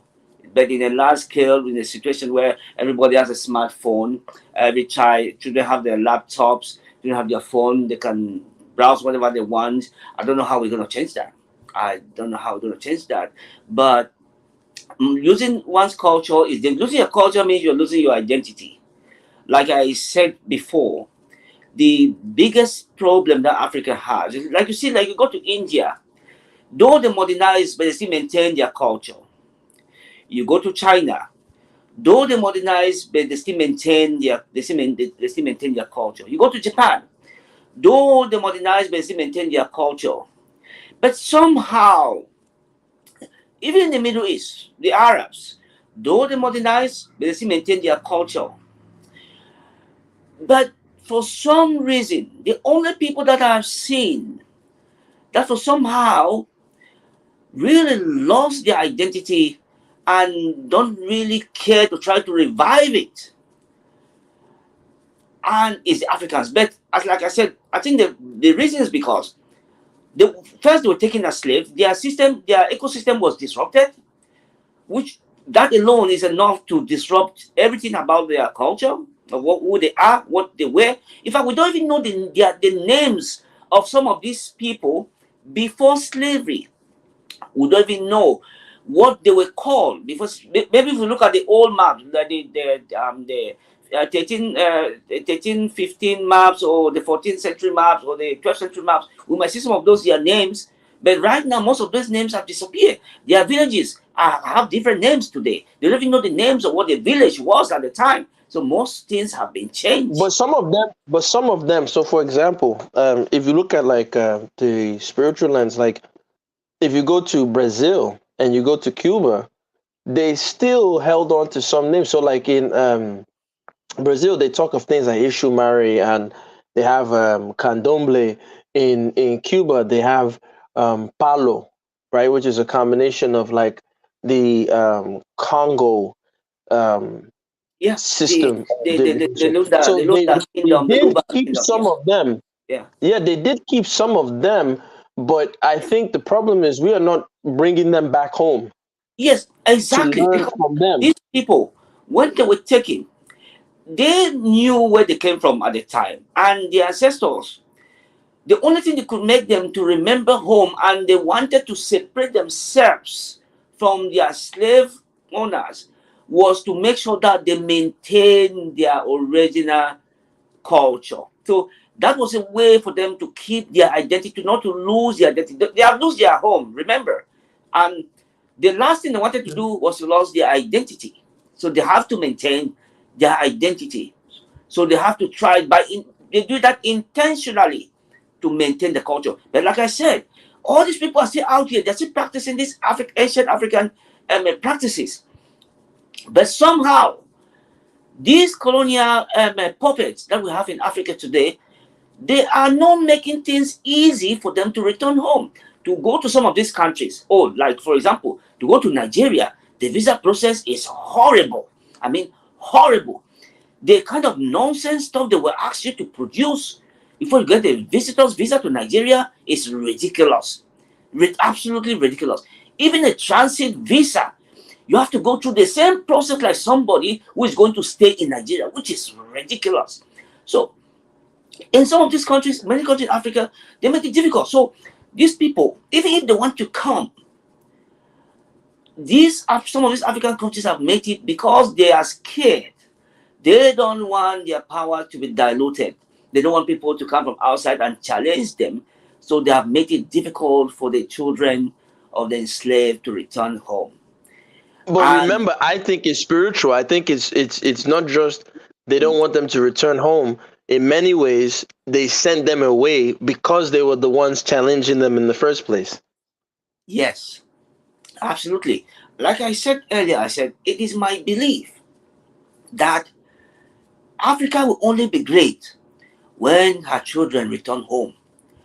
If they don't return home, Africa will never be great. That is my belief. I believe this spiritually, that biblically, this is the only people that can make logic. And these are the only people that, with their mass and their knowledge, if they return to the continent, Africa will become a superpower. Because most of them, most of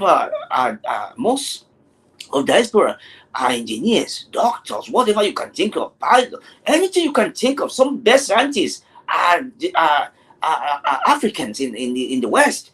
Some best doctors, Africans in the West. Some of the best inventors are Africans. You go to NASA, all these places, you see Africans are doing perfectly well. Descendants of the other new immigrants, or descendants of the enslaved. But the point is, these African leaders have made it difficult. For example, like in Ghana, you cannot ask people, okay, say, oh, there's a year of return, and everybody's returned to Ghana. But to do that, at least create maybe like a ministry that will be dealing with this, where people can come, you can give them citizenship or green card, something. But you don't, you just tell them to come, but you don't make it easy for them to get a green card or to get the citizenship. So how you think they come? So there's just so many things. You don't just tell people to come. You have to create like we said before, the enabling environment for people to strive. Without so, Africa is not going anywhere unless the children of the enslaved return home. Africa is not going anywhere. These dictators will continue to plunder the country. But we on the ground have to be prepared to fight those dictators. Yes, That's the real fight that we're not ready to. Yeah, you need a collective mind to do so. Even if you want to do so, 10 people don't. You need a collective mind, a collective to do that. But the problem is, a lot of Africans are scared. They don't want to. They don't want to die. They are scared. Africans don't want to die. So they don't want to. It's not like in the Arab Fela world told where. Yeah, Fela sang it. He said, the Africans say, I don't want to die. I don't want to go. My mother's in the house. My father's in the house. I never enjoy. I won't build house. I don't build. It's like, so Africa is not ready to do that one. Africa said, no. So they're not. Maybe later. Just allow the dictators to continue to rob them blind, continue to steal election every year, but they don't want to die. So for a good example, you see, there are churches in every street. Like in fact, when the Chinese are building factories, the Chinese are teaching their children science and engineering. Africans are building more churches. It's for every one factory built in China, Africans build 10 churches. They are building mega churches. Churches are most, in fact, government are spending billions to build churches instead of building factories. And then they ask God for jobs. Yeah. They build a church and ask God for a job, but they didn't build a factory. They ask God for a job. They ask God to provide good road. They ask God to provide good drinking water. They ask God to bring electricity. Come on, these are not God's problem. These are practical things that has to be done by the government. It has nothing to do with God. God has nothing to do with the physical things. God's not going to build roads for you. But they have turned the people into prayer warriors. They go to fasting on Friday. They go to church on Sunday. They go to Monday on the midweek service. It's all about, it's a total disaster. And then again, like we said, they don't want to die. They want to go to heaven, but they don't want to die. No, it's a psychological thing. It's their way of coping with their hopelessness. So the church, it aids them in that. Let me give you a funny example. Right now, right? Yeah. If you go to Africa, if you put picture of a Bible, picture of a cross on any business or any shop, they will break it, they'll steal inside. If you put Arabic letters, they'll break it, they'll steal, right? If you just put like a snake with a skull and like some crazy looking African masks, nobody will break your shop. Yes, nobody will be scared. Yeah. If you give them they the say, Bible, no, don't break it. Maybe they put something there. But they show that the Arabic writing and they show that Jesus picture, they'll break it. All these corrupt politicians, if you give them the Bible to swear, they'll swear, no problem. They'll swear. But if you bring Amadioha or Songo, they will not swear. No, they will never swear. No, that's too much. That's too much. He said, I cannot swear to that. Give me the Bible. Of course, they don't believe. They don't believe in the Bible. They don't believe that is real. They don't believe that Christianity is just a means for them to hold down the people. Don't worry. Don't attack the government. God's time is the best. Just keep praying. God will answer you in His own time. That's nonsense. That's what the politicians are using. Just take them to a Madhya shrine to swear that they will fulfill what they promised in campaign. They will not swear. No, they won't. It's just, listen, the crazy part is, I've told this to them. I laugh at it, but sadly, like I said, I know our people. Right now, we're still not ready yet. We are waking. I think we're waking up slowly, but we're not ready yet. We're just waking. Yeah, you see, people are praying for praying. You have a situation where instead of people to be fighting how they're going to survive, they're going to build themselves up. Instead, they are praying for Jesus to come for the world to end. Is that the right mindset? Is that not total? Meanwhile, China allegedly, they said they released another solar whatever to almost rival the sun. Yeah. But these people are praying for them. They want to create what they call a nuclear fusion that will provide their own power, which is like a mini sun. What they call a nuclear fusion to provide their own power. Africans are praying for the world to end. We really just pray. Jesus is coming tomorrow. It's coming tomorrow. It's coming tomorrow. It's coming tomorrow. Are you the people the only one that are supposed to go to heaven? It's coming tomorrow. And these same pastors who are telling you Jesus is coming tomorrow, they are building mansions. They are buying private jets. They are planning for the future. They send their children to the best schools to prepare to become doctors in 10 or 20 years. You guys, man, I don't know. Religion is the biggest problem with Africa. I can assure you that religion is what is killing Africa.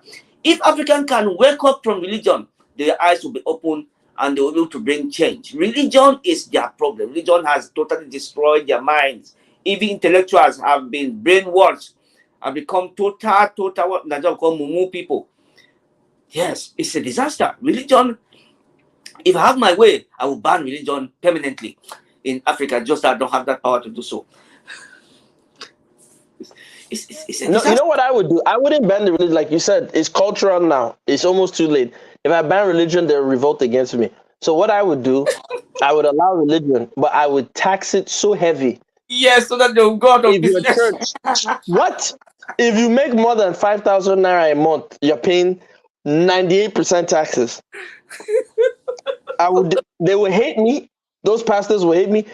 You have your church. You can have whatever kind of church. There's no profit in your church.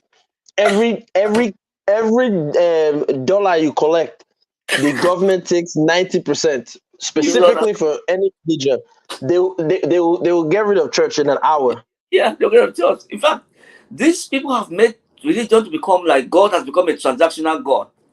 Where it's kind of God where you have to bribe him, you have to give him something before he can give you something. Like you have to beg him, you have to give him pastor say sow seed. The bigger seed you sow, the bigger thing you're gonna get, bigger blessing you're gonna get. That cannot be a supreme God. A God that has to worry every day whether people are worshiping him or not. A God that has to worry every day what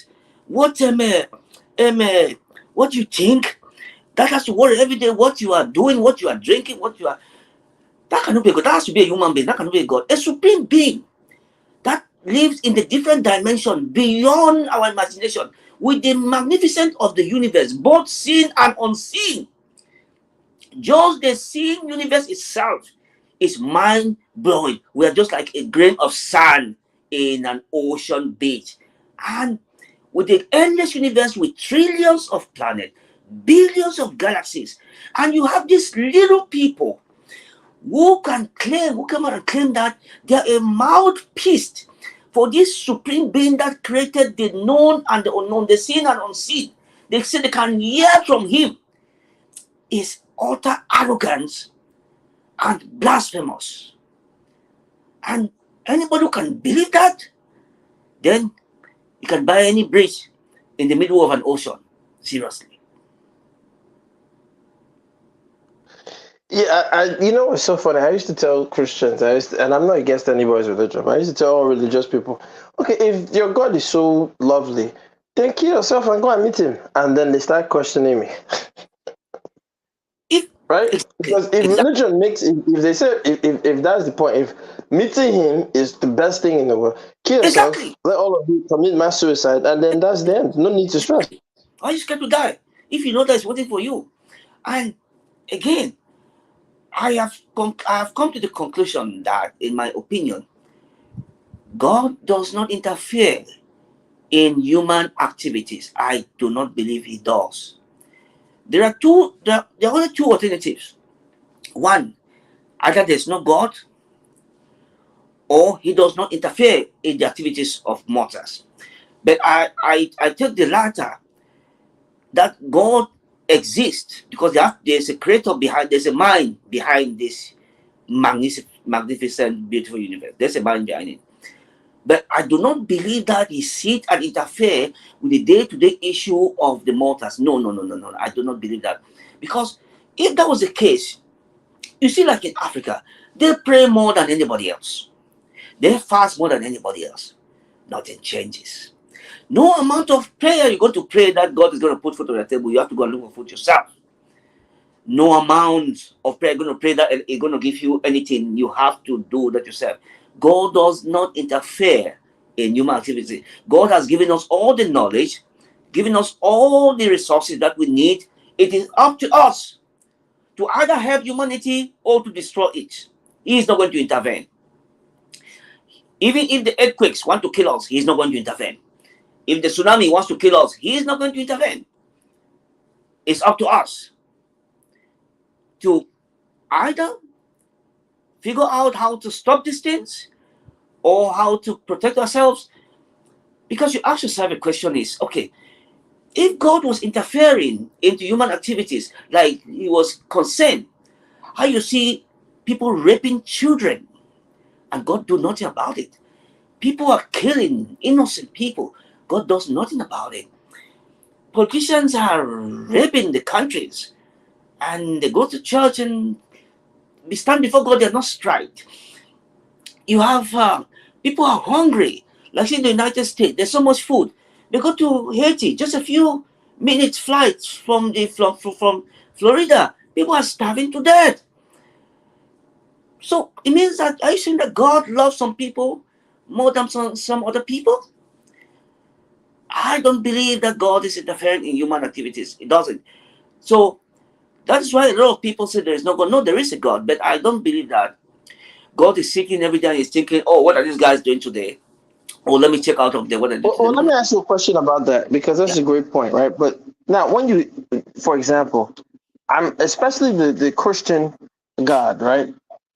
When the missionaries told the Africans, we believe in God, we have a Christian God, they didn't tell the Africans the truth. Because you can't have a God the Father, a God the Son, and a God the Holy Spirit and tell me that is one God. That's polytheism. Yes. That's not a monotheistic God. You understand what I'm saying? Yes. So is the Christian God, is it a monotheistic God or is it a polytheistic God? Well, it is even we look at it, even the issue of this God the Father, God the Son, and God the Holy Spirit, this Trinity is a recent thing. That only came out during the Council of Nicaea when the Constantine brought together the bishops and tried to see what canons Christian biblical or written canons they can put into the Bible. That's how it came up. It was never part of the original Christianity. So first we have to just discard that, and that is not real. Secondly, if we look at the ancient culture of Africa itself, and a lot of these Europeans, when they came, and like you said, they said, oh, you people are praying to your ancestors. Oh, you guys don't believe in the God. We're gonna, your gods are evil. Some of those your statues, we're gonna carry them. They're gonna burn them. But what did they do? They took all those statues, which they claim were evil, to their museums in the all Western capitals. And now let me ask you a question quickly. Do you know the origin of a museum?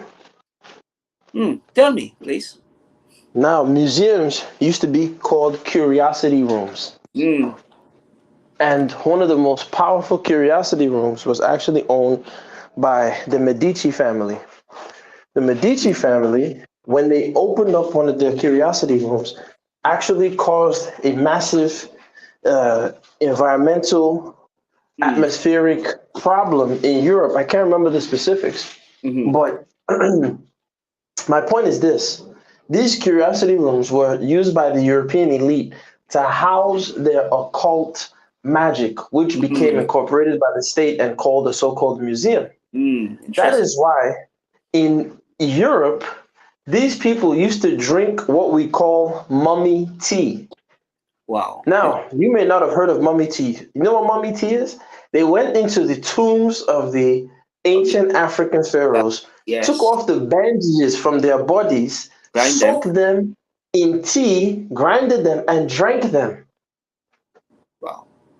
Which is no different than these people telling you they wake up in a dark room, they play music that affects the chords, but that plays certain chords that affects the chakras in their body, and they perform symbolic cannibalism where they eat his body and drink his blood. You can even see that even with the Bahamian Grove. You can see that they do that same sacrifice that they do with those effigies to the great owl. So like what I was saying, let me just finish what I was saying was when they came to Africa, they said the African gods were evil, but they took them and put them in the museums where up to today most of them are still there, and their people are paying billions of dollars every year just to view them. And then what did they do? They gave the African the Bible. They said, okay, now pray to Jesus. But what did they do? When the Europeans, the Council of Nicaea met, and they came up with all those various canons that they shared among everybody in the world.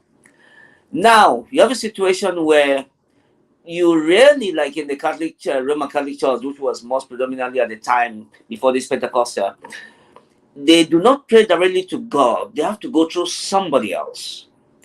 They have to go through Saint Nicholas, Saint this, or Saint this, and Bartholomew. They have to pray, Saint this, please talk to God on our behalf. And this is God, tell God to pray for God, pray for us. Saint Nicodemus, like what they call the litany of the saints. So, but if you look at it carefully, then you come to agree with me that the Africans already knew from the beginning that there is no direct communication between mortals and God, the supreme being itself. So, what were the Africans doing? Africans used to pray that their immediate dead ancestors or their grandfathers that have gone to talk to God on their behalf. That was the whole. Africans were not worshiping their grandfathers or their ancestors. No, they were using them as a middleman, as an intercessor between them. Say, oh, grandpa, please pray for me. That's the same thing the Catholic Church is still doing till today. Have you ever, in every Catholic seminar or mass, or so, do you really hear the call name of Jesus or God? Mostly they ask the Holy Maria to pray for them, send so and so to pray for them. This is what the Africans have been practicing long before the Roman Catholic Church, which makes it which confirms what I have always thought, that God does not talk to mortals. You have to go through somebody, and that person has to be closer to you. You're not going to go through some white European Jesus to go talk to God on your behalf. That's not going to happen. You have to talk to God through somebody that has gone before you, who is close to you. You have to ask that person to talk to God on your behalf. That is the way Catholic prove. The Catholic pray through a middleman, through an intercessor, through a saint. The saints are the middle people between the believers and God. And the Africans have been practicing. That is what the Africans were practicing before the Europeans came to Africa. And I strongly believe that it is true. God, the supreme being of God, only speaks through intercessors. He does not communicate with mortals. Doesn't. So that's why I don't believe in all these pastors. They're all scammers. Well, I mean, like you said, it's belief. I take a different approach. I don't believe in a quintessential universal being that is in existence. I would prefer a plural, because just the same way there's no universe, you have universes, right? We have the multiverse. Yeah, I agree. I look at the world from the lens that to say, I don't even think there was interceding in that sense. Hegel talks about how the African commanded the elements because the African was not religious. I think it's more much like, you look at chemistry. There are certain powers and energies that one can tap into. If this world is all sequential code that really our brains are just interpreting and our bodies are passing signals to, because our eyes are a part of our brain. But you know that our eyes, if our immune system knew that we had eyes, it would destroy our eyes. We would all go blind. Oh, yes. Right. Yes. Oh. So I feel that there's certain powers and there's certain codes you can speak of and speak to that can give you unlock certain powers for you.